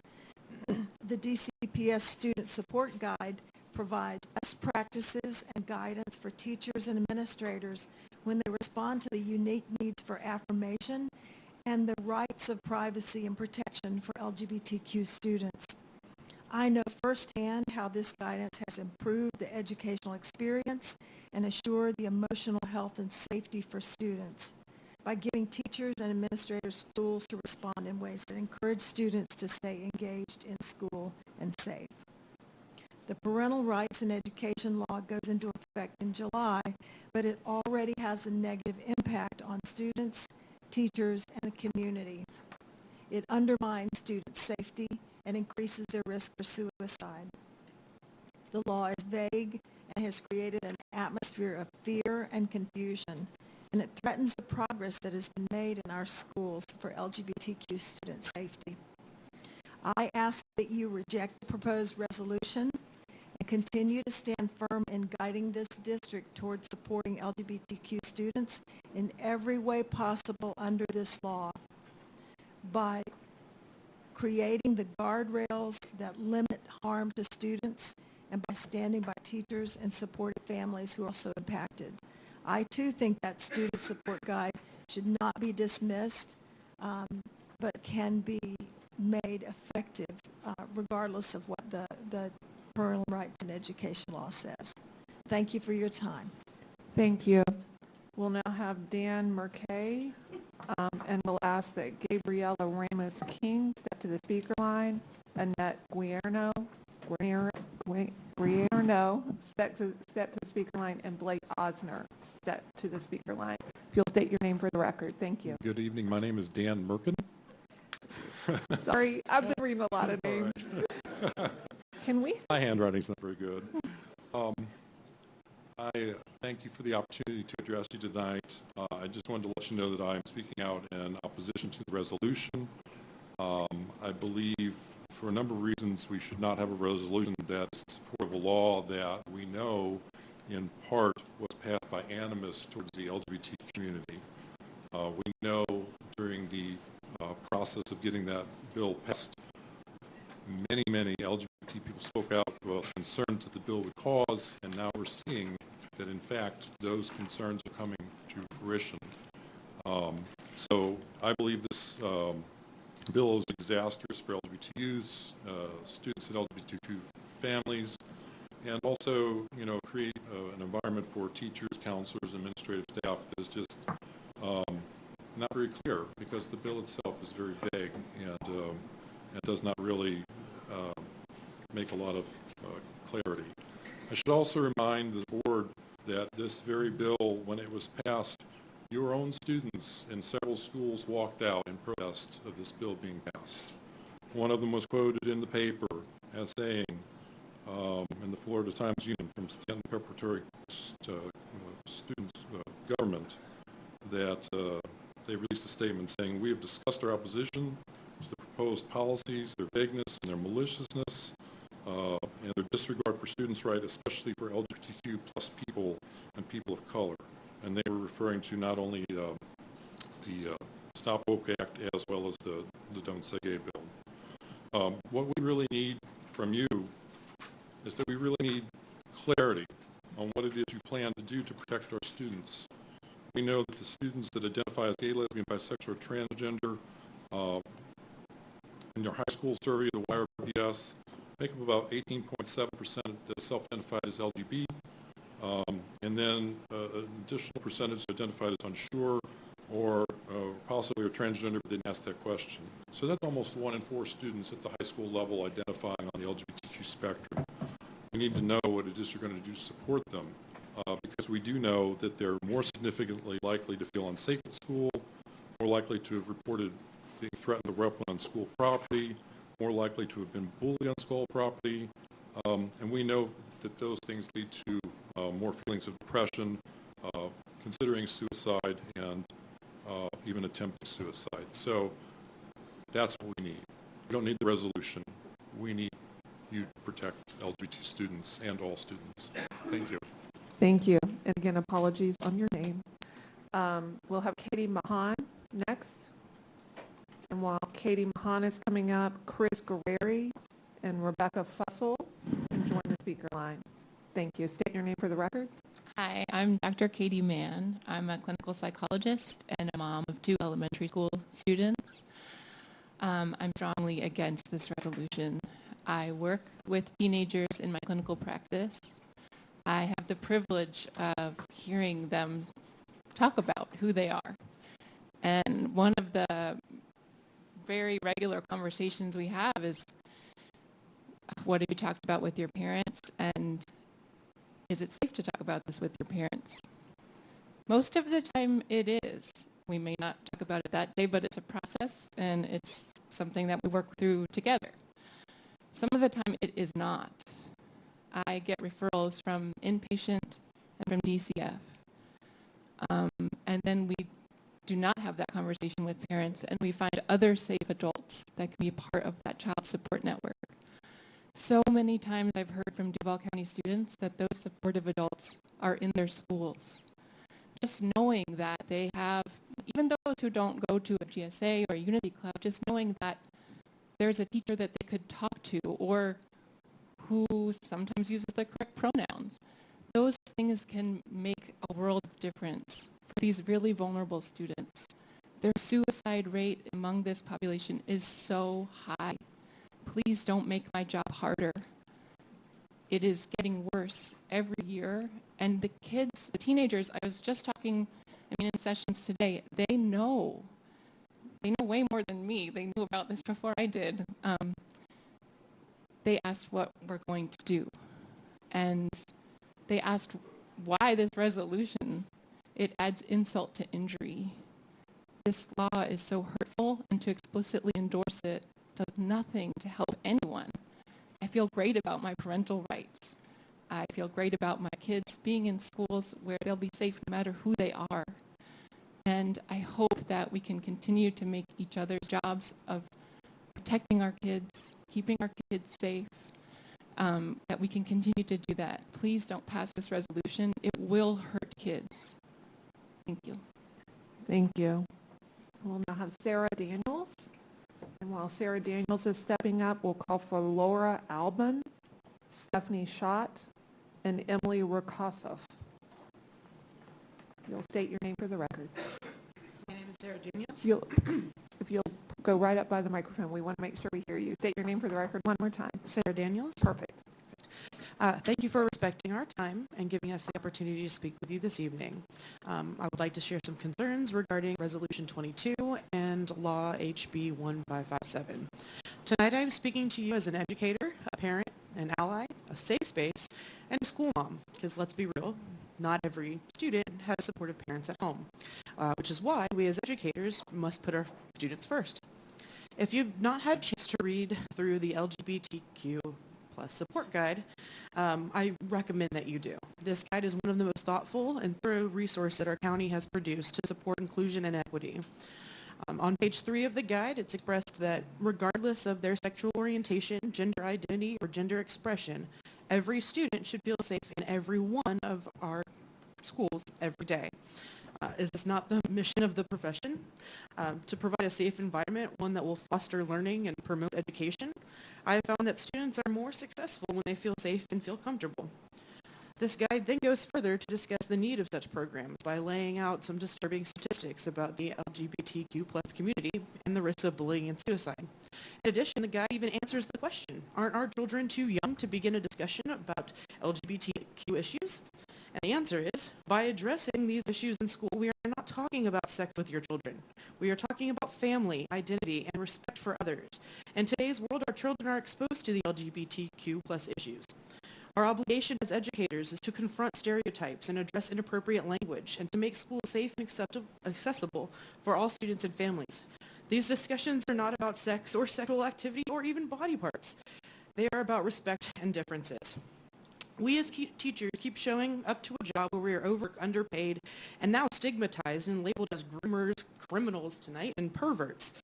We continue to put ourselves in the line of fire, unfortunately, literally and figuratively, because we care about our students. We build relationships with our students. We celebrate milestones with our students. We console them after loss and crisis, and we help them guide them through the challenges of life.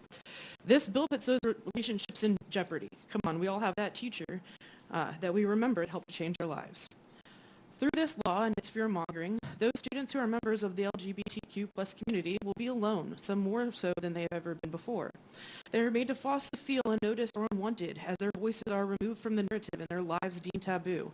Educators will become fearful of what services they can or cannot provide and therefore will avoid these relationships altogether. Who will suffer the greatest? Those already most at risk. I promise to my students, those former, current, and future, they will always be safe with me. Thank you. They will always be safe. Thank you. Oh, colleague says, yay! Thank you. Lee Lala? No. Support the resolution. Leah Kennelly? Resolution read don't say gay. Oh, wait. There you are. Thank you. Sorry, I didn't see you. You'll state your name for the record. Yes. My name is Leah Kennelly. Thank you to the board and the superintendent for the opportunity to speak. I know it's been a long night and we appreciate your dedication. I'm a proud graduate of Florida Public Education from kindergarten through college. I attended DCPS myself and now my children do as well. I'm a parent. Like all parents, I believe in parental rights and I believe Duval County is doing an excellent job supporting me as a parent. I don't support this resolution at all. We know you work hard every day to protect our children in a variety of ways. But this resolution is dangerous and heartless. It's short-sighted and discriminatory. When laws are put in place to make a specific group of people invisible, it removes their humanity. It removes their dignity. And it tells those people that they don't matter and they don't belong. Public schools are supposed to be a safe place where every child understands that they belong. We cannot offer that safety and acceptance to some students and revoke it for others. This resolution indicates that some children are acceptable and others are not. And according to this resolution, those others are so unacceptable that we shouldn't even speak of them. I don't think any human is unspeakable. I don't think anyone's life is so valueless that we should pretend that they do not exist. Silencing the presence of these children in our schools won't make them disappear. Who they are as humans won't be changed, but it will do irreparable harm to their mental health and create a hostile environment where they receive their education. These children and families are worthy of our compassion, just as all children and families are. To pass this resolution would send a clear signal that our local elected representatives feel that some children are worthy of support and protection and others are not. Please reject this cruel and unnecessary resolution. Thank you. Thank you. John Chuba? Parent Rights Bill was the topic. Stephanie Donnellan.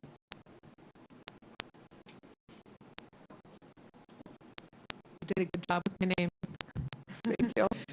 I'm Stephanie Donnellan. Thank you, board members and superintendent, for the opportunity to speak on such an important issue. I'm a product of the Duval County Public School System and a proud daughter of a former school board member. I currently live in Murray Hill. I vote in every election, and I'm here to speak against this resolution. I have deep concerns about the message this resolution is sending to our youth and the wider Jacksonville community. When we say we shouldn't discuss certain aspects of identity, we send a message that there's something of which to be ashamed. LGBTQ plus folks are part of our past, present, and future. We should be able to discuss the full lives of people like Baird Rustin, a gay man, or Marsha P. Johnson, a trans woman, both of whom are crucial historical figures in the fight to expand human rights. Students should feel empowered to share about their lives and families, even if they happen to have two moms or two dads. Our LGBTQ plus teachers and support staff should know that they are valued and not live in fear that one facet of their lives be cause for discrimination or termination. Let's face it, we need all the qualified teachers and school personnel we can get. We should be making every effort to encourage diversity and build a more welcoming culture in our school system. I urge you to consider the costs of supporting Resolution 22. HB 1557 is already facing legal challenges. Should the school board choose to pass the resolution, it would undoubtedly face similar legal scrutiny. Regardless of the outcome, the expenses would be immense and an unnecessary drain on resources intended to educate the youth of Duval County. It is the responsibility of the school board to provide for student achievement, safety, and well-being of young people. That means all youth, regardless of race, family structure, income, sexual orientation, or gender identity. And for goodness sake, let's please offer much needed support to those incredible and incidentally queer teachers of Duval County who work tirelessly to support our young people. Thank you again for your time and very thoughtful consideration of what is truly in the best interest for our students, teachers, and the broader community. Thank you, Ms. Donnellan. We'll now have Shannon Shanklin. And while Ms. Shanklin's coming up, I'm going to call for Betty Hayes, Jeffrey Stanley, and Hope McMath to come to the speaker line. You'll state your name for the record. My name is Shannon Shanklin.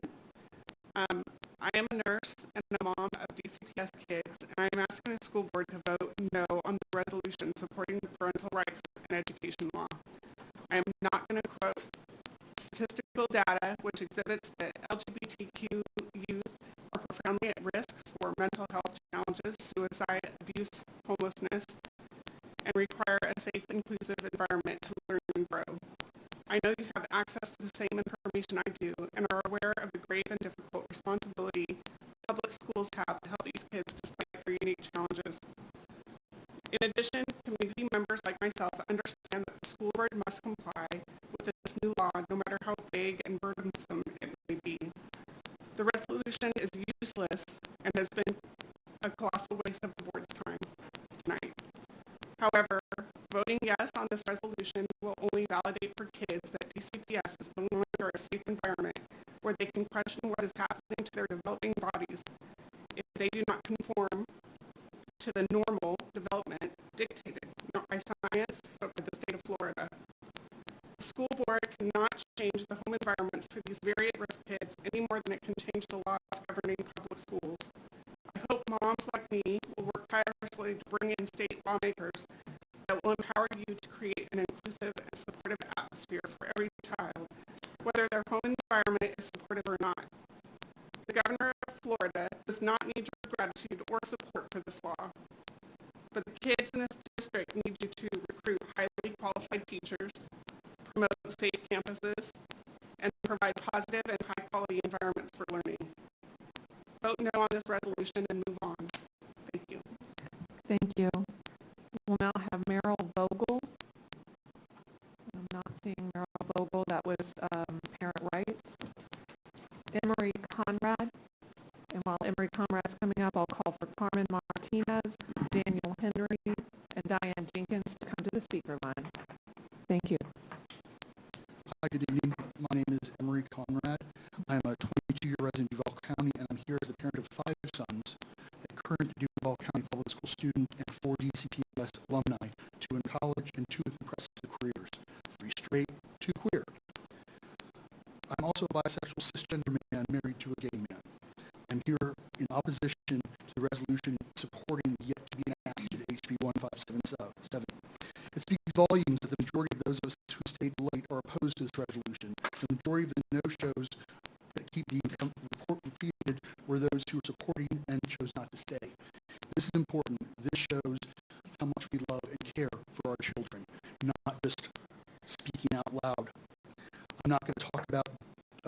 Moses, Jeremiah, Matthew, Paul, Buddha, Muhammad, the Bible, the Quran, the Torah, or any other religious figure or text. We're a country with freedom of and freedom from religion.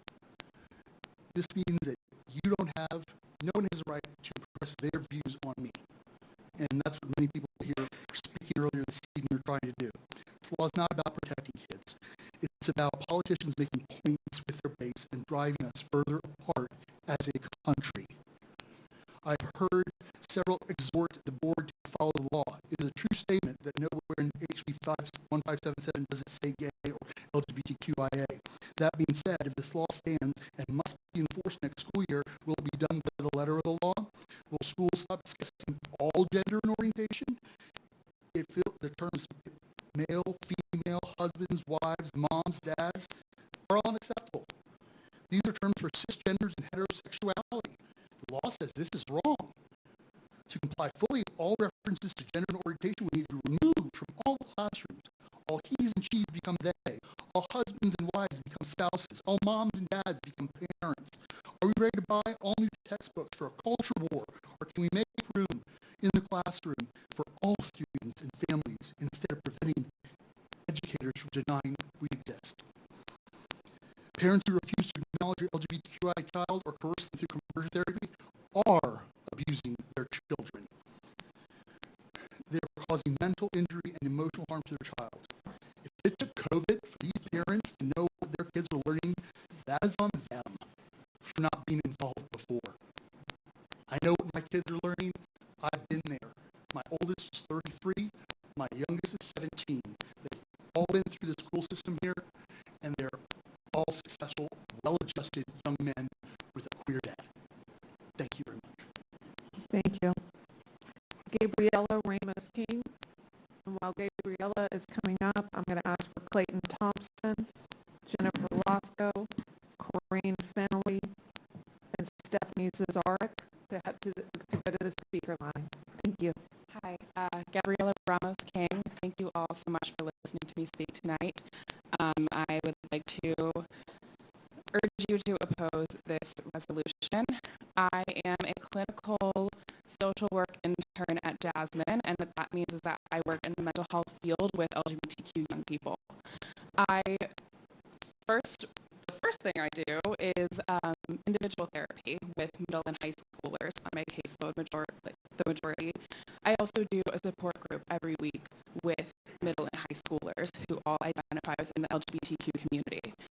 What I want to talk to you tonight is what thriving looks like, because we talked a lot about how this negatively impacts LGBTQ young people, but what I want to bring to the table is what it looks like for LGBTQ young people to thrive. And the things that I have seen in my time working with these young people, from going from having suicidal ideations almost every day, from having previous suicide attempts, multiple previous suicide attempts, to now in a space where they care about themselves, they have self-esteem, they have supportive adults in their life, supportive young people, and they're excited for life. They're excited for the future. They're thinking about their career and where they want to be. They're thriving, and it's incredible. And I can talk to you about how, therapy is what did it for them. Therapy is not what did it for them. What did it for them is that they came to Jasmine, right? They came to this organization. And what happened was I was like, oh, hey, why don't you join this group of young people? Which friends have you made? Why don't I introduce you to other staff members who are supportive, safe adults in your life? How about me and your mom sit down and we have a conversation, we collaborate together on how to support you as a young person. And that's what it's all about. But the work that I do, it's about 1 hour, maybe 2 hours a week if they're lucky. And we're not a big enough organization to support all of Duval County Public Schools. So imagine what that will look like for young people when they have that safe and supportive environment, not just an hour a week, not just 2 hours a week, but all the time, every single day, 6 hours a day, 7 hours a day in school. Think about it. Thank you. Goodbye. Thank you. We'll now have Annette Guierno. I'm not seeing Annette Guierno. Resolution in support of parental rights was her topic. Blake Osner. And item number 22, resolution, was the topic. Chris Guerreri. Don't Say Gay resolution. Rebecca Fussell. Resolution in support of parents' right and education laws is the topic. Laura Albin for the resolution to support parent rights and indoctrination. Stephanie Schott, support resolution. Emily Kosovich, thank you. While you're coming up, I'm going to call a few more names. Otis Crooms, Tynese Learmond, Nick Pecker-Muskowski. Oh, goodness, I'm going to mess that one up. And Gail Chernosky. If you'll speak your name into the microphone. Yes, my name is Emily Rokosh, and I might not even be able to say that right now at this hour, so you're good. Thank you. I'm the Director of Operations at Jasmine, the LGBT Center here in Jacksonville that directly supports LGBT students and families. So I'm here tonight to ask the school board not to pass a resolution in support of the HB 557, but to continue to consider to work as a board to ensure that the LGBT students and their families have support they need to access a safe education in Duval County. Jasmine, as you've heard, has a long-standing relationship with DCPS. And as you just heard from Gabby, we can't do it alone. We can provide safe space for LGBT teens that can get to the Jasmine campus, but a lot of the students that we talk to on the phone and their parents can only find the support they need at school. So I'm urging you all to consider not passing the resolution and to continue to support the LGBT students the way you are right now. Thank you. Thank you. Betty Hayes. And topic was Bill. Jeffrey Stanley. And topic was parental right resolution support. Hope McMath. And while Hope McMath is coming forward, I'm going to call a few more names. Meredith Holliday, Michelle Murr, Dennis McGinley, Katie McNeil, and William Tucker. Thank you. Hi, my name is Hope McMath, she, her, hers, and I am here tonight to stand in solidarity with my LGBTQ friends and community. And I'm also standing against this resolution. This proposal and the state law that has inspired it are regressive and dangerous. And shelving the support guide is pulling quality information and a critical resource out of the hands of our teachers, out of the lives of our students, and right at a time where we know it's having a positive impact. In fact, there were many people in our audience tonight that could have used a good reading of that resource. Turns out that this is actually an issue of justice, equity, respect, and human dignity. And it means that it needs our attention. As a community-based art educator, I've seen the damage when children have a lack of a sense of inclusion and acceptance.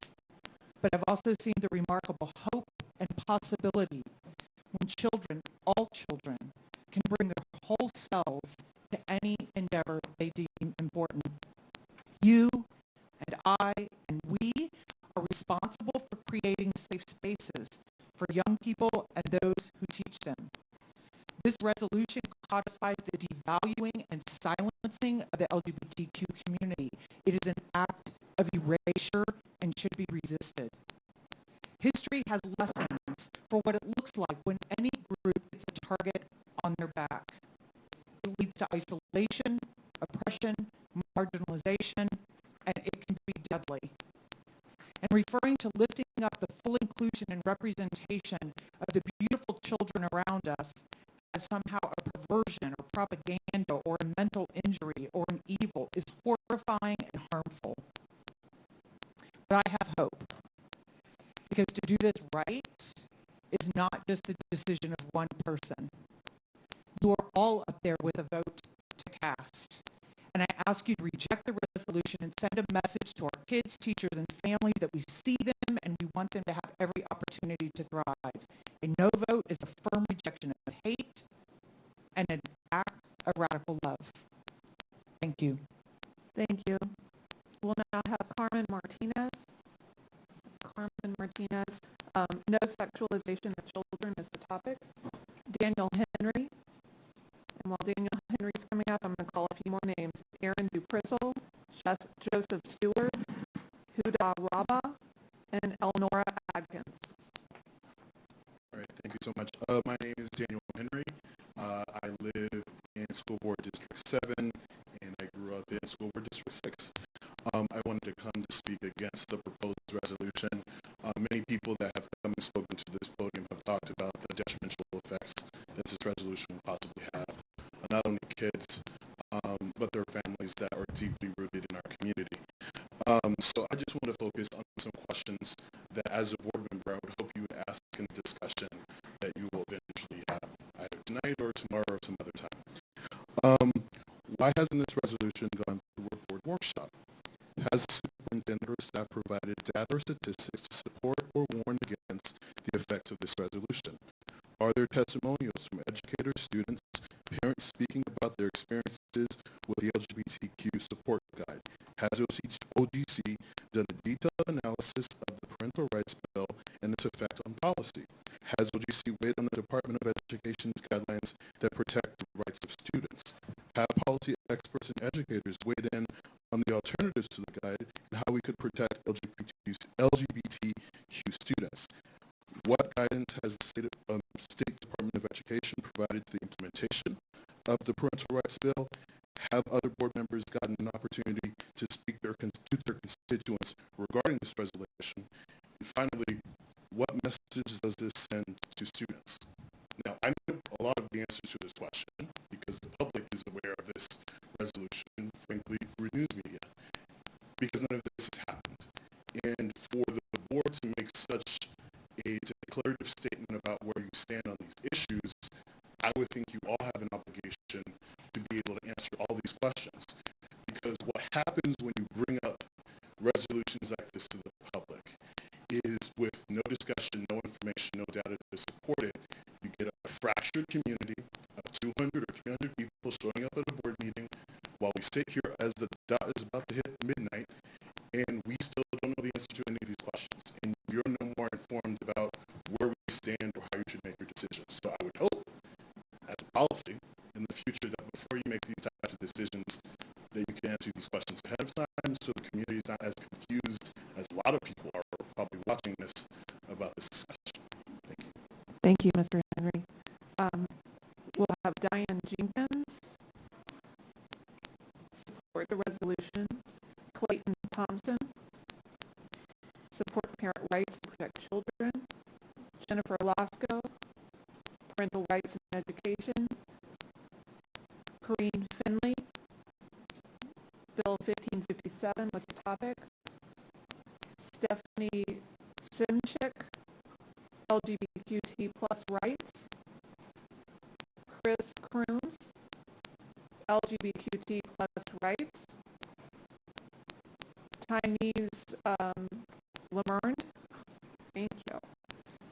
And while the speakers coming up, I'm going to call John Turner, Jill Pereira, James Eddy, and Deanna Adamson. If you'll state your name for the record. Thank you so much. Thank you, thank you. With 1 minute to go, a good night to everyone listening. I'm Tyrese Lerman, and I work in the community as a rapid rehousing and homelessness prevention case manager with Jasmine. On behalf of all of us, thank you for hearing us out. Let's start with the obvious. Every parent has a God-given right to protect their child. If something happens, the first questions asked are where are the parents and what's going on at home. However, censoring information on sex and identity from the classrooms or the homes is going to force them to go find it elsewhere. And I can say that because my parents made very similar and valiant attempts. So you might as well allow it in the classrooms. My parents did not spare the rod from the child, nor but they spared the information. My schools were no better. None of it worked. Passing this resolution, supporting Bill HB 1557, is going to harm them mentally, emotionally, and it is going to harm their spirits.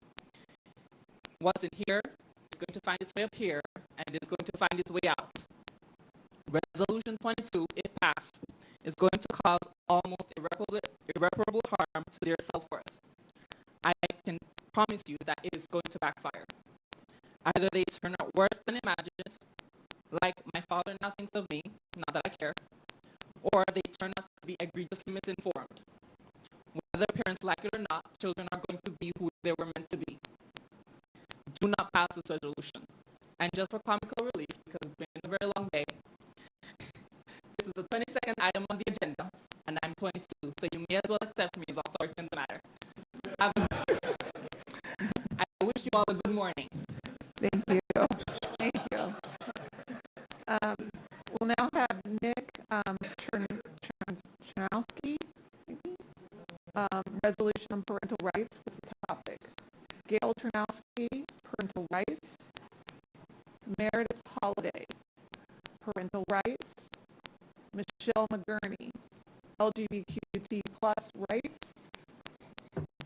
Dennis McGinley, parental rights. Katie McNeil.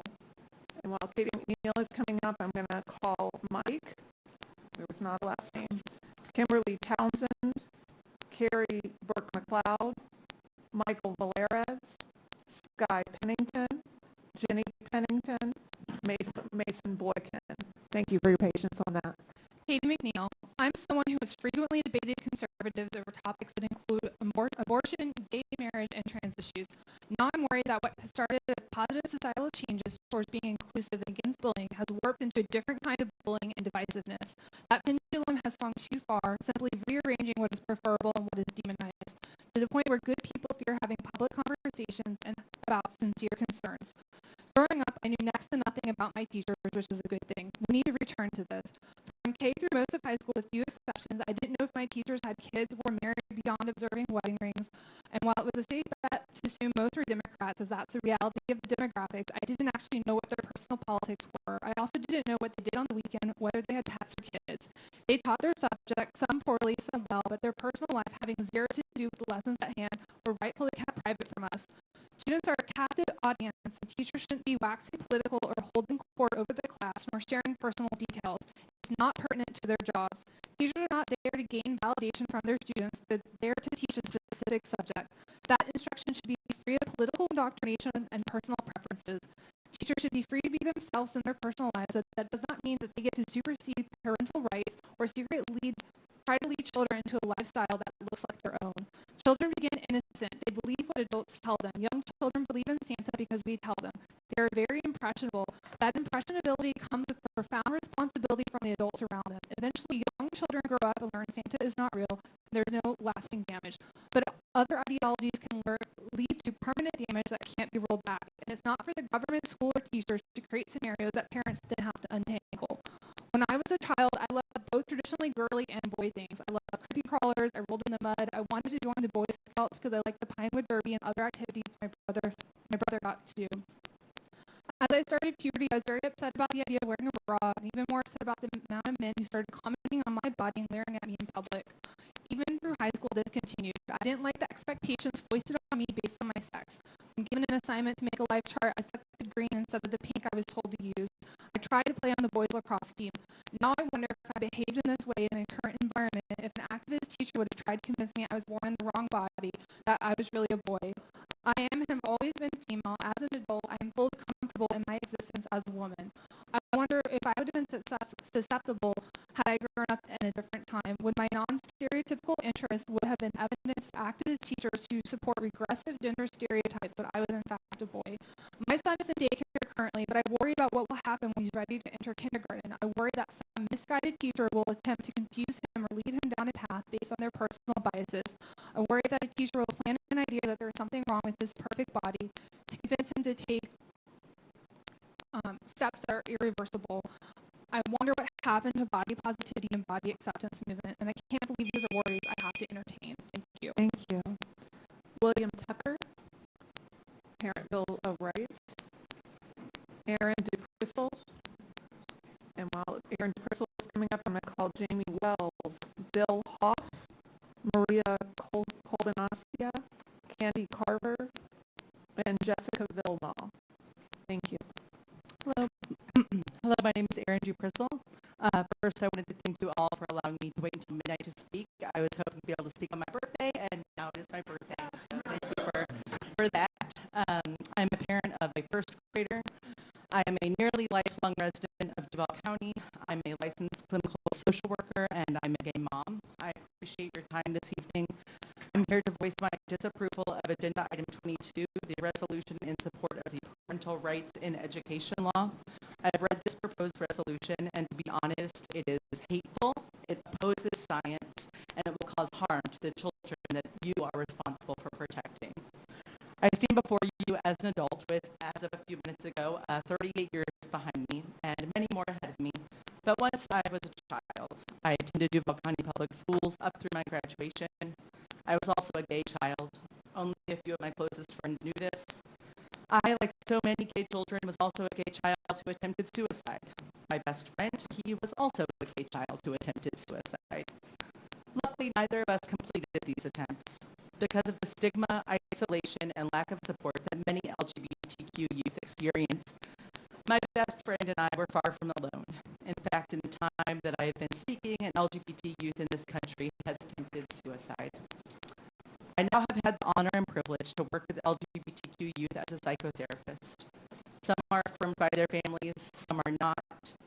I'm also aware of LGBTQ youth at my daughter's school.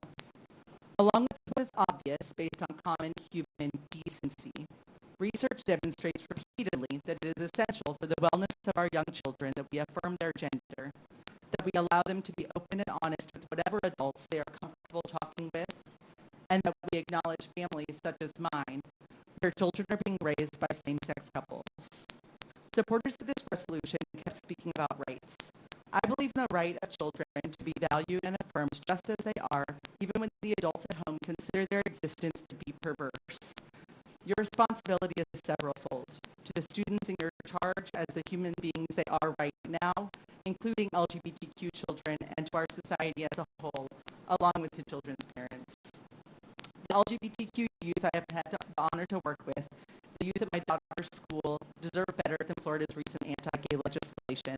While other school districts are fighting Ron DeSantis' recent actions, this local resolution would be a slap in the face to my clients, my daughter, and the youth of Jacksonville. It is dangerous. Please reject this resolution. I'd also like to say that children do not belong to their parents. Children belong to themselves. Thank you. Huda Rabba. Topic was floating holidays and Ramadan. Elnora Atkins. Principal appointment. John Turner. Mandarin High School traffic hazard. Jill Herrera. LGBT issues. James Eddy. Topic is please do not support this item. Protect the LGBT community. Deanna Adamson. Parental rights bill should be passed. Mike, with no last name, parental rights bill needs to be approved. Kimberly Townsend. And while Kimberly Townsend is coming up, I'll call more names. Jennifer Jones, Andrew Carty, Courtney Walker, Kendra Vilmov, Michelle Wise, and Judy Beboff. Hi, everybody. My name is Kimberly. Can you hear me okay? Okay. Being here this late, thank you so much for staying with us. Reminds me of staying watch in the military, so it brings back some good memories. I have this whole speech. It's late, so maybe I'll just speak a little bit more personally. Raised in a military family, leaned a certain way, went to a certain kind of church. The first gay person I ever met was when I was in the military, and her name was Shireen, and she was a very good friend. I was raised a certain way to believe certain things, and to dismiss a lot of what we're talking about here tonight. It wasn't until the death of Trayvon Martin that I started to maybe question a lot of the views and beliefs that I held 100% without a doubt true and right in my heart. That does lead back to the resolution tonight, which is that I was wrong. There was a lot that I didn't consider, that I dismissed. And so that was my arc. And I'm here on behalf of the rainbow community here. Even if it's just one student out of a huge crowd, they have every right to the same safety, respect, acknowledgement that all of us would want for ourselves. I am a non-licensed mental health therapist working on my licensure. Regarding Jasmine in particular. Those comments were disgusting. I don't consider myself a sexual predator or groomer. As a mental health therapist in our schools, I see the devastating impact this resolution will have on students and families, on my young clients. As a mental health therapist, I will uphold the ethics of my profession as outlined by the American Counseling Association. I will not allow the inappropriate intrusion of this resolution into my sessions. I will advocate for and protect my clients. Being gay and trans shouldn't be a death sentence today or years from today. And if one disagrees with that last sentence, you've decided some human lives are worth more than others. As a clinician, I assure all here and all listening, measures such as this resolution do not cure but cause disease. Depression, anxiety, trauma, PTSD, suicidal ideation, ruptured relationships, bad self-esteem, increased vulnerability to general manipulation, and stress family systems. Measures such as this resolution decrease safety, increase risk for suicide attempts, completed suicides, and bullying, isolation, substance abuse disorders, and abuse. Please say no to this resolution. Thank you. Carrie Burke-McLeod. All right, and while Carrie Burke-McLeod is coming up, I'm going to call Susan D., Maury Miller, Kasaba Jara, and Yuri Rota.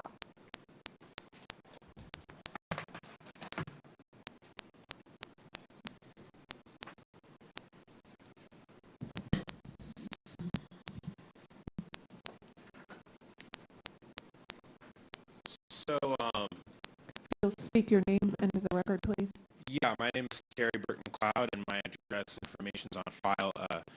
Forgive me if I'm a little slow because it's past my bedtime too, and so I'm just trying to process where I am and what's going on, but that's okay. There was a quote I wanted to read, and my phone's tired too. It's at like 1%, so I'll see if it stays up too. It says, education either functions as an instrument which is used to facilitate integration of the younger generation into the logic of the present system and bring about conformity, or it becomes the practice of freedom, the means by which men and women deal critically and creatively with reality and discover how to participate in the transformation of their world. It probably sounds familiar. It's from Paulo Freire's Pedagogy of the Oppressed. The reason I bring that up is because we've heard a lot of talk about indoctrination and talk of the like, but I think there's a glaring issue missing, and I think it's the idea of what our focus is, right? Our focus is on the kids. It's always been on the kids. And if you look at that youth behavior risk survey, the thing that the district puts out every year, you'll see that a lot of our kids, their mental health has been declining. And that was really big, especially 2 years ago when we talked about mask mandates and things of that nature. I don't know how much better it's gotten, but when we suggest a resolution thanking a governor for isolating an entire population of students, I don't think that solves the problem. You know, and I think when we think deeply about it, a resolution such as that it's ill-placed, it's ill-timed, and frankly kind of ill-mannered to suggest that at such a moment when you have so much more to focus on. We have rats in elementary schools, right? I mean, we have a half-penny sales tax we just got passed working on. We have another one that we're trying to get passed, and you know, this board's doing a lot of good work, but this isn't really the time to focus on that.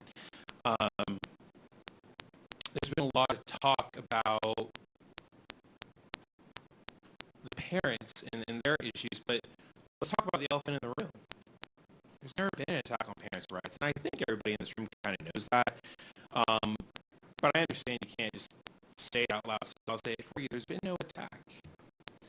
We have to communicate with parents all the time. That's what I do as an educator. It's what you do whenever a parent emails you. So please focus on the students. Thank you. That's all I'm Thank focused you. on. Thank you. Manuel Velez against Resolution 22. Sky Pennington. Oh, is this Manuel? Yeah. You're great. Okay, come on up. Sorry. I didn't see you behind the pole. Thank you. Because I can't meet at this time of the night. I've been up since 5 o'clock as well, so I feel your pain. Good evening. My name is Manny Velasquez. I'm an award-winning journalist.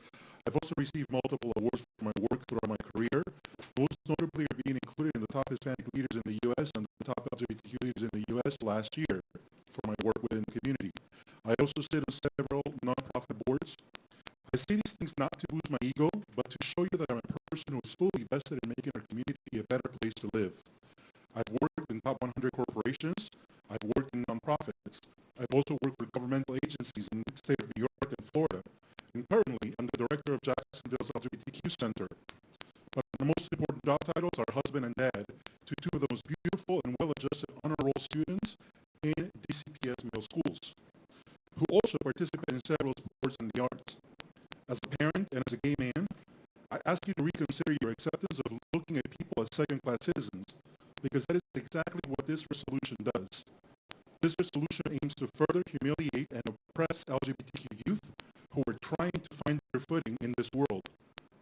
Growing up is really hard, and when everyone around you keeps telling you that you should not be allowed to be yourself, that you should not be allowed to show your true colors, all those words do is cause mental health problems, which is ironic because tonight this board proclaimed the month of May as Mental Health Month in Duval County Public Schools.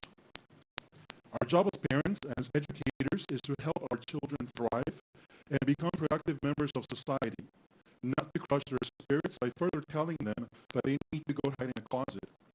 And just like you, experience has also taught me that each child is unique and as a result may need a specialized program to maximize the likelihood of success. But taking away the little resources the students have is doing the exact opposite of maximizing the likelihood of their success. I completely agree that our values, morals, and beliefs should be taught at home. But being a human being who is also a member of the LGBTQ plus community does not go against any of those, unless, of course, you're a person who likes to discriminate. Students from around the U.S., including our own county, and perhaps even your own children, participated in walkouts because they understood how hurtful these actions are towards their peers.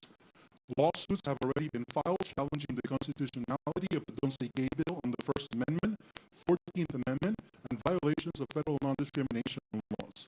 So why would the Duval County School Board go against common sense? Thank you, and I truly hope this resolution is never approved. Thank you. Sky Pennington. Oppose the resolution. Jerry Pennington. Oppose the resolution. Mason Boycon. Against the resolution. Jamie Wells, Parental Rights Bill. Bill Hoff. Proposed resolution on House Bill 1557. Vote no. Maria Kolbanaski. Please correct me. Thank you. And while you're coming up, April Carney, Nadisha Bota, Maya Morozan, Azaro Christley. Thank you.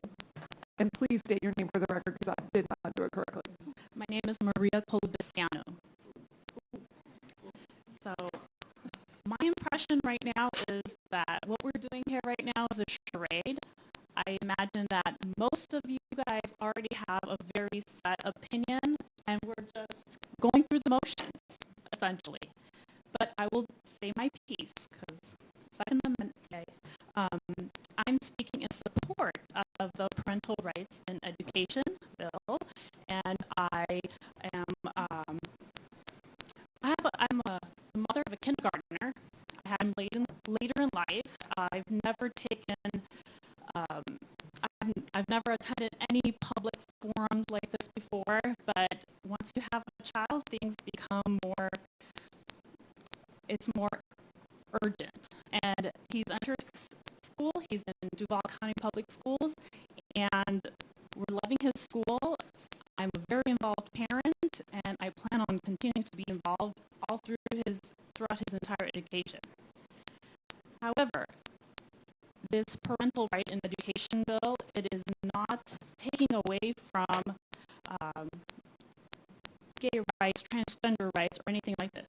This has everything to do with my kindergartner, my future first grader, second grader, and third grader. If anybody wants to talk to those groups of children about sexuality and anything like that, they're perverts. I'm sorry. That's what it is. You should, yes. Save that topic for when they're older and when they're old enough to understand. If a child has two mommies or two daddies at home, that's fine. This bill does not prevent those children from speaking about their own childhood, their own parentage, nothing like that. But it should not be brought up by the teacher. It should not be brought up by their counselors. And that avenue of communication between parents and children and should be respected. And there should be no secrets from with my child with an adult. My child is my child. I'm sorry, but he is. And I don't want somebody to have a private conversation that is meant to be just amongst themselves, and that does not get me informed in this. If a stranger comes up to my child and starts talking to them about sexual matters, I would call the cops. This would be inappropriate, and I don't see the difference actually between that and a teacher doing it. I bring my child to school. Thank you. Because I trust you guys. Thank you. Candy Carver, support the resolution. Jessica Vilmau, support the resolution. Jennifer Jones, 22 resolution. Andrew Carty, support parental rights resolution. Courtney Walker, against resolution supporting House Bill 1557. Kendra Vilmov, supports the resolution. Michelle Wise, I support the resolution. Judy Bobeef, praise the law resolution. Anti, and it doesn't finish the statement. Susan D, freedom, grandmothers for something. Mary Miller, no topic. Kasiba Darrell, no topic. Yuriv Bota, nothing on the topic line. April Carney, thank you. And while you're coming up, I'm going to read a few more names. Alexia Azarov, Libid Mila Burlap, Liz Figuera, Jennifer Gaskins, Gianna Perez, Cosette O'Connor, Tatiana Bond. Thank you. Thank you, Board, for staying up so late. My name is April Carney, and with regards to the clock, I'm going to waive my time in support of the resolution. Thank you. Thank you. All right, Nadia Bota, and nothing on the topic line.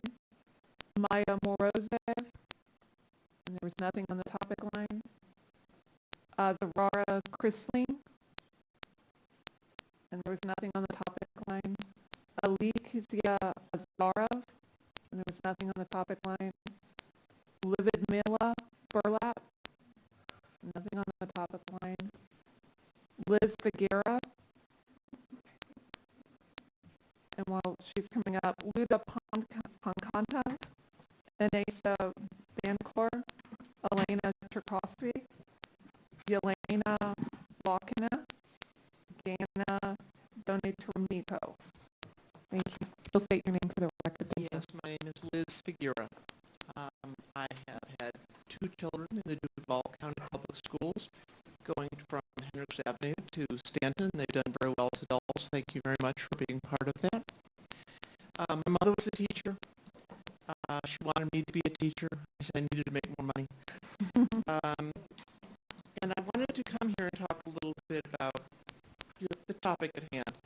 However, so many people have spoken about it. I can talk about issues with classroom size and poverty and bullying, its impact, student health, funding, teacher shortages, not paying staff enough. I could go on forever. But really, I think what's important here is we have to talk about what's right for the kids at the end of the day. And we all love our children. I mean, that's pretty easy. But then I thought about people earlier that they wanted to handle sexual education themselves. They want to do it at home. I'm 64 years old. I heard nothing from my parents. I heard about it at pajama parties. They didn't know what they were talking about either. So it is kind of funny about how these experts are. But let me tell you a quick story. So one of my kids was in fourth grade, going to one of the churches in the area, a mainline Protestant church. They said that they were going to have a class on sex education. 2 doctors were going to teach it. So I said to my oldest, I want you to go to this. Well, he wasn't going to. That was embarrassing, and he wasn't going to go to that. I said, go once. If you don't want to go back, you don't have to go. So what happens? He went. The next Saturday, guess what? He was in the car 10 minutes early. He wanted to know. And my daughter was the same way. But what was interesting about it is I ran into one of the docs, and I said to them, how do you explain sexual intercourse to a 10-year-old? How are we supposed to do that? And what I thought was interesting, she said, do you know when you fall down when you're a kid, and all of a sudden your parents pick you up and they give you a big hug and you feel better inside? That's kind of how you do it.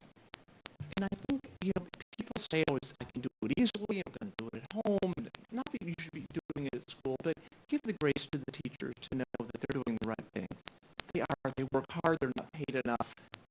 There are champions, and you guys support them, and thank you. But I think there's just more to it than a lot of people review. That's all. Thank you. Jennifer Gaskins.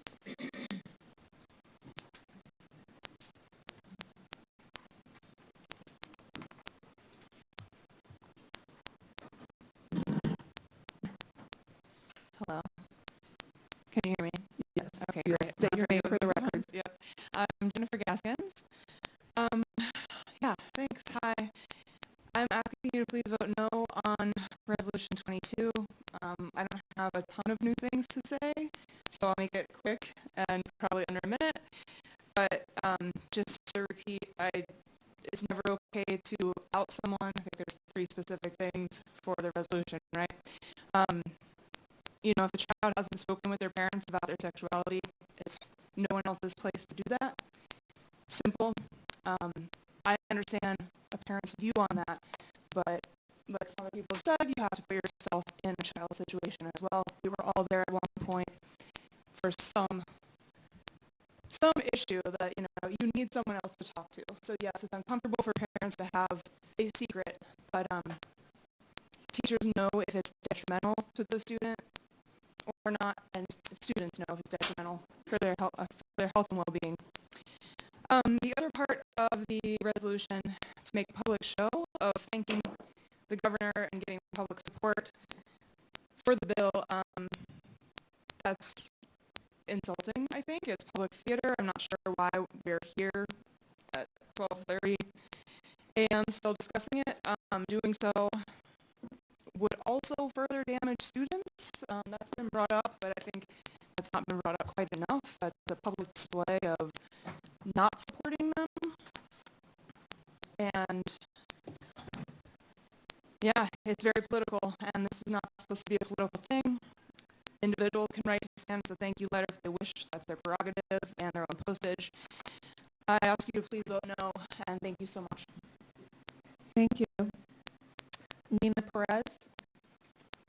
Well, Nina Perez is coming up. I'm going to call Valeria Ngamba, Elena Parkotz, Rachel Murdoch, Ryan Kennedy, Denise Lee, Maurice Dickerson, Stephanie Taylor.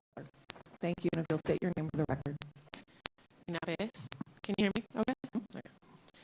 Hello, school board members. Thank you so much for your time, particularly this late hour. My name is Nina Pérez. I'm the mom of a beautiful toddler who is currently asleep with my husband, hopefully. I hope. I hope he's not also having a long night. I came here today because I cannot sit back even one more minute and allow an extremist vocal minority to impose their political agenda on my child's future as a future DCPS student. I want to say that as a parent, I oppose this resolution, and that is masquerading as parental rights because I don't think this could ever be parental rights, and ask you to do the same. One of the core values, and if not the core value that I have for my daughter, is kindness and acceptance and compassion. And I teach my daughter that kindness daily, and when you legislate and regulate hate and shame, you stand in the way of that of me as a parent and my right to teach that to my child.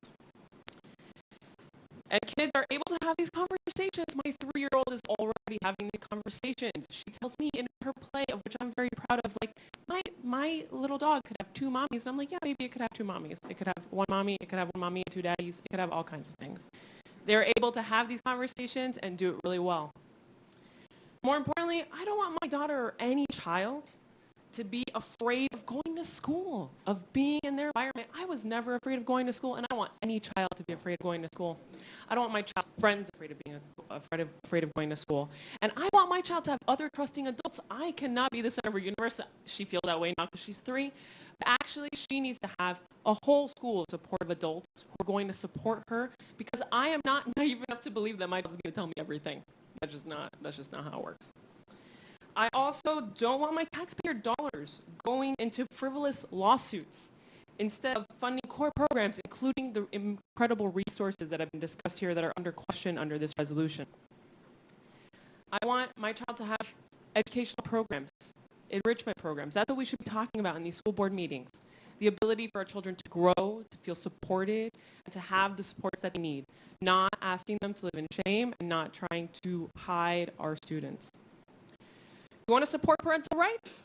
Support and invest in existing programs like PTAs, and make sure that all parents, not just a well-funded, well-organized vocal minority, have the ability to weigh in on these processes through invest processes that already exist in the system.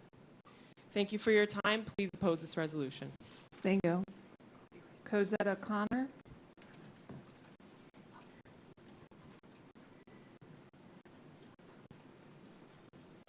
Are you Cosette? No, I think I'm the only one from that list. Let me go ahead and read off their items if you don't mind. Thanks for your patience. Cosette O'Connor, support parents' rights under God. Tatiana Bond, I'm against sexual education. Luda Pankratan, no topic. Inessa Vancor, nothing on the topic line. Elena Chikvoskia, topic, no sexual education for my children, no CRT. Yolana Lakina, by the way, make sure you stop me when I get to you.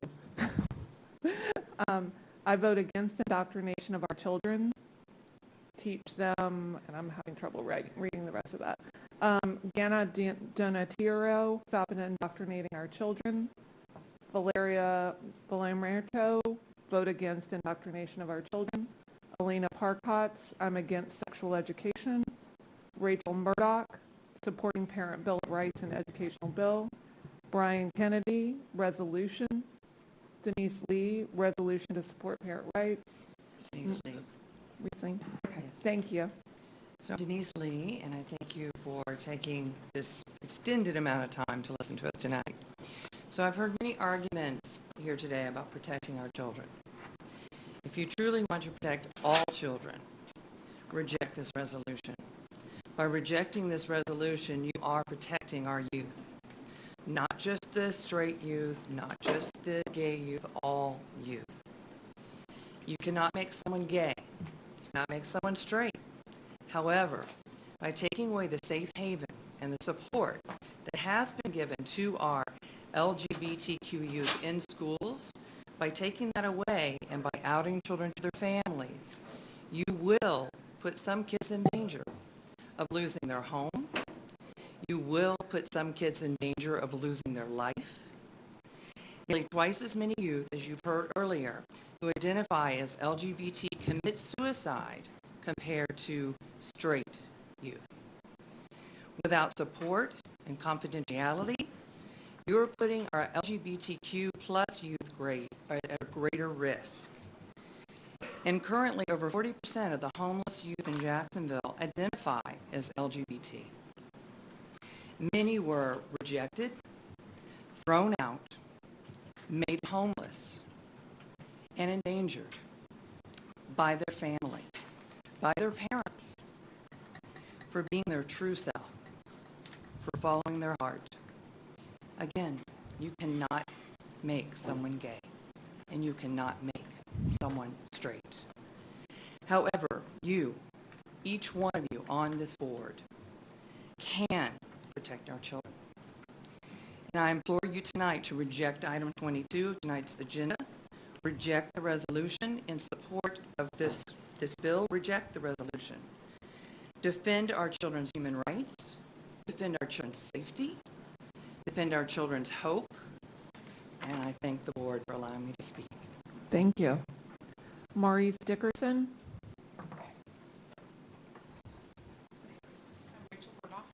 Rachel Murdoch. Thank you. That's okay. Hello. I've never heard of Jasmine. That was just the first time I've heard it tonight. I looked it up, and that it looks like it's a $2.5 million well-funded program. So that's wonderful, with 40% of the government grants given to it. So that's wonderful. But I did want to say, all I want to say tonight is that I want to thank the board member who wrote this resolution and representing me. I want to thank you for your courage. And when those that attempt to circumvent the law, creating an unsafe environment for my children, I have 2 children, I full-heartedly support this parental rights and education bill. And I thank the governor, I thank the Florida legislature who are enacting this into law, and I pray that it goes through. But it is my authority to raise my children. It's in my authority to do the best I can to raise them up and with our values, our morals, and our beliefs. And I really feel like my freedom as a parent is threatened. And I just don't, I feel like that song, like, no, I'm not going to take it anymore. No, I'm not going to take it. I just feel like it's really, we're on a fine line here with parental rights, and I support the resolution. Thank you. Maurice Dickerson, principal of Douglas Anderson School of the Arts, was the topic. Stephanie Taylor, support for the resolution in support of the parental rights education law. Carlos Frias, resolution in support of the parental bill of rights and education law. Nancy Frias, support of parental rights and education. Alexia Robinson, Douglas Anderson. J. Stoney Spur, against parental rights bill. Willa Close, against bill of rights, against resolution. Christina Torres, topic against parental rights bill. Dunn Downclop, against item 22. Dr. Jennifer Cowart, against item 22 resolution. Kim Flynn, resolution in support of parental rights was the topic. Brittany Marcotte, stop indoctrination of our children. Victor Burrows, LGBT support guide and parental bill of rights was the topic. Alexander Romeo, number 22 was the topic. Jimmy Midyett,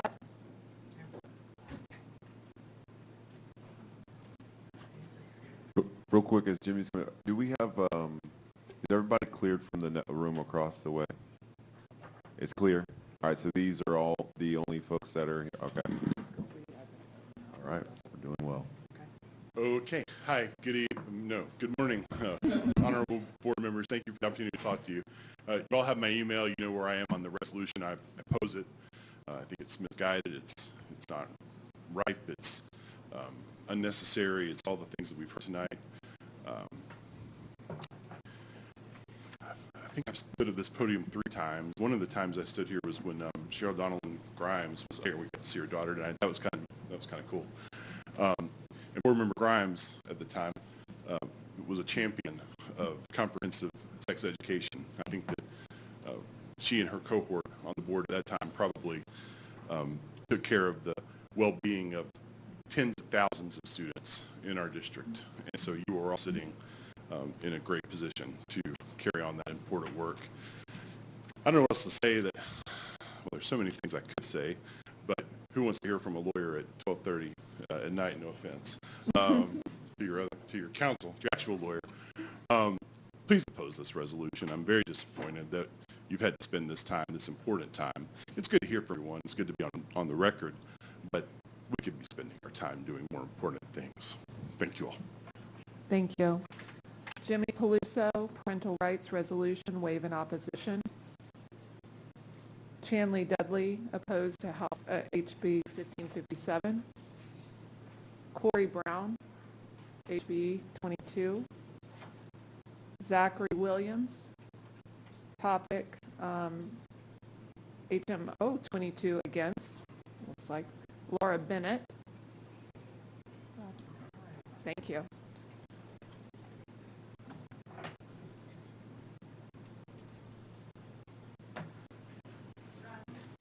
You're good. Thank you all for the opportunity to speak at this late hour.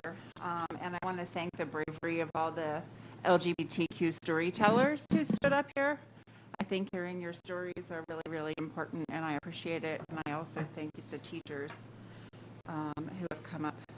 I'm speaking to you as a more than 20-year Navy veteran during Don't Ask, Don't Tell, a community leader, a board member of several nonprofit boards in the city, including boards that focus on well-being and inclusion. I'm a small business owner. I'm a mental health advocate. I'm a nurse practitioner, nurse midwife. I'm a parent. I'm a voter. I'm a taxpayer. I'm a daughter of a lot of educators. And I'm the mother of a gay child. I want to stand up here and echo everything that was said in opposition of number 22, your resolution for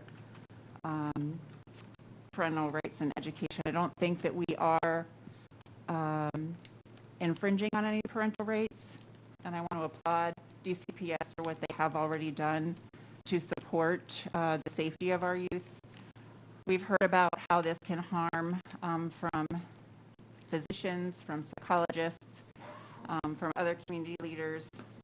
And I want to give another side.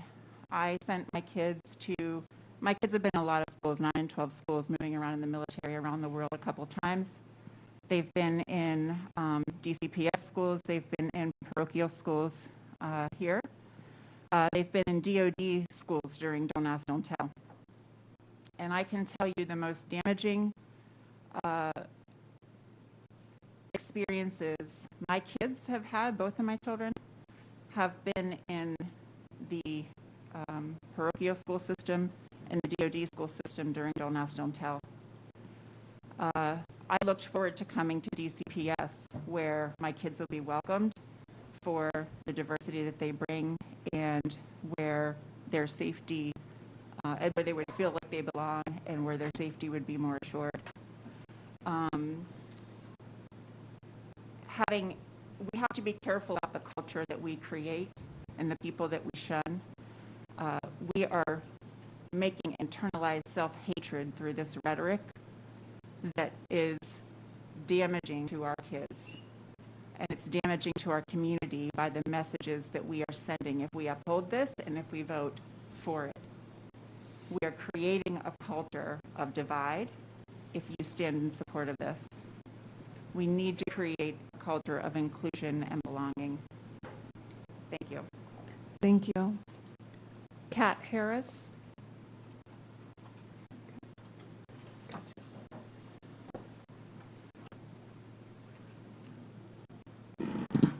Hello. My name is Kat Harris, and I'm a secondary teacher at ELA teacher at Frank H. Peterson, and I'm opposed to the proposed resolution item 22. Thank you for the opportunity to speak tonight. As you know, Peterson is a Title I magnet school here in Duval. I have the pleasure to teach English to some of the funniest, cleverest, and kindest young adults you'll ever meet. Many of these students, like me, identify as on the LGBTQ spectrum. I'm here because I'm concerned about the school board's intentions to change the language of the support guide. While many students have wonderfully supportive families and guardians, there are also teens in our community whose home lives are more tumultuous. There is real and significant danger for these students should they be outed without their consent, whether in terms of housing insecurity, threat to their personhood, or to their mental health. As educators, we must give all of our students equal opportunities to learn and grow. One way to do this is by maintaining a safe space in our classrooms. Students will talk to their families if it is safe and if they are ready to do so. It is not our job as educators to say when it is time. It is our job to create the kind of learning environment where students feel free to intellectually explore the world around them without fear. It hasn't always felt safe for me to be out, and I don't want the students I have to feel the fear that I felt. I believe this resolution threatens to save our students. Thank you. Thank you. Marissa Bennett.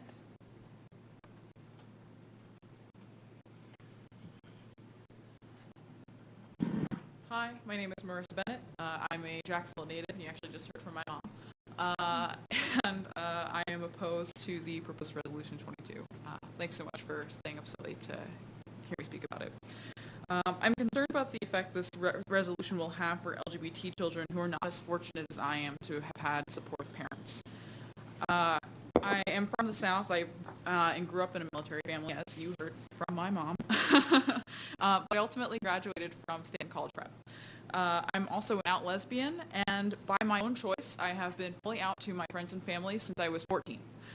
I would have been personally devastated had the opportunity for me to come out to my family been robbed from me. I came out to friends and to educators at my high school first because I needed time to gain the courage to tell my parents, even though I knew that they would still love me and support me if I were to come out to them. But coming out still felt like a life or death choice for me. And it is ultimately a choice, but it's one that was mine to make. I really cannot stress that enough, that it was mine to make. And I also needed to tell people. I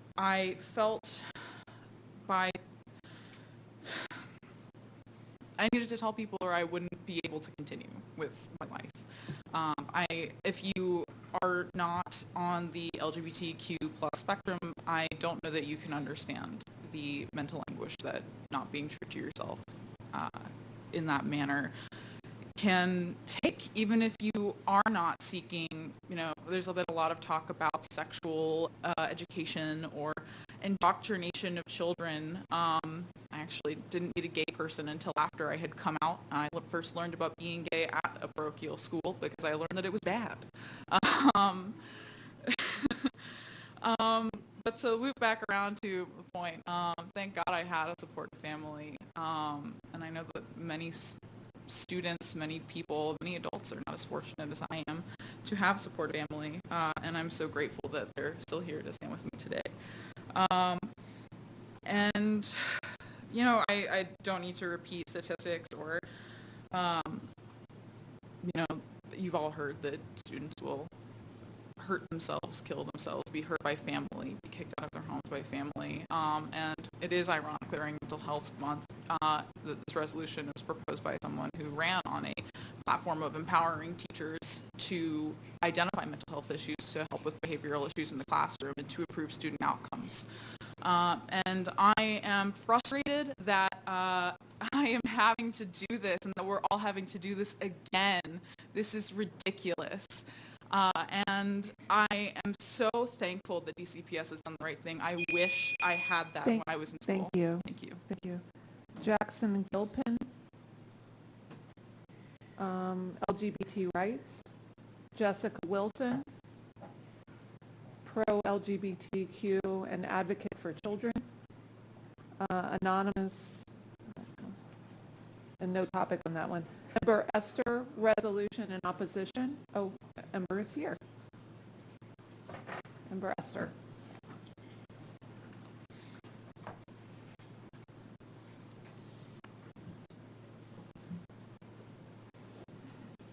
Hi, thank you. Ember Eister. My name is Ember Eister. I am a former school teacher. I am an attorney, and I am most importantly a mom to 2 DCPS students. Tomorrow, my 5-year-old daughter is supposed to bring a photo to school, a photo of herself with her mom. Presumably, her teacher's craftier than I am and going to do something cute for Mother's Day. My daughter loves unicorns, Paw Patrol, kindergarten, number bonds, and she has 2 moms. Now, anyone who spent time with 5-year-olds knows that the conversation is not limited to line items and acceptable topics. So they're going to bring up facial injuries and flatulence, and classroom instructions not fully encapsulated in lesson plans. So when I hear comments on this photo of my child's 2 moms, where is that line drawn? What is instruction on sexual orientation? How can a teacher, under this constitutionally vague and overbroad resolution, respond? Can they say, oh, she has 2 moms, some kids have 2 dads, some kids have grandma? Is that okay? Can a teacher say, well, all families are different? Is that okay? In Walton County, Florida, Everywhere Babies by Sue Meyer was removed from schools. And if you're not familiar with the book, there's one page that has an image with 2 women walking near to each other and then 2 men walking near to each other, and there's not context for these images. They could be friends, siblings, yet that was removed from school shelves to, quote, review and reevaluate age appropriateness. Now, I imagine Pinkalicious is still available, and I enjoy Pinkalicious and her brother Peterific and their lovely parents, but I'm forced to wonder why those books aren't likewise removed. So it doesn't seem that obvious depictions of heterosexual couples are comparably reviewed and reevaluated. It follows then that depictions of sexual orientation in classrooms can exist, given their heteronormative. This resolution is seeking to address an issue that is fabricated for political purposes at the expense of the health and safety of our children.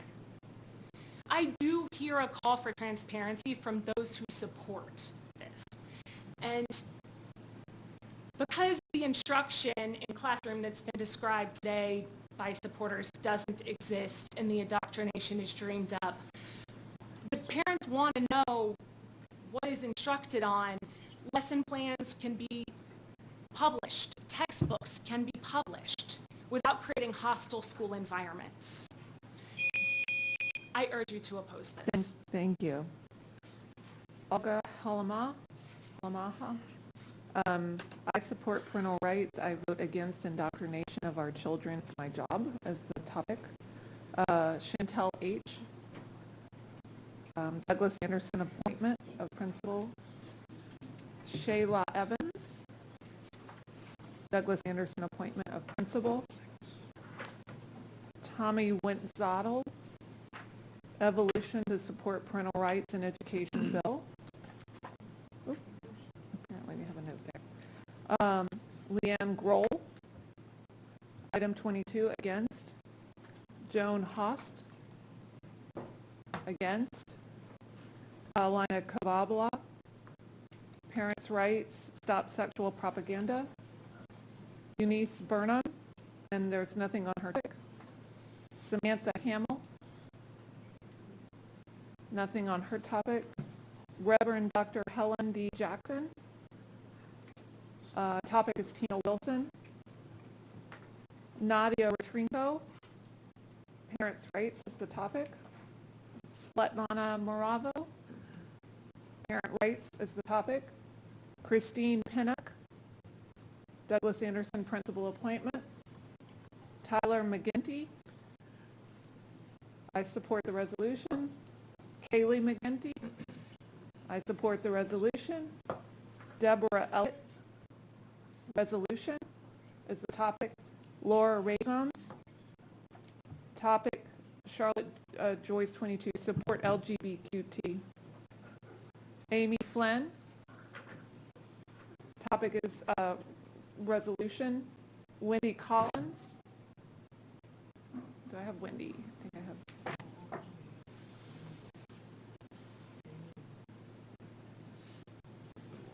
Oh.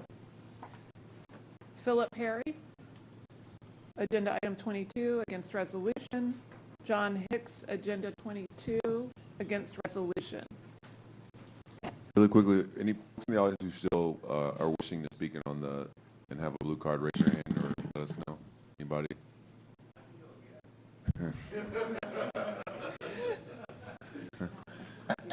All right. Hi, my name is Wendy Collins. So I sit here and I listen to all the different sides that we've heard tonight.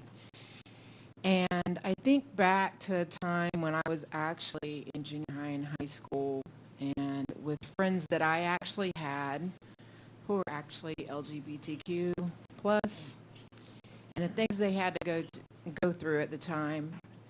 So this was in the 80s.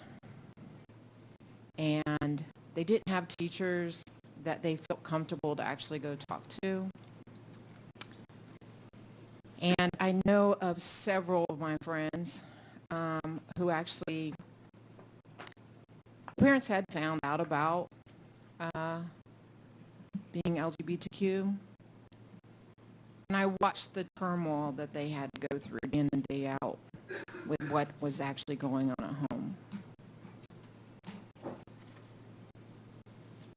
And I was so glad when I saw how DCPS over the years have actually made it more inclusive for every child in the district to feel like they belonged.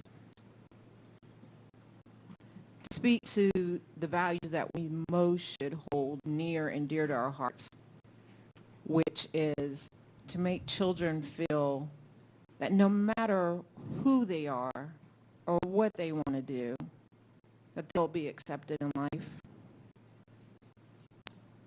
And I came from a very religious, fundamental Baptist background, and I can say that I have heard so many things that would speak against the particular topic we're talking about today. I have family members, I have nephews, and I have nieces. I have a very large family. And some of them are LGBTQ. Some of them actually don't live in the Duval area. They actually live in other counties. And they wanted so badly to actually come to the school district because they knew that they would actually be accepted and they would not have to go through the bullying that they were getting in other counties. Please do not take us back. Please realize that your teachers are not going to try to indoctrinate these kids. They're there only to listen, to help them figure things out on their own. That's it. We send our kids to school at the age of 5, and these people help socialize these children. Thank you. Please Thank block you. the resolution. Thank you. Christine Spate, resolution number 22. Lisa Gronke, item 22, against. Hannah Wells, item 22, against. Zachary Wahlberg, non-speaker, 22, against. Patrick Perkins, non-speaker, 22, against. Ann Schaaf, reject House Bill 1557. And Kylie, I'm sorry, wait. Yeah. Kylie Stewart, against resolution of parental rights bill in education. And that concludes our speaker cards for this evening. Huh? We should applaud. Yeah, a round of applause for, yeah.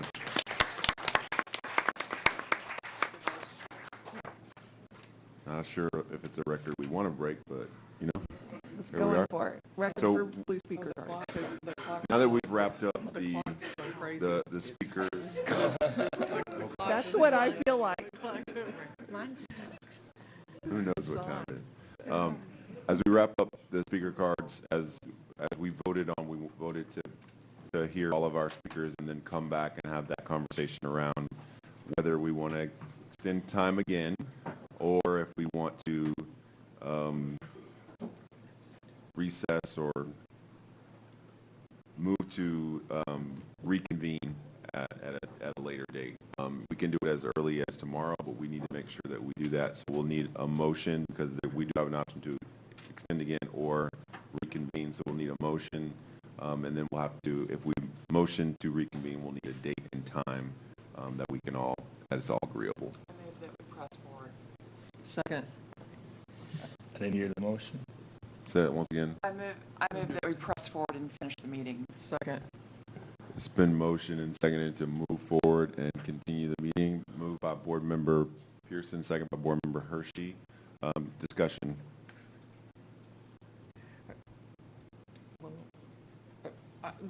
My thought is that we have already put in a long time, and I'm looking at the rest of the agenda, and we have really the consent agenda, and then the item that is pulled for discussion. I don't feel like the rest of the agenda, the business that is here, is heavy. I think we've done our heavy lifting, and I just think it would be better to go ahead and wrap it up. Thank you. And I think it's going to be shorter than the public minutes. Okay. That's hope so. Easy to beat. Board Member Jones?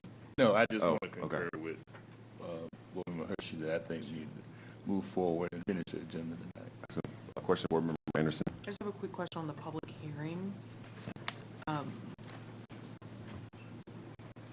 Question on public hearing. Yeah, are each of those, do we have public hearing on each separate policy, chapter 2 policy?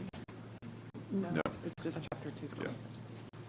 Question was, do we have separate public hearing on each of the items within the board policy number 2? No, they're all together. Good question. Vice Chair, Dr. Coker. I'll just concurring with Board Members Hershey and Pearson. Okay. So if there's no more discussion, let's go ahead and vote. So the motion on the floor is to continue forward and finish the business of the board tonight. So that motion is on the floor. We've discussed it. I will hand vote. Do a hand vote. All in favor of continuing pressing forward? All right. They have it. We have it. One more hand vote. Sorry, one more hand vote. Okay, 7-0, we have it. Let's move forward with the business.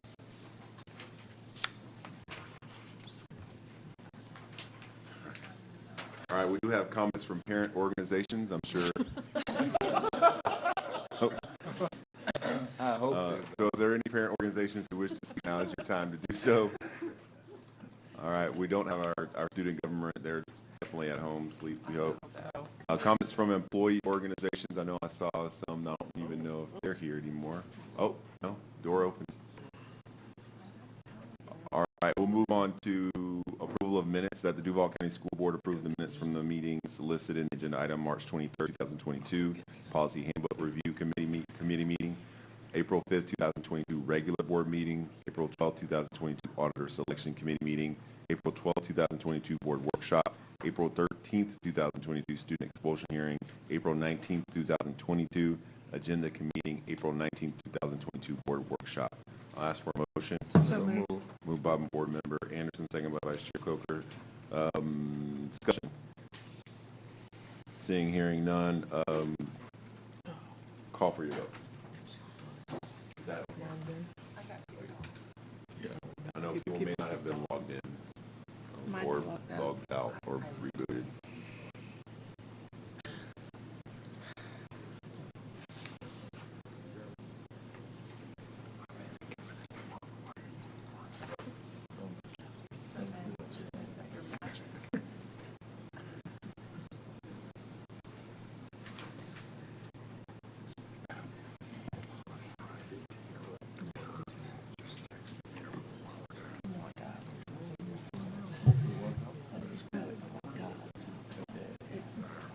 I'm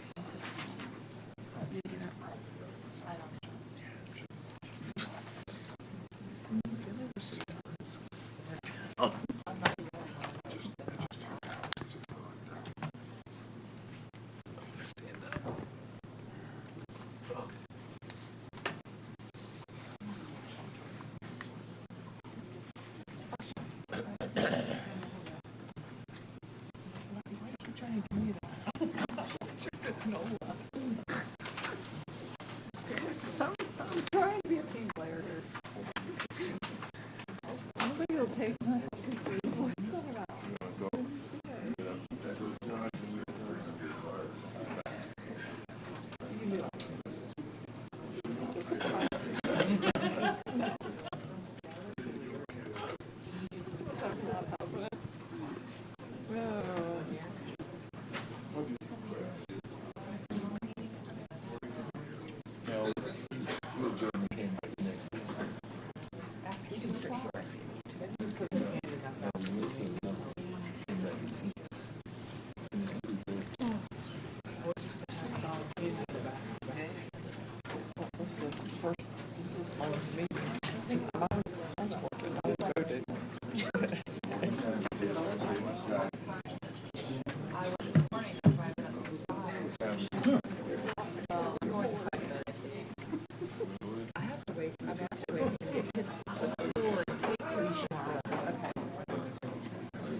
Yeah, whatever it was we just did.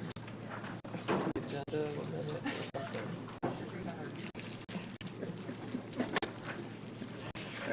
Just something. Probably don't need chocolate tomorrow morning, but You don't think you're gonna have a bunch of yes. Yes. I need to watch something on TV. No, it's not. It is business. It's important. This is getting a snack. Oh my god. Are you good, Mr. Suarez? Glad to know it.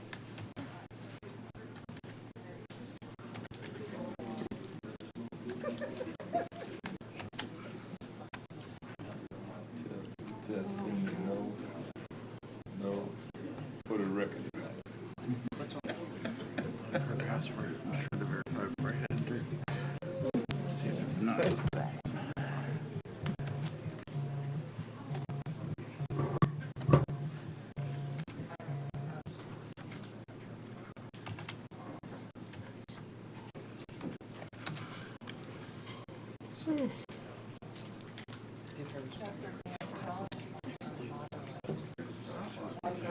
That was really funny. It was actually really funny.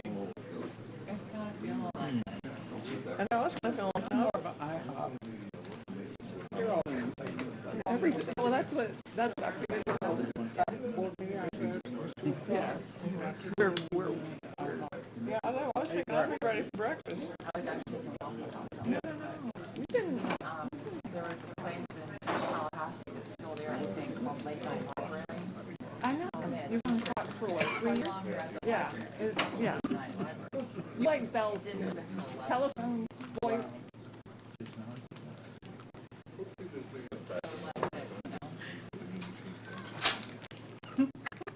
not working, Jim. I don't know what Yeah, we have that going, and that tile fell. It's gonna be 5. It's gonna stop at 1 o'clock. Sorry for the audience. We're trying to work out some technical issues. And for the folks at home, thanks for sticking in with us. I know there's some folks still watching as well.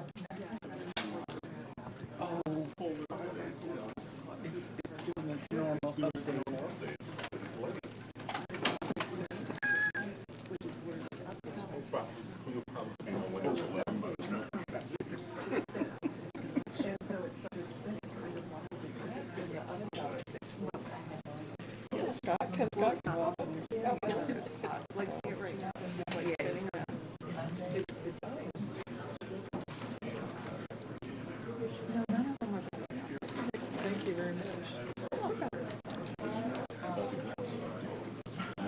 they supposed to know more right away?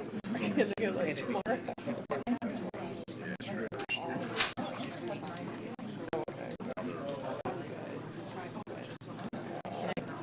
Is it going to be Yeah. Maybe a Windows 11 by the time we got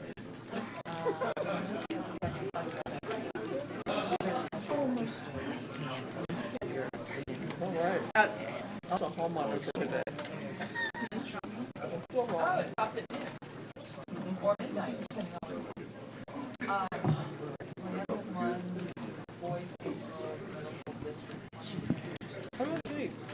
All right. I think we're back. If we could take our seats, or if you want to lay across some seats, it's okay too. Oh, where do you go? Jones? You already lost it. You already lost it. You can just read the. You're playing herding cats.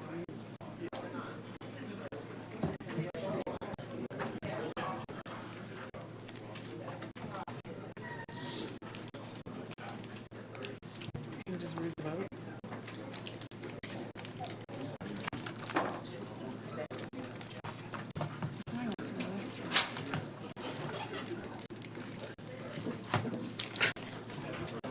All right. I think we all got a chance to vote. I think Board Member Joyce, I think you're going to have to issue a hand vote for the minutes. Got it. So everybody else voted by computer. Board Member Joyce, hand vote for the minutes. She says aye.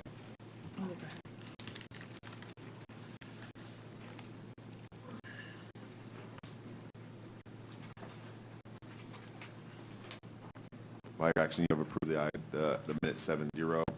Now moving on to consent agenda. Are there any items to place on the consent agenda or items for discussion? All right, seeing none, ask for a motion. So moved. Second. Moved by Board Member Hershey, second by Board Member Jones. Discussion. Consent agenda. Seeing none, call for your vote.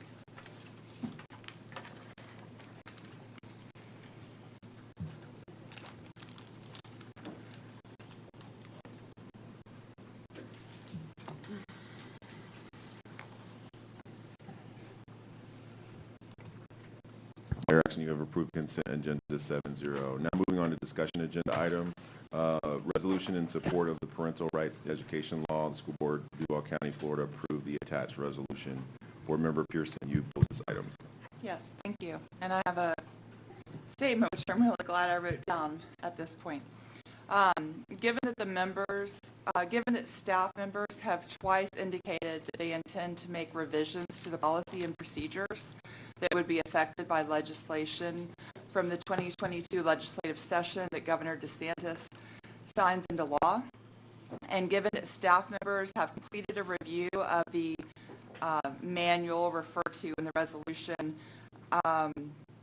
and given that staff members regularly provide the board with updates to board policy, I'm not sure that this resolution is the most effective governance tool that our board could use to ensure compliance with new legislation.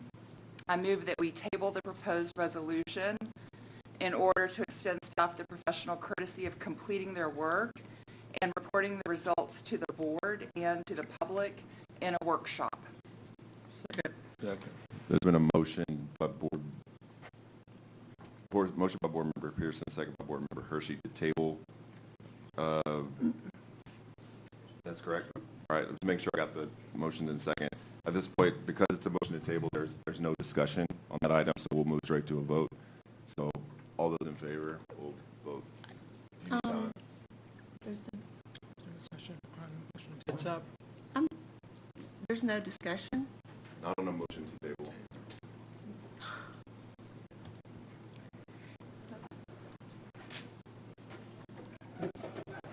What we have is a. Let's get clarity on what we have on the screen. The current on the screen says vote in current item resolution support. So we're voting on the motion to table. So we need to do a hand I vote. voted on a motion to table. We need to just do a hand vote. Yeah. we may want to do it. Let's move. Let's not use the computers on it because I don't want that to be confusing. So let's move to a hand vote for this. Yeah. So all those in favor of Can I vote. ask a question? question? Motion to table. There's no discussion, but you can ask a Point of question. order is what you Can I ask a question? Point of order, yes. Point of order. Can I ask a question? We're tabling the resolution? We're tabling the discussion of the resolution. Tabling the resolution. Yes. And at what point will we bring it back? It's a definitely table at that point. What's the procedure for bringing the resolution back? Council, could you explain? What would happen is someone would need to move at a later meeting to bring it back up, basically to remove it from the table. Then that would require a second and then a vote to take it off and then reconsider it. Not reconsider, but, to take it back off the table to then revisit. And after that, the board could discuss the resolution. Not on whether to take it off the table. So tabling and taking off the table is not subject to debate or discussion. All right, so let's move forward. There's a motion on the floor to table. So let's go to a hand vote. All those in favor, raise your hand. Table. All those opposed? All right, by your action, you have tabled this item 6-1.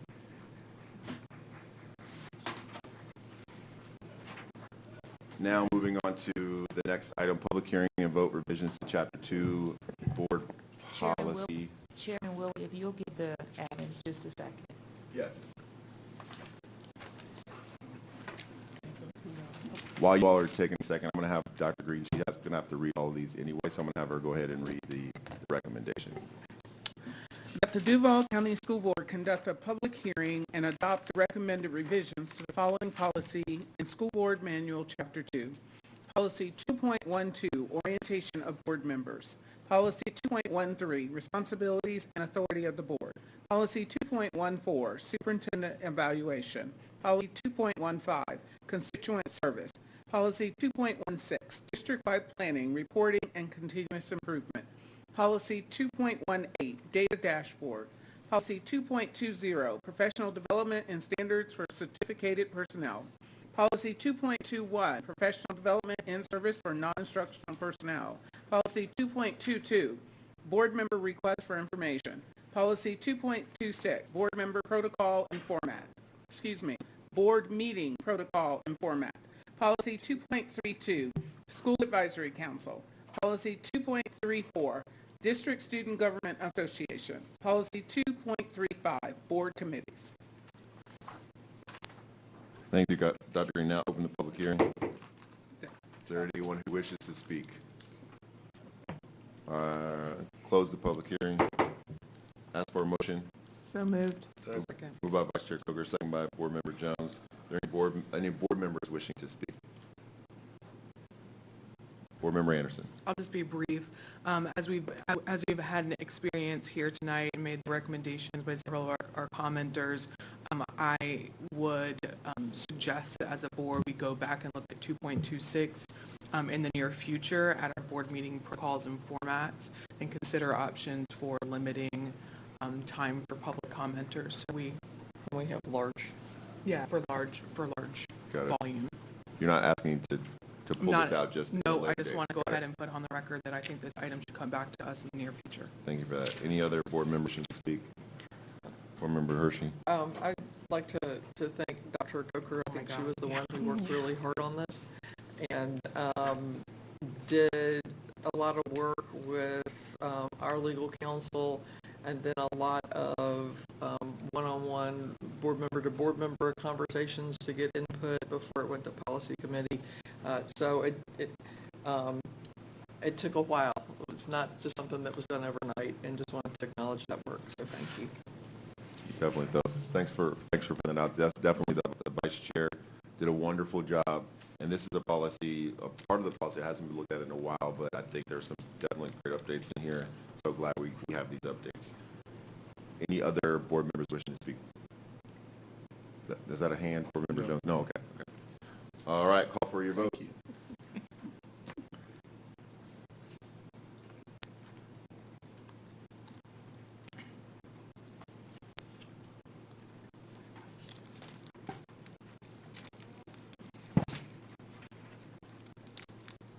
By your action, you have passed this item 7-0.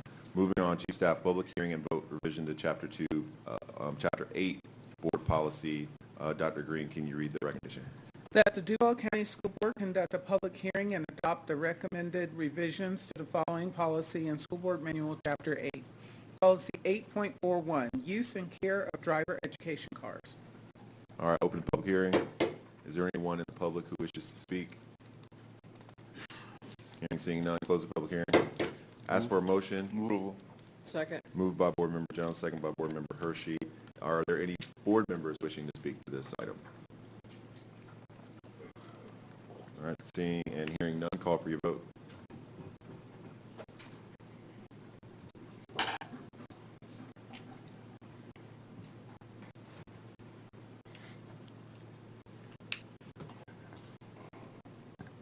By your action, you have approved that item 7-0. Moving on to board member travel. That the Duval County School Board approve and confirm the travel dates listed below for official business of the district and that it complies with the rules of the State Board of Education. The Duval County approve all sitting members of the board to travel to Tallahassee for legislative purposes from July 1st, 2022 through June 30th, 2023. Travel is not expected to exceed 100 per board member per trip. Is there anyone from the public who wishes to speak? Hearing and seeing none, ask for a motion. Move approval. Second. Moved by Board Member Jones, second by Board Member Hershey. Any board members wishing to speak to this item? Hearing and seeing none, call for your vote.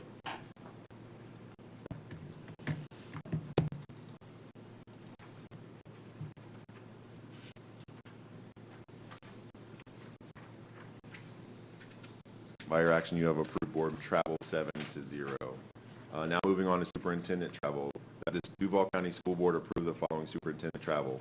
May 1st through 2nd, 2022, Orlando, Florida, Interscholastic Athlete Administrators Association, FIAAA 2022 Awards Ceremony. May 10th through 12th, 2022, Key West, Florida, Department of Education, FDOE State Board of Education meeting.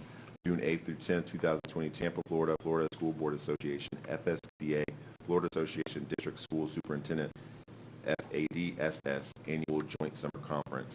Ask for a motion. So moved. Moved by Vice Chair Coker, second by Board Member Anderson. Any discussion? Hearing and seeing none, call for your vote.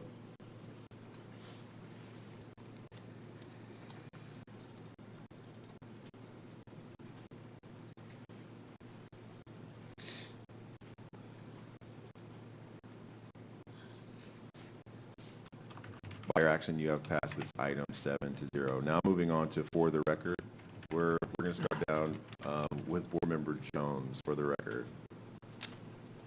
Good night. And we'll just Good morning, actually. Good morning. We'll start working our way back this way. Board Member Joyce. Yeah, I'm going to take this opportunity to share with the board the reason why I brought this resolution before the board, and we haven't had a chance to discuss it, so I think it's important, since we've sat through all of this public comment, for you to at least understand my reasoning for bringing this before the board. And so a couple of weeks ago, we had a board workshop where one of our board members really had some conversation with the board about her displeasure for this new parental rights in education bill. And as she discussed that and she shared her thoughts on her dissatisfaction with that, I wanted to engage in that conversation and say, well, it supports parental rights, and so I'm not sure, what you're saying doesn't really make sense. It's just like a lot of misinformation from what the bill actually says. And so it was tabled just like it was tonight, or we're not going to discuss this because it's already a law. It's already a law. And so, when you look around the state of Florida and the nation and you see so much controversy about surrounding the Parents' Rights in Education bill, I wanted to take a deeper dive and look and just kind of go through that law, what it says, and then why I actually wanted to bring this resolution before the board. I think there is a lot of misinformation about the Parents' Rights in Education bill that is titled the Don't Say Gay bill. And I heard a lot of testimony or a lot of comment tonight from the public that somehow we're discriminating against gay parents and lesbian parents, and somehow we're not going to support our gay students and our lesbian students and our transgender students, that this resolution and that this bill is hateful against children, and that it's discriminatory, and that we're bullying children in our school. And so I just want to take a minute and I want to read some of the parts of the bill to you. I'm going to take this time to do that. One part of this bill, there's just a couple of minor subparagraphs. One of them is parent notification. The district must adopt procedures for notifying the parent of any change to a student's services or monitoring related to students' mental, emotional, or physical health or well-being. Notify the parent. Number 2, procedures must reinforce parents' rights to make decisions regarding the upbringing and control of their children. Number 3, parents must be able to access any of the student education and health records related or maintained by the school district. School districts may not adopt procedures or student support forms that prohibit notifying a parent about the emotional, mental, physical health, well-being, or a change in services monitoring for their students. Classroom instruction by school personnel or third parties on sexual orientation or gender identity may not occur in K through 3rd or in a manner that is not age appropriate or developmentally appropriate for students. And there's a couple of more subtitles, but the Parents' Bill of Rights fundamentally is not discriminatory. We're not discriminating against any students. We are not saying we don't like gay students or transgender students. We're not even saying that we are not going to allow kindergarten teachers to talk about families if they have gay parents or lesbian parents. It's just not, and that's not what the law says. That is misinformation. And so I thought this just seems very obviously, why would we create this law? Because obviously these are parents' fundamental rights to have this information. And so as I continued to look and dig deeper into why the legislature brought this before brought this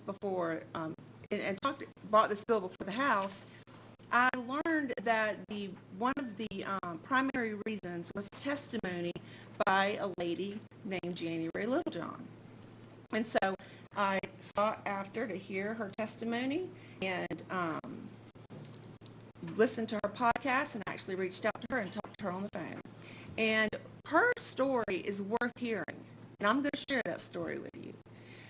During the pandemic, her friends were on social media. Her 13-year-old daughter and her friends on social media. And they started as a group identifying as transgender. Miss Littlejohn is a mental health therapist. She understood that, this is a thing, and she wanted to support her daughter. She wanted to give her daughter mental health counseling. But what she was worried about is that her daughter didn't demonstrate any gender dysphoria before this point. She had a 13-year-old daughter with a group of friends who all at the same time wanted to identify as transgender. And so she was very active. She was a loving parent. She was active in her community and in her school. And she told the school, my daughter is experiencing some transgender, gender dysphoria. We are working with that. We are getting counseling for her, but we are not identifying that at home. right now. And so a couple of weeks later, her daughter gets in the car and says, "Mom, the school asked me which restroom I wanted to use."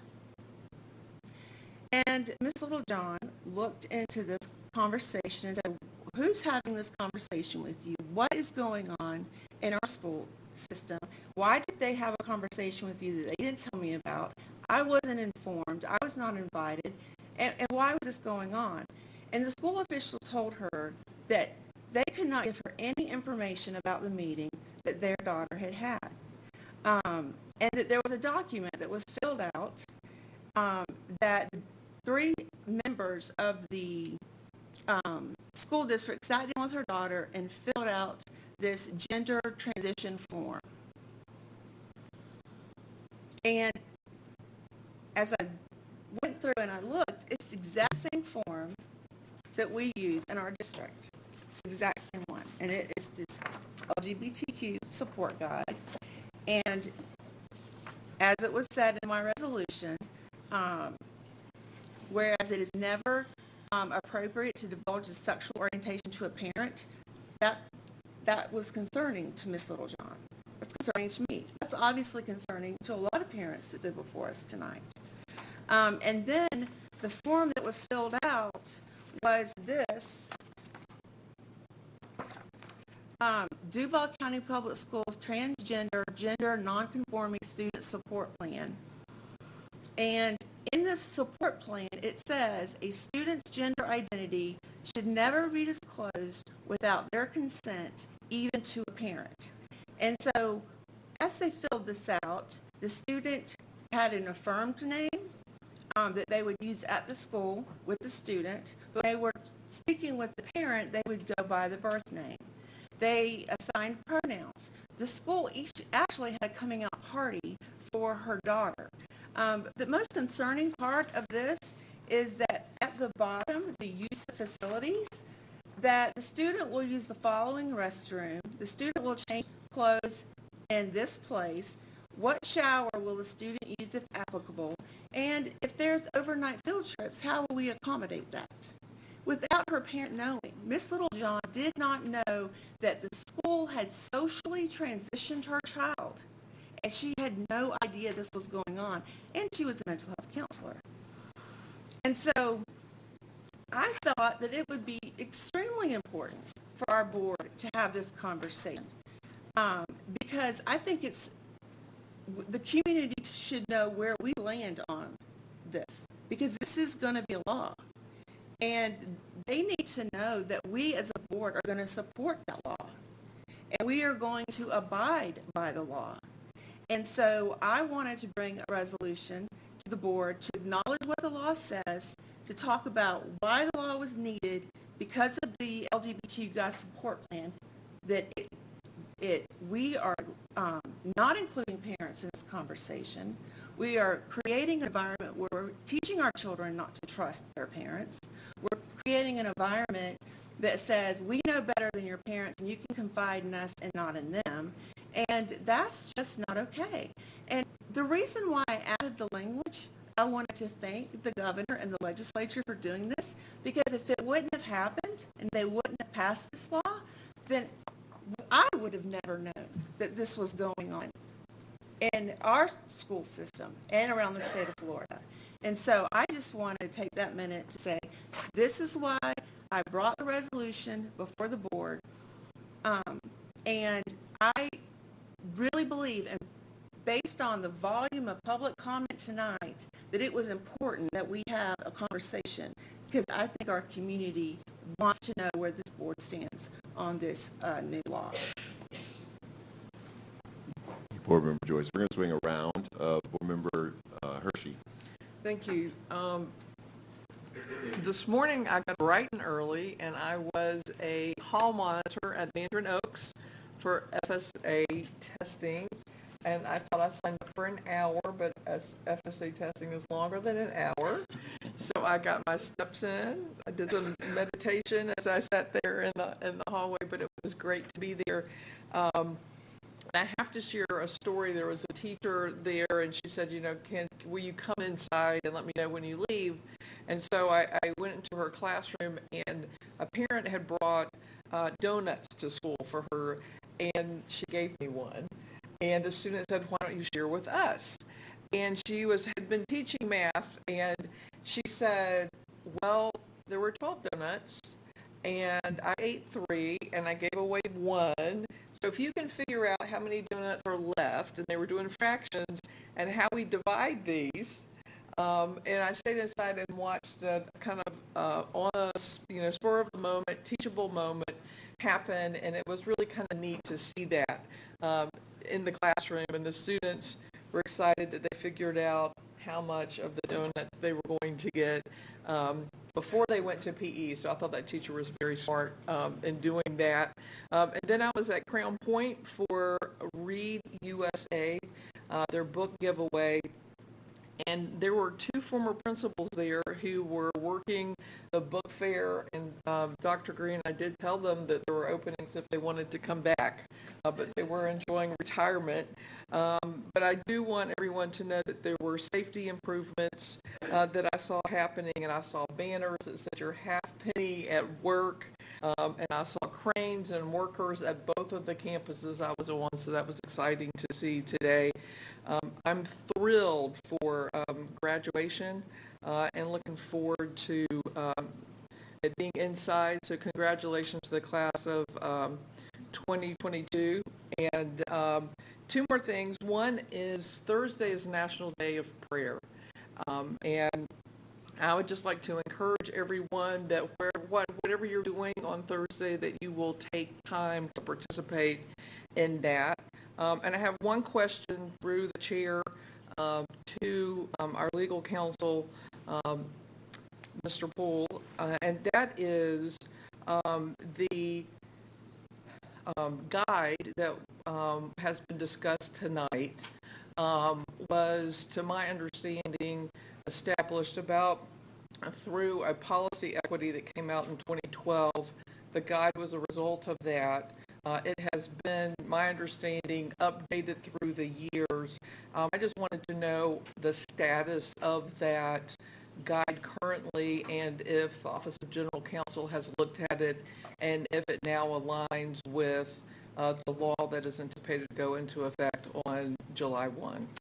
Through the chair, the answer is that was referred over to OGC on December the 28th for review, and there have been a number of events that have taken place, various statutory revisions in the ensuing months, as well as some court opinions. So since December 28th, it's been under review, and it is, I think it's complete. It was sent over to me for a final review, but the attorney who did the work on it said that as far as he was concerned, it was done. So that any language in there that may have not been in compliance with law that's anticipated to be in effect July 1 has now been corrected and aligns with the current law.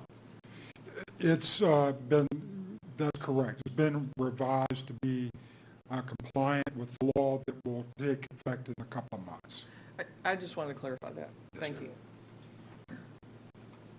Board Member Pearson. Because of the lateness or the earliness of the hour, I will write thank you notes to the people that I would normally be bragging on, but I'll just commit to write thank you notes to them, and also remind staff that we need to schedule a workshop so that we can thoroughly go through page by page, line by line if we need to, the manual, and have staff explain to us what has been changed, why it's compliant, and then give the board a chance to ask questions about any other language or topics that we may have questions about. And that should be happening by mid-June. Excellent. Member Anderson. Thank you, Chairman. I do want to, I'm sorry that it's 1:40 in the morning, but I wanted to acknowledge Teacher Appreciation Day, which was now yesterday. But I think we absolutely have to recognize and thank all of the teachers that work so hard for us here in Duval County, and the tremendous burden of responsibility, not only academically, but for the safety, care, and well-being of the children that are in their charge daily. It's certainly Teacher Appreciation Week, so if you didn't say thank you yesterday, then you have a few more days to do that. And so thank you to them. Of course, it's Mental Health Awareness Month. While you're praying, make sure you wear make sure you wear green on that day, on Thursday. And because it is Mental Health Awareness Month, and that is the day to recognize children's or mental health awareness, but it's actually Children's Mental Health Awareness Week this week. My brain is fried. I want to recognize Mayport Elementary School for being March School of the Month for Community First Credit Union. And I don't think we're going to be back in a full regular meeting this school year. So I want to say good luck on testing. Don't stress, don't sweat it. Enjoy the end of the school year and have a great summer. Thank you, Ms. Anderson. Vice Chair. Thank you.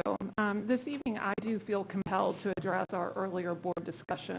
I'm not going to speculate on intent of bringing a resolution of this kind, but I do want to commend my colleagues for once again handling a difficult situation with incredible grace. This board has a rich tradition of bringing resolutions which encourage our community to respond to concerns that are not being addressed by law. It is not our board's history to bring resolutions that are required by state law, as we are compelled to do that through our oath of office. It is important that the public know that in the past we have brought resolutions such as Board Member Warren Jones brought a resolution regarding the inhumane living conditions of our children who reside in Eureka Gardens apartment complex. Board Member Hershey brought an incredibly powerful resolution that aimed at preventing sex trafficking of children in our city. And Board Member Elizabeth Anderson just recently brought a resolution that addressed the needs of adults to secure personal firearms in an effort to genuinely protect our children from harm. This evening, we stayed consistent with the types of actions we had taken in the past regarding resolutions to promote important issues for children. By tabling this item presented tonight, we ensure that we stay consistent with having thoughtful, robust discussion regarding the resolution and can further determine whether it's even needed, or if it is needed, what is the language that we as a board all agree to. While I can't control the actions of my colleagues, what I can promise my constituents and my fellow board members is that I'm going to focus on the job I was elected to do. We have children who go home every day to worlds where poverty is at an unacceptable level. They lack in the basic necessities that all of us sitting in this room take for granted, and many of those children actually below grade level. That's what we need to be focused on. Additionally, we have teachers and school leaders who are doing their level best every single day to care for every single child that walks through their doors.